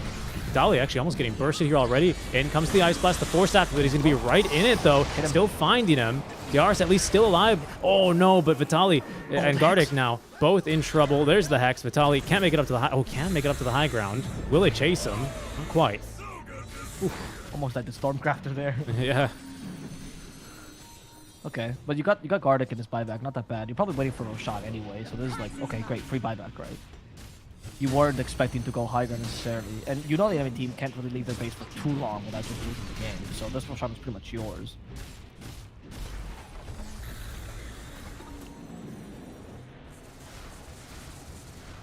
Yeah, I don't know how Hokari get another great fight like this, because I think at this stage we basically, almost have buyback for Wyvern again. I mean, 3 minutes is a long time, but everyone else has buyback. The thing is, Wyvern really is instrumental. Do we have an Aeon disc yet? We're going actually for Daedalus, and I don't agree with I'm this. telling you, I don't. No, me neither. You don't need damage, idiot. No, he's a mid laner, right? Mid laners don't build Aeon discs. We build damage. No, that's a thing. I've seen ADR do it No, before. I know it is. I know it is. Everyone builds Aeon Disc. It's not a support item anymore. It's an everyone item. It's like when you realize that the men and women's section, they're both unisex. Oh, top lane. Arrow. Bushwhack. For the Hoodwink, rather. Not going to find her. Burn slow, that very much an issue with that one. Basically, that was like 2 auto attacks maybe from Wyvern. Of course, with an Enchanted Quiver proc and the proc from Witchblade, but that's it would be show at 50% HP. Back into the fountain he goes. And Roche is up. Look, by the way, Costabile, he's building Basher now because he's thinking, if my Wyvern is not going to build Aeon Disc, she is a liability. I need to protect myself. True. Everyone's just playing their own game. It seems like Tabo is, doing the team thing. King Jungle's in Teolikor as well, but ADR and Costabile just both playing different games. Arena. Gardic goes in. So they took the Aegis on deck. tags at least. Teolikor has it as well. Yeah, Teolikor took it. Not ideal, but it's okay. They'll deal with it. Gardic's dead. That's a dieback. Winter Wyvern still alive. Actually, ADR's just running away. He just needs a cold embrace here. ADR doesn't want to die. Oh, the Ice Blast though. Will hit Tiaris. Tiaris is dead. Destroyed by Costabile. Now they're in. Not a chance really there. Yeah. They did take the Aegis from Teolikor, but who cares? As they've managed to finish off the Analog. carry anyway. What was that attack range? Did you see that attack range? Dire's middle tower is On under ADR? on- yeah. The Enchanted Quiver. Enchanted Quiver, Dragon Lance, and the just Arctic Burn bonus. Arctic it Burn. was incredible. Yeah, Analog should die to the Witchblade damage. Oh, doesn't even get hit by the Witchblade? Oh, he's gonna blink out. Interesting. Oh my god. Wait, they No way. They're buying back because they're distracted with a puck. Why are they distracted with a puck? The Winter Wyvern's there. Oh, they have a Hex. It's okay. They can deal with the troll a second time. It's fine. He's got control. They went to battle Wyvern's trance. back. She has Oh, boots he's got battle It's trance. okay. Oh, he's dead. It was all part of the plan. That's It was all part of the plan. There was a second there where it seemed like they could do it, but unfortunately SG's draft was just a bit superior. And Troll Yeah. against Winter Wyvern is just not a viable pick. Unfortunately for Hokori, because I think their draft was quite creative and good idea. I love the Troll pickup, honestly. I thought it was really good. But then how do you expect the Winter Wyvern mid in a region that rarely plays it, right? Yeah. So I think you can't really fault them for this game. I think that's fair. I still think it was a really damn good draft from both sides. I thought this one was. I think at this stage of the game, kind of destined to go here. Hokori really needed to play SG Esports if they wanted to take this win, and they gave themselves like I think a window, and they knew what they needed to accomplish here. We'll break this guy down just a little bit more here for you. But like you said, I think the writing was kind of on the walls here. I thought they dealt beautifully with Davo for sure, 100%. But the fact that we had no really great early game answer to the Wyvern was an issue. I think maybe this is one of those games. Any point of the game, really. Yeah, I mean, I think we could have dealt with the Wyvern a bit earlier before. Give me 1 second here. I thought we really could have dealt really nicely with it. If Vitali had, as you said a while ago, King RD, like you said, one time he just built straight BKB on like a Timber, and I think like that's kind of what he needed this game, because he just was not impactful in the early game, despite having a good lane. He had a good lane, but just couldn't really make anything out from it. And hindsight's 2020 and all, but like it was this really fast duels for Teolikor that I think really won SG Esports a lot of these early engagements, and it was just so huge for them. Yeah, no, I agree with you. I agree. I think that for the most part, it was Hokori just fighting an uphill battle, and even though they did honestly very impressive performance for the most part, there was just some limitations towards the end that made it impossible for them, right? And that's, I don't know. You can call it an outdraft to a degree. I think it's not really an outdraft. It was just the last bit that you got surprised by. You can say that they could have done more by executing a bit better in the mid game. True, Vitali could have done more as well. But you also are like all these assumptions are assuming that SG is not playing well. Like SG played a really good game as well to make sure the win to whoever was just uncatchable. They read the plan, they understood it like halfway through, and then they started executing exactly as they should. So it was just very difficult for Hokori to do that. And then the draft played against them. I think very even game though for the most part. Very impressed with Hokori. Very impressed with SG. I'm really excited for game number 2. These teams are creative enough to actually bring out these picks, so I'm excited to see them again. Yeah, absolutely. We'll go to a very short break, guys, but when we come back, we'll resume with our final game of the day here. Best of 2s, of course. This is going to be our 8th game, and that's going to be the final one for the Mobius.bet Maestros. Thank you guys so much for tuning in. We hope you're enjoying the coverage, and we'll catch you here after a short break for game 2 between SG Esports and Hokori. We'll see you then.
Hello, everyone. It is the 8th game here for us of Dota 2 straight.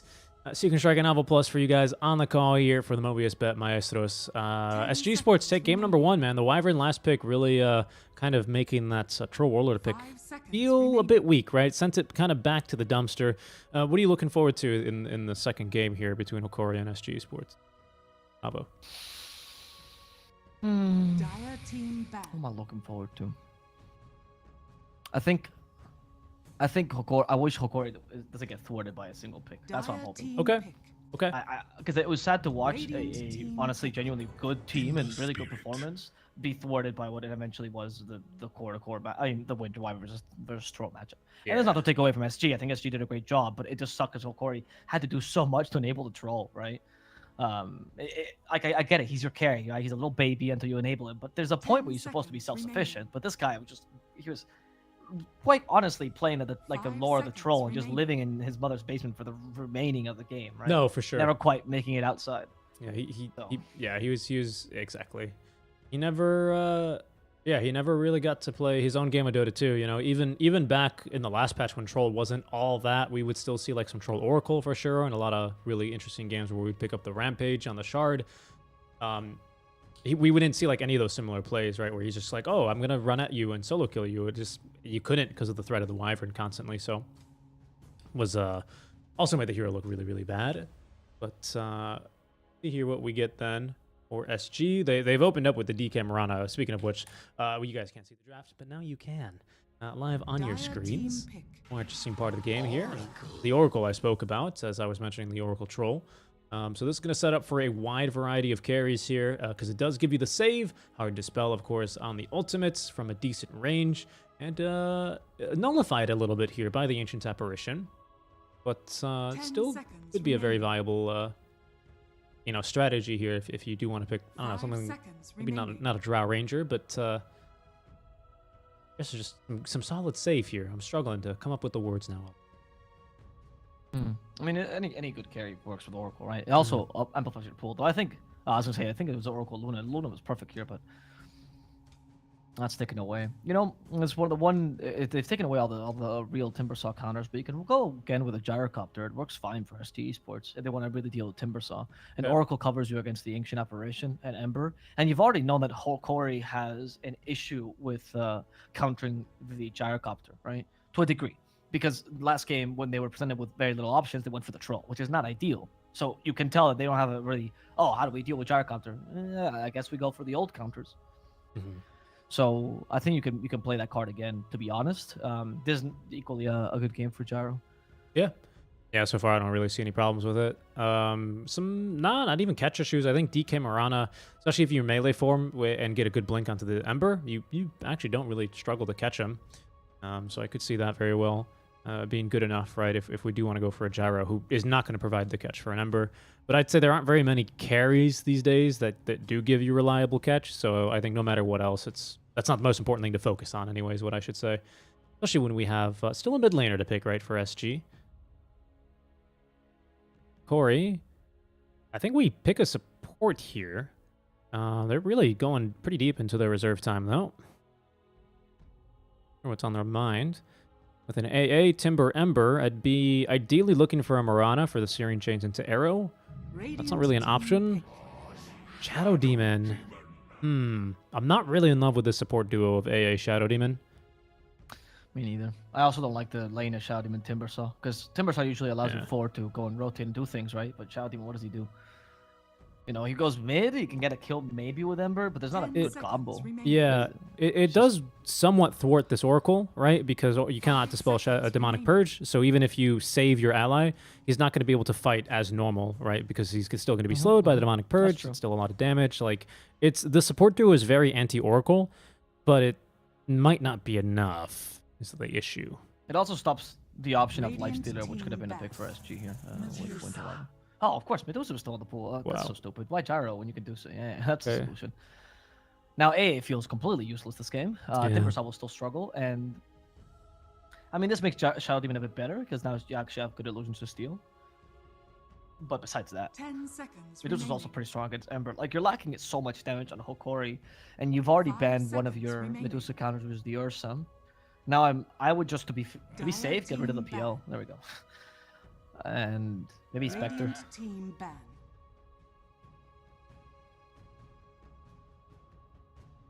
I think the Spectre makes a lot of sense, actually. First, the DK. It's a hero that DK doesn't really do a whole lot to. I mean, he denies everyone in the lane, of course.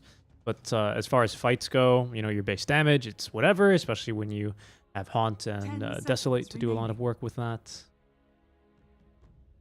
Okay. 5 seconds remaining.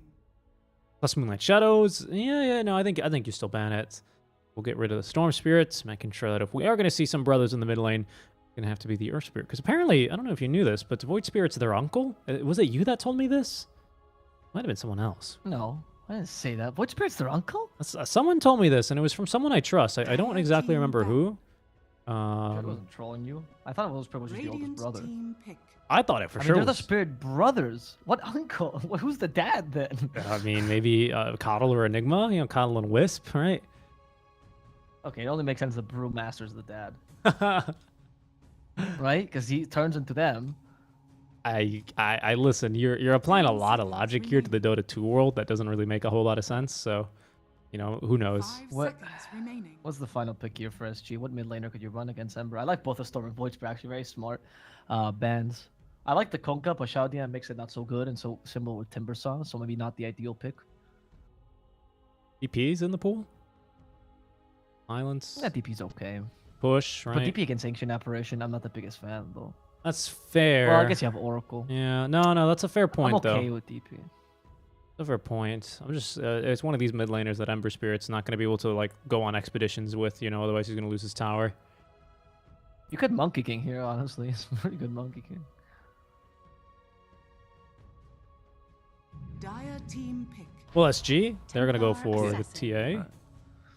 Mm. Okay. Not usually here you would think of when you go against Ember for obvious reasons. You just Flame Guard and you push out a lane. Yeah. The Shard's real good, Surprised though, by for the this. mid game. Against Ember for the silence, if you can jump them. Okay, because not only do you silence, but you're also 10 immediately on seconds top of them, remaining. right? Or no, wait, that's Ags. What am I on about? Ags is when you're immediately on top of them. The silence is still good. Seconds remaining. Silence is still good. The silence was good. Okay, what carry does Hokori run here? You don't have much time. If you run a tempo carry, you might be able to out tempo Dusa. But Spectre still looks kind of juicy, not gonna lie. Yeah, I wouldn't mind the Spectre. I think we need something to burst through this Oracle real quick. Yeah, and Dusa doesn't deal well with Spectre now that there's Templar. Yeah. I think she has that's... too much HP for both these heroes. Yeah, let's see here. 2 seconds. 1 second. Oh, that was not a random. No way they random Slark. It's the choice. Okay. Well, Hokori's like, God, dude, why was it Slark? Come Oh, on, man. heroes. They really came down to it there on that one, didn't they? Okay, so Slark has a better lane against DK. That's true. It's similar to the Ursa lane, though, where a good DK can deal with this lane, but unlike Ursa, because Essence Shift lasts so much longer than Fury Swipes, right? You're not gonna, like, you're still struggling a bit, right? And the Slark matchup versus Dusa theoretically is good. The only concern I have with Slark is he takes so long to get online. So if TA has a decent lane, she's gonna get online at the same time as Slark. And by that point, you haven't really abused the Dusa Templar, lineup, which is a bit greedy. I like SG's lineup once again a bit more. 10 seconds remaining.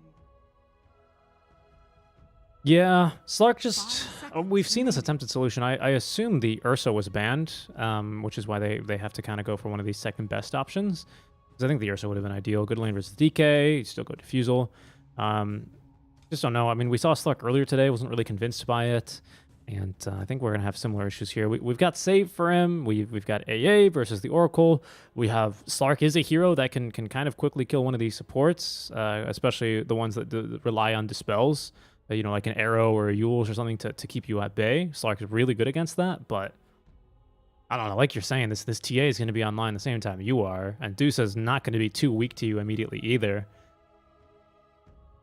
Maybe Analog can really pop off in this mid lane. I think we're going to need like a big breath of life here from Analog's performance on the Ember Spirit, honestly. I don't think he can just do okay here. I think he needs to be a really big threat to King Jungles, be a big threat to Thule Court as well. But I don't know how he does that. I mean, we have no stuns for Hokari? No stuns, by the way? Cold feet? But how? No, that's true. Yeah. I mean, and it's all gonna get dispelled as well by Fortune's End. True. Or False Promise, right? So Yeah. that's not really a stun. No stuns. Um, Pounces it, really. I And mean, yes, chains. you have searing chains. Yeah, chains and pounds. I mean, it's not too bad, but the fact that the chains can be dispelled makes it pretty awful, right? If there was not a defensive dispel, it wouldn't be that big a deal, but there is 2 actually in the Oracle. Yeah. Yeah, and I believe Searing Chains is just any basic dispel here. And same thing, actually, Pounce cannot be dispelled, only with the Force Staff. Forced Movement, of which we have none. There's a couple disconnects here. Standard stuff for our SA games. So you guys are enjoying our coverage. We get into now our 9th hour of coverage here of the day. And if you guys also love really long Dota 2 days, well, oh boy, do I have a suggestion for you. If you're watching on Twitch, go ahead and drop us a follow here on the channel because we still have 4 more games, 4 more days, and 4 more games each on every single day. That was awful. Thought we had 4 more games today. No. I love Dota. But No, there's a limit to how much my sleep and Dota collide. There is a limit here. There is a limit, unfortunately. We've done you and I now. This is going to be our 24th match of Dota here in the past 3 days. Wait, 8, 16, 24 would be correct, as long as I'm remembering my multiplicative tables correctly. I believe I am. And hey, been some fun Do you games. mean It's multiplication tables, or you mean something different called multiplicative tables? multiplicative tables, because you can multiply those tables with each other. I'm glad that you understood where I was going with that. 'Cause that's exactly what I was joking Yeah. about. Well, Very good. can you not? Very Wait, are you saying that the transitive whatever one of the essential math rules doesn't work with these tables? You can't multiply them into each other? Because you can. No, you can't actually. No, you you can. can't. You can. No, it's exclusive. Like when they say 6 times 6, right? Do you think you can multiply 6 times 6 by 3 times 3? No, you can't. That's why Either these way. tables are sacred. Look, when Joseph went up the mountain, What is this? not Joseph. Who was it? I don't know. Who was the Moses? Sorry. Wasn't he the guy with the boat? So he did a lot of things, but the Did he? tablets. was the He thing, did both of them? Like they gave him the 12 commandments, and then they also gave him the 12 tables multiplication. Of That's why course. tables only go up to 12, right? Did you ever study 13? No. I did actually. You ever question why? Because Why? because you know what 13 squared is? 169. Yeah. Nice. A nice number. Oh, you're so sad. You're so sad. Come on, mate. Did you actually know that by heart? Yeah, of course. 13 squared is 169. That's impressive. Yeah. I only know that because of my alarm. So, you know. Of course I know that. And you know what's amazing? I also know 14. I didn't even look this up. It's because 14 is the reverse. It's 196. It's not really reversed, but, 14 squared. Yeah, that's true. I don't know why. Very impressive. No, you're totally right, though. They only make us memorize up to the first 12 in America, which is probably why... never mind. But anyway, it's been 24 games of Dota 2, so and we got plenty more. We're about to be halfway through our group stage. Now, fair warning, we are going to have a couple of reschedules here because there's a couple of other tournaments going on in the meantime. I believe actually specifically qualifiers happening. So we'll have a couple of reschedules here. So do stay tuned for that. And honestly, the easiest way to get notified of these would be to follow us on Twitter here at ePulse Gaming, where we're going to be posting updates for the tournament as soon as they're confirmed. You can also follow your fellow 2casters on Twitter at Seek and Strike Dota, as well as at Mr. Avo Plus. Would definitely suggest that you drop us a follow there if you're enjoying the coverage, as we're still waiting to get resumed. But yeah, halfway through the Mobius.bet Maestros, Alvaro, who are we thinking? Top 4 teams are the only ones to make it out of the group stage. Give me your top 1 and your bottom 1. We won't go too far. Oh, top 1 and bottom 1. I think top 1 is going to be No Ping. Okay. And a bottom 1, Backstreet Boys. Backstab. Okay, well, they're Backstab boys, all right. But I did correct myself immediately after. You Give me did. some credit, okay? maybe 16 that one squared. Maybe that one was a little bit too easy. 16 squared. 16 squared, I don't know. Yeah, me neither. I know 15. 15 is 225, isn't it? Yeah, that one's an easy one. Yeah, that one is an easy one. But yeah, I think I'd agree with you on that one, to be honest. But hey, only 4 teams are going to make it out, guys. And it's going to be a double elimination bracket played over the last 2 What are the top 4 days. teams for you, then? What are the top 4 teams for you? The top 4 teams now. Say top 2 teams. Top 2 Or teams? 2 teams that are for sure making it. I think SG and Noping. Okay. All right. SG needs to win some then if you want to make it. They do need to win, but already I think at least forcing a draw here does put them one ahead of Infamous. Yeah, because everyone else is drawing. Yeah, so it's I think that puts them in a pretty good spot here. As long as they don't take that second loss, pardon me, as long as they don't, I mean, they don't have a loss, actually. They're the only team that doesn't have a loss, along with BINOMISTAS. At least a 2-0, pardon me. They have not been 2-0'd is what I should specify, because of course they've drawn once, and they've 2-0'd once. So yeah, I think that's a little bit. Who was it? Who was it? That SG drew? Who are you talking about? No, SG, didn't they get beaten by no ping 2-0? Oh, they did get beaten by no ping 2-0. You're right. Yeah, You're right. I was very confused now who you're talking about. I thought it was all SG right, for a all right. second. Never mind. I'm wrong. Sorry. Yeah, that's why I'm saying they need to win some. 30 Well, seconds. Because Good one Noping, here. for example, might draw with a couple other teams, judging by how they're playing. Like Hokori, for example, who drew against them. Sure. That's why I think if Hokori wins this one, they're actually not in that bad a spot. Yeah, I'd agree with you. I would agree with you on that one. Huh? Another Alright, pause here. pause. They were really curious about this multiplication. They're table talk, so they're let's 16. keep going. 16. ¿Qué es 16 por 16? ¿Alguien lo sabe? Alguien lo sabe. I don't know this one. I had to Google it. It's 256. That one I did not know. Do you have to learn your cubed tables? Is that a thing in European academia? Your cubes? No, I only know 6 cubed. Interesting. Why? I don't know. 216 always rings in my mind. I know 7 cubed. 343. What's that? Just because it's a Halo thing. Ah. Yeah. That's also isn't that Adam's number, right? Adam's number, like from Blink-182. Oh, there's Adam's song. There's Adam's number. It's a whole. Oh, I thought no, you no, know. no. Adam, like the Dota player, right? 343. Oh, it actually is. No, you're right. I want to say for you, right. Adam 343 Dota. Adam Shaw. I think he's manager now for GXR.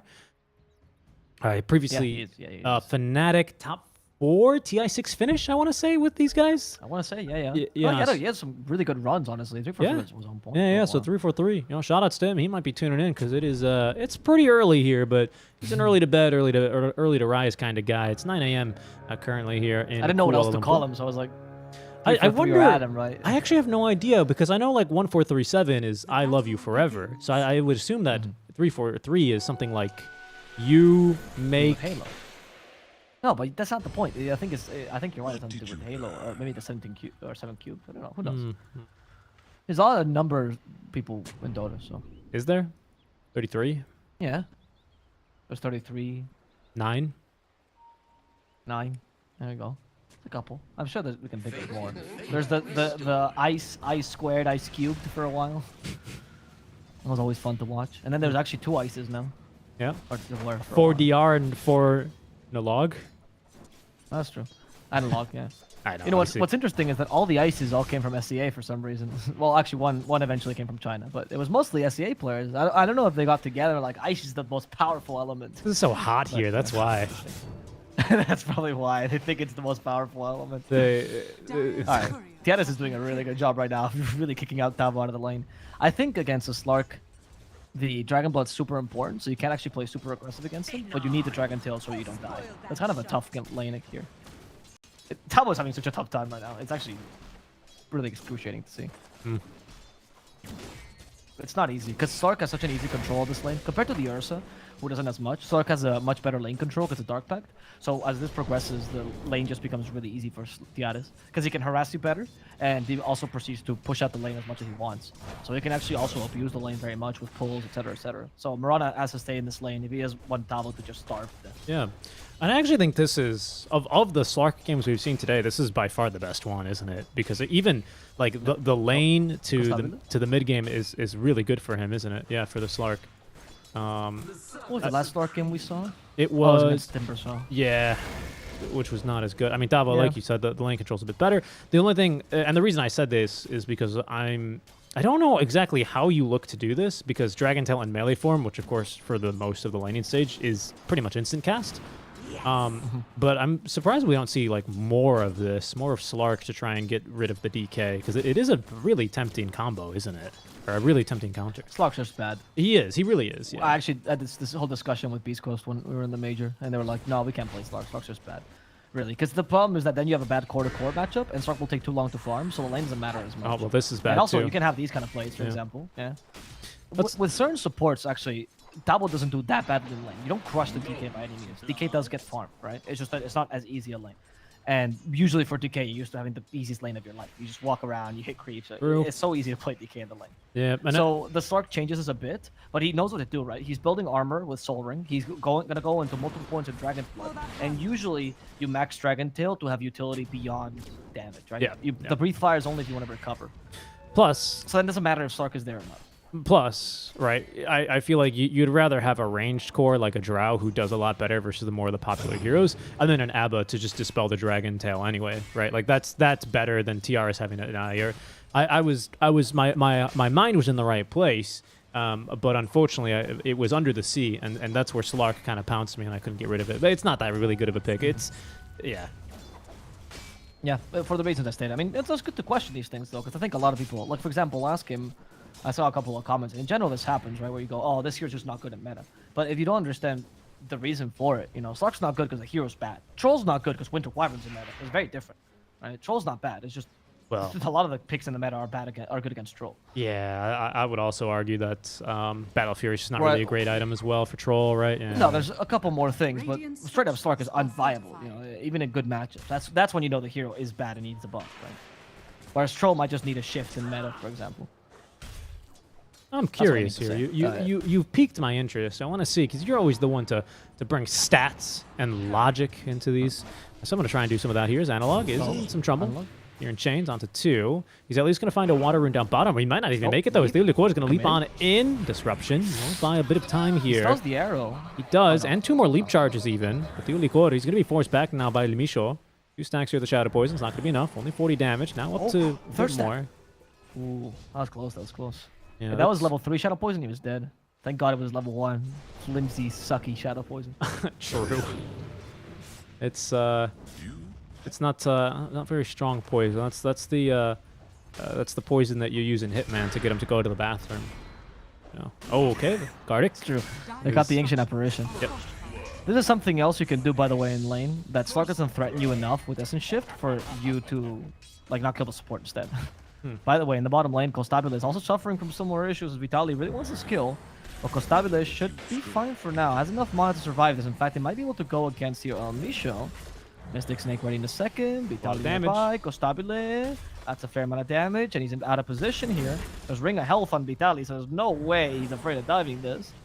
They just need vision on Constabile. They do have the Timber Chain. Oh, they hit him with a Fortune's End, though. He's got nowhere to go, Constabile, though. he's stuck between them. Oh, they missed this. Oh, he did it. There was no tree there, so I guess they get the kill on El Misho. He finally dies, but he did get the kill first, so he got the experience out of it. Best case scenario, honestly, for Constabile there. Yeah, probably, right. At least I think in this kind of game, at least because there was a mistake forced or just a mistake that happened here. Thabo, though, is in for a little bit of a damage here. Actually, 2 points in Essence Shift here. The others went 1-1-2 right now at level 4.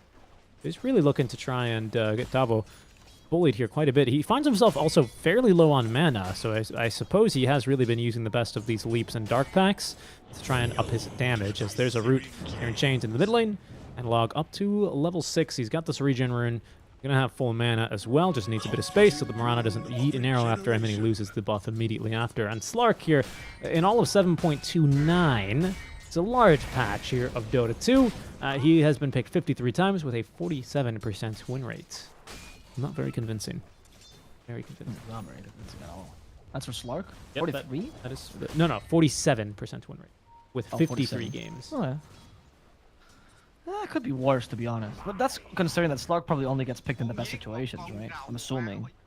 Yes, I would agree, and probably by teams as well that have Slark That know how to pickers, play it. right? Because I think if you don't play Slark, you're not just going to play it. You know, right now, if you don't play TB, sorry, I guess you play TB already. You know, now you do. Same thing. You know, I don't play DK off lane. Well, you do now, right? But for Slark, it's a bit different. It's like when Morphline's really strong. Not everyone can do it. No, you're totally right, actually. That's a very good point. But I definitely think that's not very good stats for a hero, like you said, as pickers of the hero. Yeah. And the Dragon Tail, they're crushing him now. Look, the Iris almost died there to the Dragon Poison. He's not a Shadow Dance, so he's not going to die. But you have to be careful with Tabo. You Once do. you get that ultimate 4-0 analog, he just wants to get the Meldon. Oh, ADR, so close. Oh, Misha's arrow? coming in. The arrow? Ooh, he almost went into it. He got hit by every single slow along the way, though. So many traps set up by ADR, who's pretty much playing techies at this point. Analog. Can you get the kill though? Do you have the damage attacks would bring Teolikor? Nice lead. They have the Starstorm as well. Another trap. Nice. Analog just wants to go home. Well, he's gonna go home in a coffin. This in is- the end. this And his Shadow is- Poison doing nothing. Well, it's level 2 though, okay. so this is a lot of damage here, especially if refraction, refraction though. times out. Yeah, he's gonna be fine. Oh. Yeah, he's gonna be fine though, and they kill him with the arrows. But in the end, it's actually gonna be Elmisha who dies, his courier to boot. 2+1 in Elmisha Supermarket today. 2-4-1, sorry. A twofer, we call it. Super. A twofer. Yeah. Yeah, exactly. I learned that from 30 Rock. Oh. That's I'm well. not kidding. So you got 60 rocks out from that one? Yeah, indeed. Yeah. Hold 2 television stations for the price of one. Very nice. Is under attack. Very nice. Got it. Look, Alec Baldwin is a bad person, but he's a great actor, so that's all I'm gonna say. I don't know anything about the show, unfortunately, so I will just it's agree very with you, smile and nod here, as they are chasing ADR out of his triangle at least. He'd really like to farm the stack with the DD room, but now he's going to be forced to fight for it. Dabo is joining in with the Dragon Tail. No Elder Dragon form, though, for 20 seconds. We might not need it to catch Analog here, as he's got, the Remnant back in time. Trying to maybe get the stomp out from the Centaur Conqueror, but he will not oblige him, and instead, in the river, rooted up and most likely killed is going to be Gardic. We need a little bit more. Actually, yeah, they've got him. Dabo, I think with the Dragon Tail gets the kill. Okay. Level 1 Dragon Tail, 70 damage. Baller move.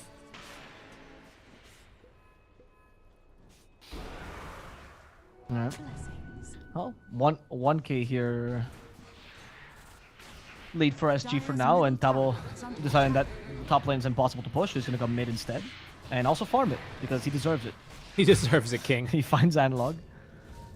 He did go for the 1 point of Breathe Fire, so it seems like this Tabo is actually looking to be more of an impactful, like more of a semi-carry to a degree, rather than relying just on Dragon Tail. Radiant's bottom tower is under Usually you see attack. Max Dragon Tail here, but I can see the Breathe Fire to recover a bit more. I don't think it's wrong to go for the build either. I'm also a little bit surprised not to see Max Dragon Tail. Because Misho is doing a good job of stealing a stack here, actually. These 7, that'll do it. Oh, that will not do it, actually. You need a little bit more. Oh, now that'll do it. 8 was the Oh, number. that you even wanted. killed 1 golem, huh? Well, yeah, the golem's right, 50% magic resist. So Right. Yeah. Top lane. Oh, every time you dark pact in front of a DK, yeah, you have to pounce immediately after. pretty much, even without blink, Dark right? pacting in front of him. No, it's just a death sentence, really. Because especially when he's dragon form, right? Especially because the moment you dark pact and he knows it's a cooldown, most of the time when you're playing DK or whatever, you're checking the dark pact damage and you're calculating the level for the cooldown, right? And then once you know, and honestly, this is done at even lower levels, so. And once you know that, you are counting in your head 6 seconds. I have 6 seconds to stun. It doesn't matter what I accomplish after the stun, but I get to stun this fish. And that's all you have in mind. It's like a one-track mind. And the Slark is just afraid of getting stunned at that point because he doesn't know what you're thinking. You might not even have a plan. That's what's so scary about this magic. Well, I hope we have a plan to get these supports recovered right now for Hokori, because again, these are not supports that do a lot. They are 2 of the better defensive supports in the game, I will say, but there's only so much that they can offer in terms of the defensive nature, right? It's not like I don't know. It's not like a Wisp where he's gonna die and he's gonna get you at least into the fountain, right? And at least you don't it's a disruption, which still sets up for a couple of abilities, namely like an arrow here, as King Jungle's gonna get the kill onto Gardic. Well, I thought that we're fighting. Yeah, false promise as well. Nice. I don't think Tabo was Nice dying. edict, yeah. I don't think Especially Tabo was dying even without the help, honestly. probably not with 21 charges. Yeah, I mean it's not even close. 21 charges. Yeah, he doesn't Max even Dragon Blood as well, which you don't always see. feel the core. He's got Oh, Tiaras. Tiaras knows though. Oh. Okay, apparently. Yeah, he's on a dark pact. You see, he was only concentrating on I have to get the stun off. I don't care what happens after, but I must stun this Slark. Well, it's good at forcing out the Shadow Dance, isn't it? Stabula is going to be forced out from the bottom lane. Vitali, he can, yeah, sure. He casual Timber Saw things, tanking a tier 2 tower a couple of times. Not bad.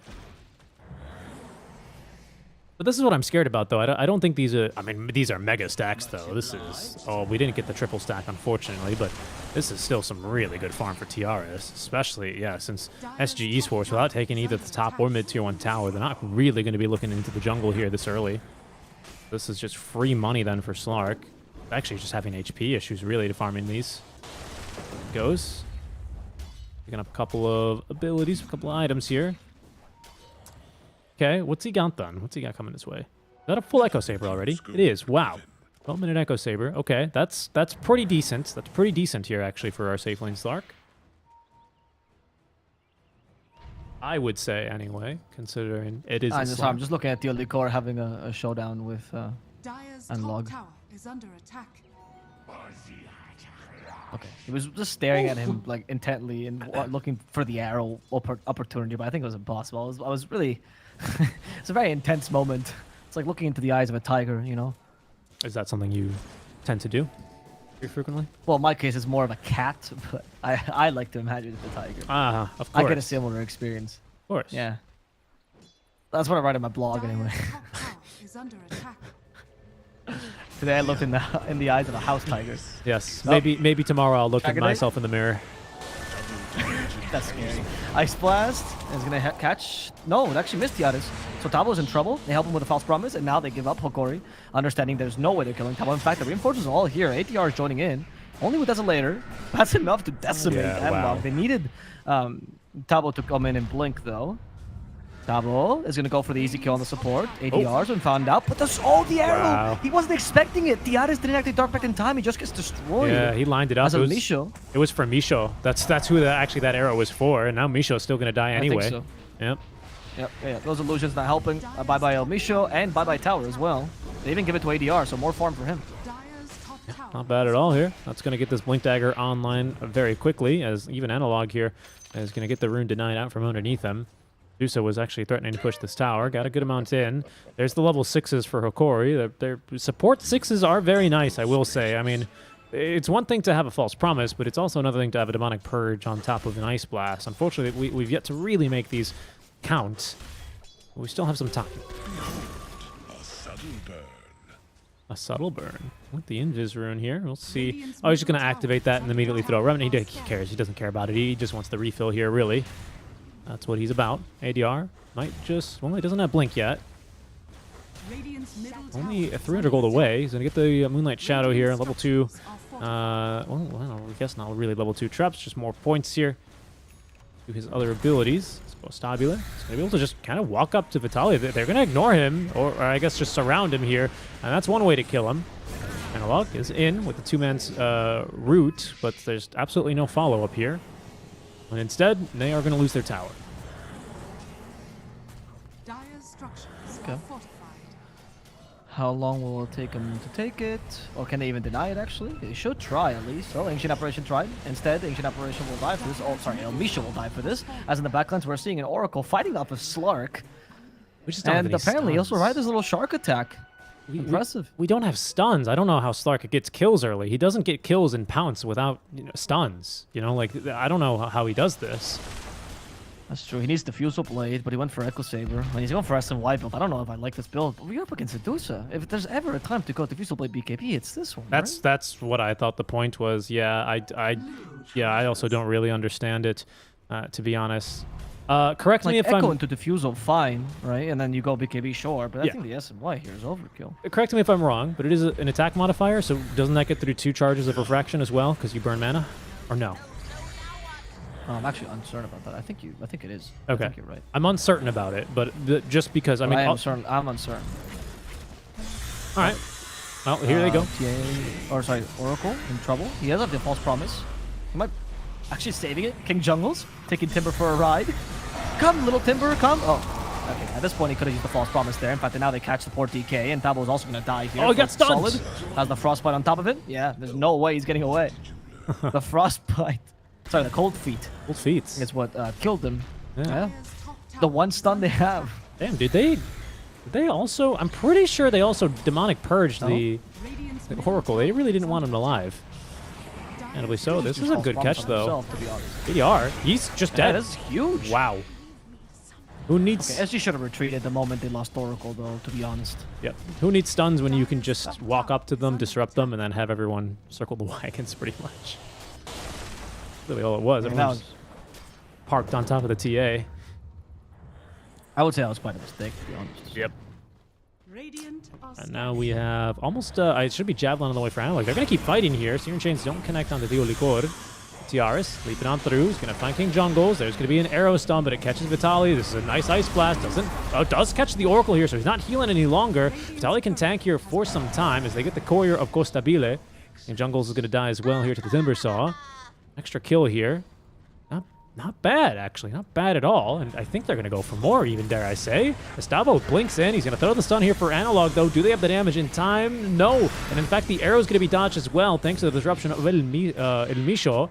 ADR at least gets the blink dagger off. Couldn't get through his refraction charges in time, but they will provide chase, even underneath the sentry, so they know exactly what they're getting into here. They still have eyes for ADR as well. They force out the stone gaze from Costabile. I actually think Hokari are somehow, I don't want to say somehow, but surprisingly to me, making this work. They're kind of forcing a lot of reactions from SG Honestly. here.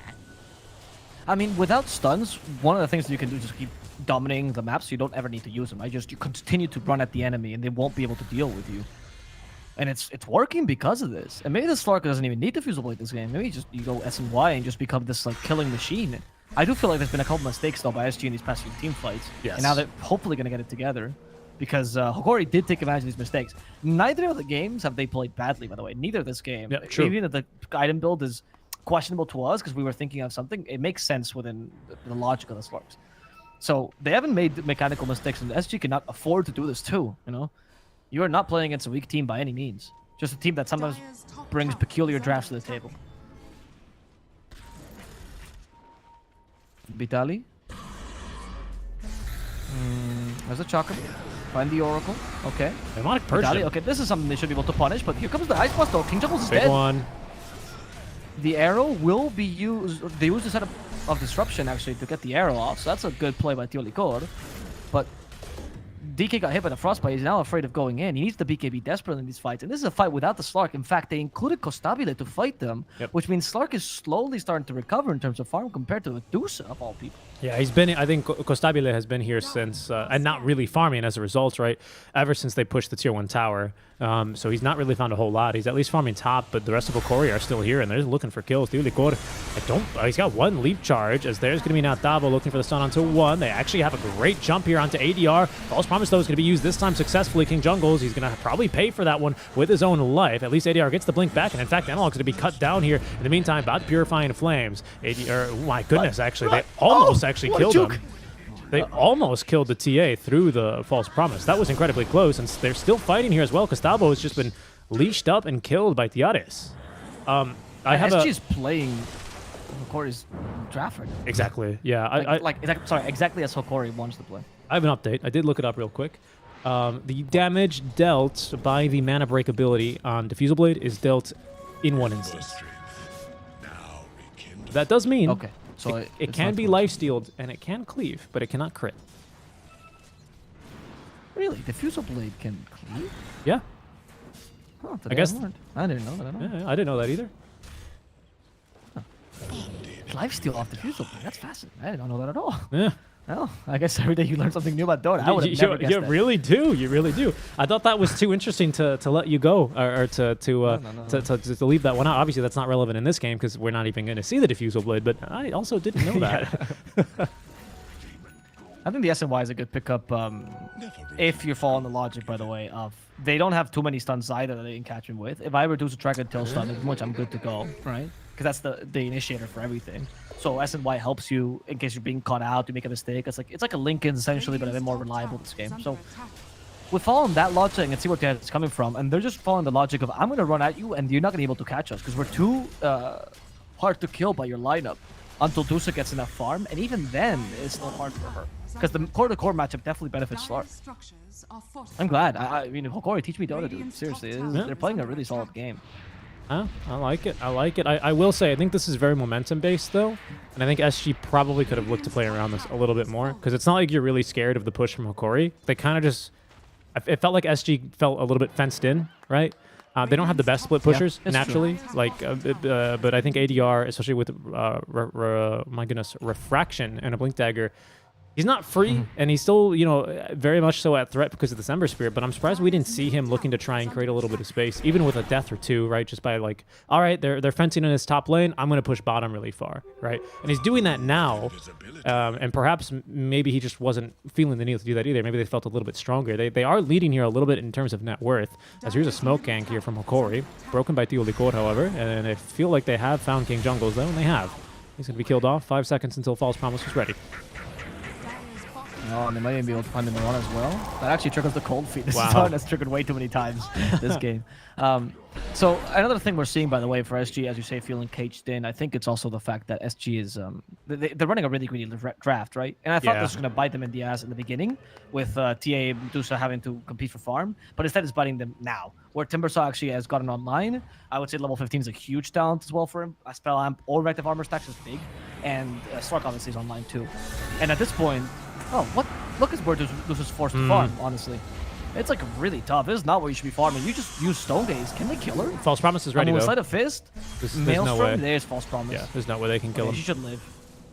All right. Still, though, that's not the ideal place for ADR? to farm whatsoever. The Ice Blast, though? The Ice Blast? Oh, I mean, at least they're going to stop it for a bit. I mean, this is enough, though. You're stopping her from farming, and Slark is recovering using this time. Right? You are starting to suffer from the issue of being a bit too greedy in the draft. And this is not like a great draft to begin with. It's just that we thought, I don't have any belief in the Slark. And if there's one game where you can do it, it's this one. I'm liking what's happening here. Also, by the way, SNY point, I forgot it completely, but this is going for Ags and also Stone Gaze, both undispellable. The turning to Stone is undispellable. You can't Dark Factor. So Status Resistance will help you against that stun specifically. That's very important, actually. Yeah, best things to counter a Slark are going to be like ground targeted, quote unquote abilities, like AoE abilities like Black Hole and Chronosphere. Of course, you don't reduce, you can't Dark Pact. What else is good? Coddle's Ignis is really good as well versus a Slark because it refreshes every single second, even if you Dark Pact it. It's a lot like true, actually. like Black Hole, stuff like that. Yeah. If it's really funny. I mean, we just saw a troll last game, so I'll bring it up. But if you get a troll, what is it? There's like a couple of really weird ones with troll and battle trance. But especially if you drop a wall of replica right on top of troll, any battle trances, he can't leave. Oh yeah, because he's constantly hitting illusions. Yeah, Yep. I don't know. A lot of funny ones. Well, there's a couple. No, but you're rarely right. Happens though, unfortunately. It's not a bad idea here. Mid lane. Okay. Once again, SG though. Whirling These plays Death. are so desperate. Wow. Dabo's gonna die once again. What was that attempt? Wow, that whirling death. Dabo was leading with only Costabile. Like it was so difficult to get a kill off that. They need the only source of damage they really have, which is TA. That's their burst damage. Without him, there's no point in you Dragon Tailing anything. And in fact, talk about TA, by the way. She's going to kill Amisha. Okay, so this is working out. BKB They have no active. Basher on Slark just yet. Nor Scotty either. So ADR is kind of free here. And now it's time for them to retreat. She already has Ags, by the way. So it's harder to fight them. SG might be able to turn this around now with the Medusa Ags. But they have wasted Stone Gaze, and Diares, he's looking for the kill. Hopefully King Jungles. They want to bait Diares a bit. ADR going forward. Good arrow. They hit him with the arrow. That could be an opportunity, but We have a ADR, blink. a bit afraid of blinking in. Yeah, we have a blink, but he's got to respect the Ice Blast is right back and ready to go. You don't have a follow-up here, thanks to the Dragon Tail. Devian was dead, of course. Now he's alive again, so perhaps we can look for something without the save available. I turned to Sean Connery there for a second. Without the save available from the Shadow Demon. Oh, that arrow. Are fortified. Yeah, I know he's not very really cool. Scottish, but he does shave a lot of H onto his S's, doesn't he? Quite No, famously. I'm just joking. It's just because that's what everyone told me when I was in Scotland. I was there, and they were like, "There's two things we don't like: Braveheart, the movie, and of course Mel Gibson and everything associated to him, and Sean Connery." Wait, why okay. Mel Gibson? That's a lot. That's a lot more. You said Braveheart, the movie, Mel Gibson, everything associated with him. Well, because And he's the lead and also the producer of Braveheart.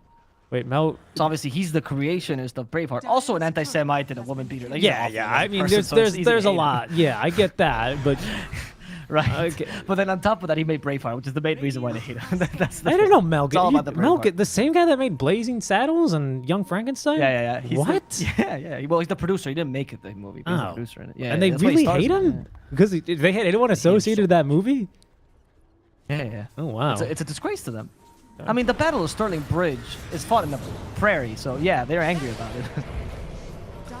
Well, the I battle lived here in is going to be Sterling. I saw fought Sterling Bridge. by the It's outpost. BKB activated by ADRs. They're going to be right on top of Misho, trying to get him down here. The TA traps, but a big choke point here is going to be a great Arctic. Oh my goodness, cold ice blast. There's the one. We got it there eventually, and Dabo on the run here is going to have to use this BKB just to escape. Has a blink dagger and a dragon tail. Could look to turn it. They actually turn a couple of heroes to stone, and Misho is dead. Ariel finds Vitali. He's going to get max reactive armor stacks here, but down he will go as Diatis is going to have to try and run away here. ADR getting juked just a little bit here.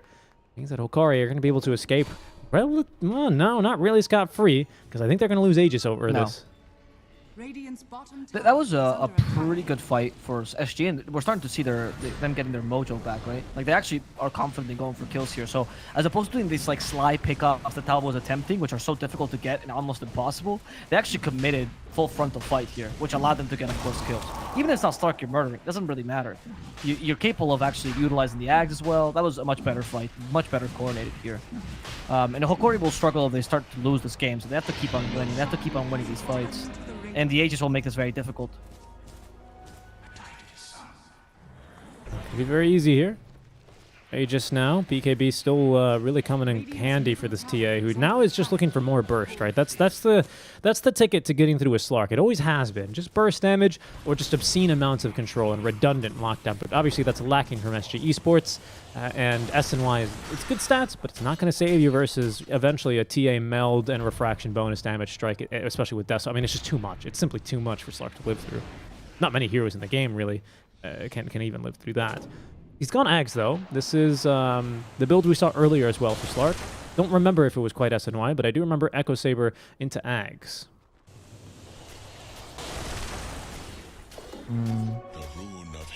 Who were you talking about? Matumba? No, not Matumba. I said Slark. He went Echo Saber into Ags earlier today when we saw him. Oh, was it? Yeah. He had the double pounce. I don't remember The that. game didn't go last much longer than that. I think we may not have even. I guess I seen wasn't him. concentrating on his build. What was this? They just sacrificed their couriers to the Ember Spirit. Okay. Well, that's no. Oh, Ember God, please take this humble offering of a dog. Please don't attack us. It's a chicken or a My crow. dog is carrying my sword. Oh, yeah, it's true. My donkey, sorry, not my dog. Dire's top tower has fallen. Well, they're gonna trade top tier 2 for bottom tier 2. ADR is gonna keep Yeah, going. that was the Daedalus. I mean, you don't have it yet. It was so I guess crystal. it's not It was that full big of a deal. Crystallis. It was full Crystallis though. Yeah, that's true. So, Dire's top tower Which is 2200 important in was- this game, I'd say. Yeah. Pretty big. Pretty big now. All Now, right. we're gonna try to go for ADR. He has BKB and He's- retreat, right? So he just He's BKB fine. He's out. got Oracle. Yeah, I was about to say. I was like, where's his team? Here they are. Where is his team? Oh, well, okay. Well, goodbye to the first life. Well, that's Aegis. I guess they didn't want problematic. to use False Promise. He still has BKB. He still has False Promise. This is a really well thought bait, or are they just losing Aegis for free? I think they just lost Aegis for I free think because they're now they're just trying to losing run. Aegis for free. And in fact, Oh, they've left Moonlight someone Shadow. behind. It's the Dusa. Oh, Stonegaze? Wait, she has Stonegaze. She can still retreat, right? She's- Oh, Oracle. Where's Okay. the Oracle? They can't. Oh, they finally but they got False Promise Ember? it. There we go. Okay. And they got Ember. That's pretty good. Now the TP from Dusa, Kostabile will be able to make it They don't back have any home. stuns. But Tabo's still fighting. Did someone tell Tabo They don't to have go any back? stuns? Yeah, they did. Yeah, so we can get out. No Basher. That's important. Alrighty. Okay. I'm not certain if SG adapted really well to a big mistake or if SG had this plan from the start. That was a really, I mean, what did that they was get? really They just weird. get Ember out for that, right? It was not. I mean, they adapted well. I mean, they got Ember for ages. It could have been worse than that for sure. I mean, sure, I suppose, but I think they were very interested in getting a little bit more out of that. And so I think now we're farming the Daedalus. That's why I was like, ADR, where's your team? Okay, Oracle's here. Interesting. Tulikor is being ran down into the trees. Good juke here, and again without the heal scepter. But I mean, he doesn't. We have no stuns. We have nothing to interrupt these TPs. Full feast is not going to be fast enough. It's just pounce. But now that's why Quick, he's Giannis. TPing. That's why Gold feed him. Giannis. Yeah, That's I why mean- that's why you got eggs right now. You can cancel 2 of them. Yeah, yes, steering chains too. I think Basher is a necessity to cancel those BKB TPs, right? Because you Yeah. can't. I mean, I think the problem is because they do have roots and pounds, cold feet, and disruption, right? They do have things Okay, that's that fair. allow you to stop TPs. The problem is once they get BKB, you have nothing to stop that BKB from coming out because you have no stun, right? So they can just BKB immediately on your searing chains, on your pounds, whatever it is. So they can always BKB TP out of the fight. That's why you need Basher to prevent the BKB TPing that's going to happen all over the place now.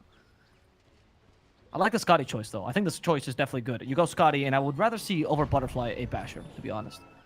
Yeah. Especially because MKB is a good item on both Dusa and the TA. It's not like you're really making them deviate that much to go for MKB. No, you're not. Especially because with this courier kill onto Kostabile, he might. I mean, what has he got in this courier? Because he's got the demon edge. Where's his courier? It's this one flying out now. Yeah. It is the Daedalus. I thought it was maybe just the demon edge, and he had money saved up. But no, not. That's not. You know, at least what I can say about SG is they make these games very fun to watch. Even if not always the most perfect initiation or the perfect fight, you know, but it's entertaining for sure. Sometimes it looks sloppy, but sometimes it's just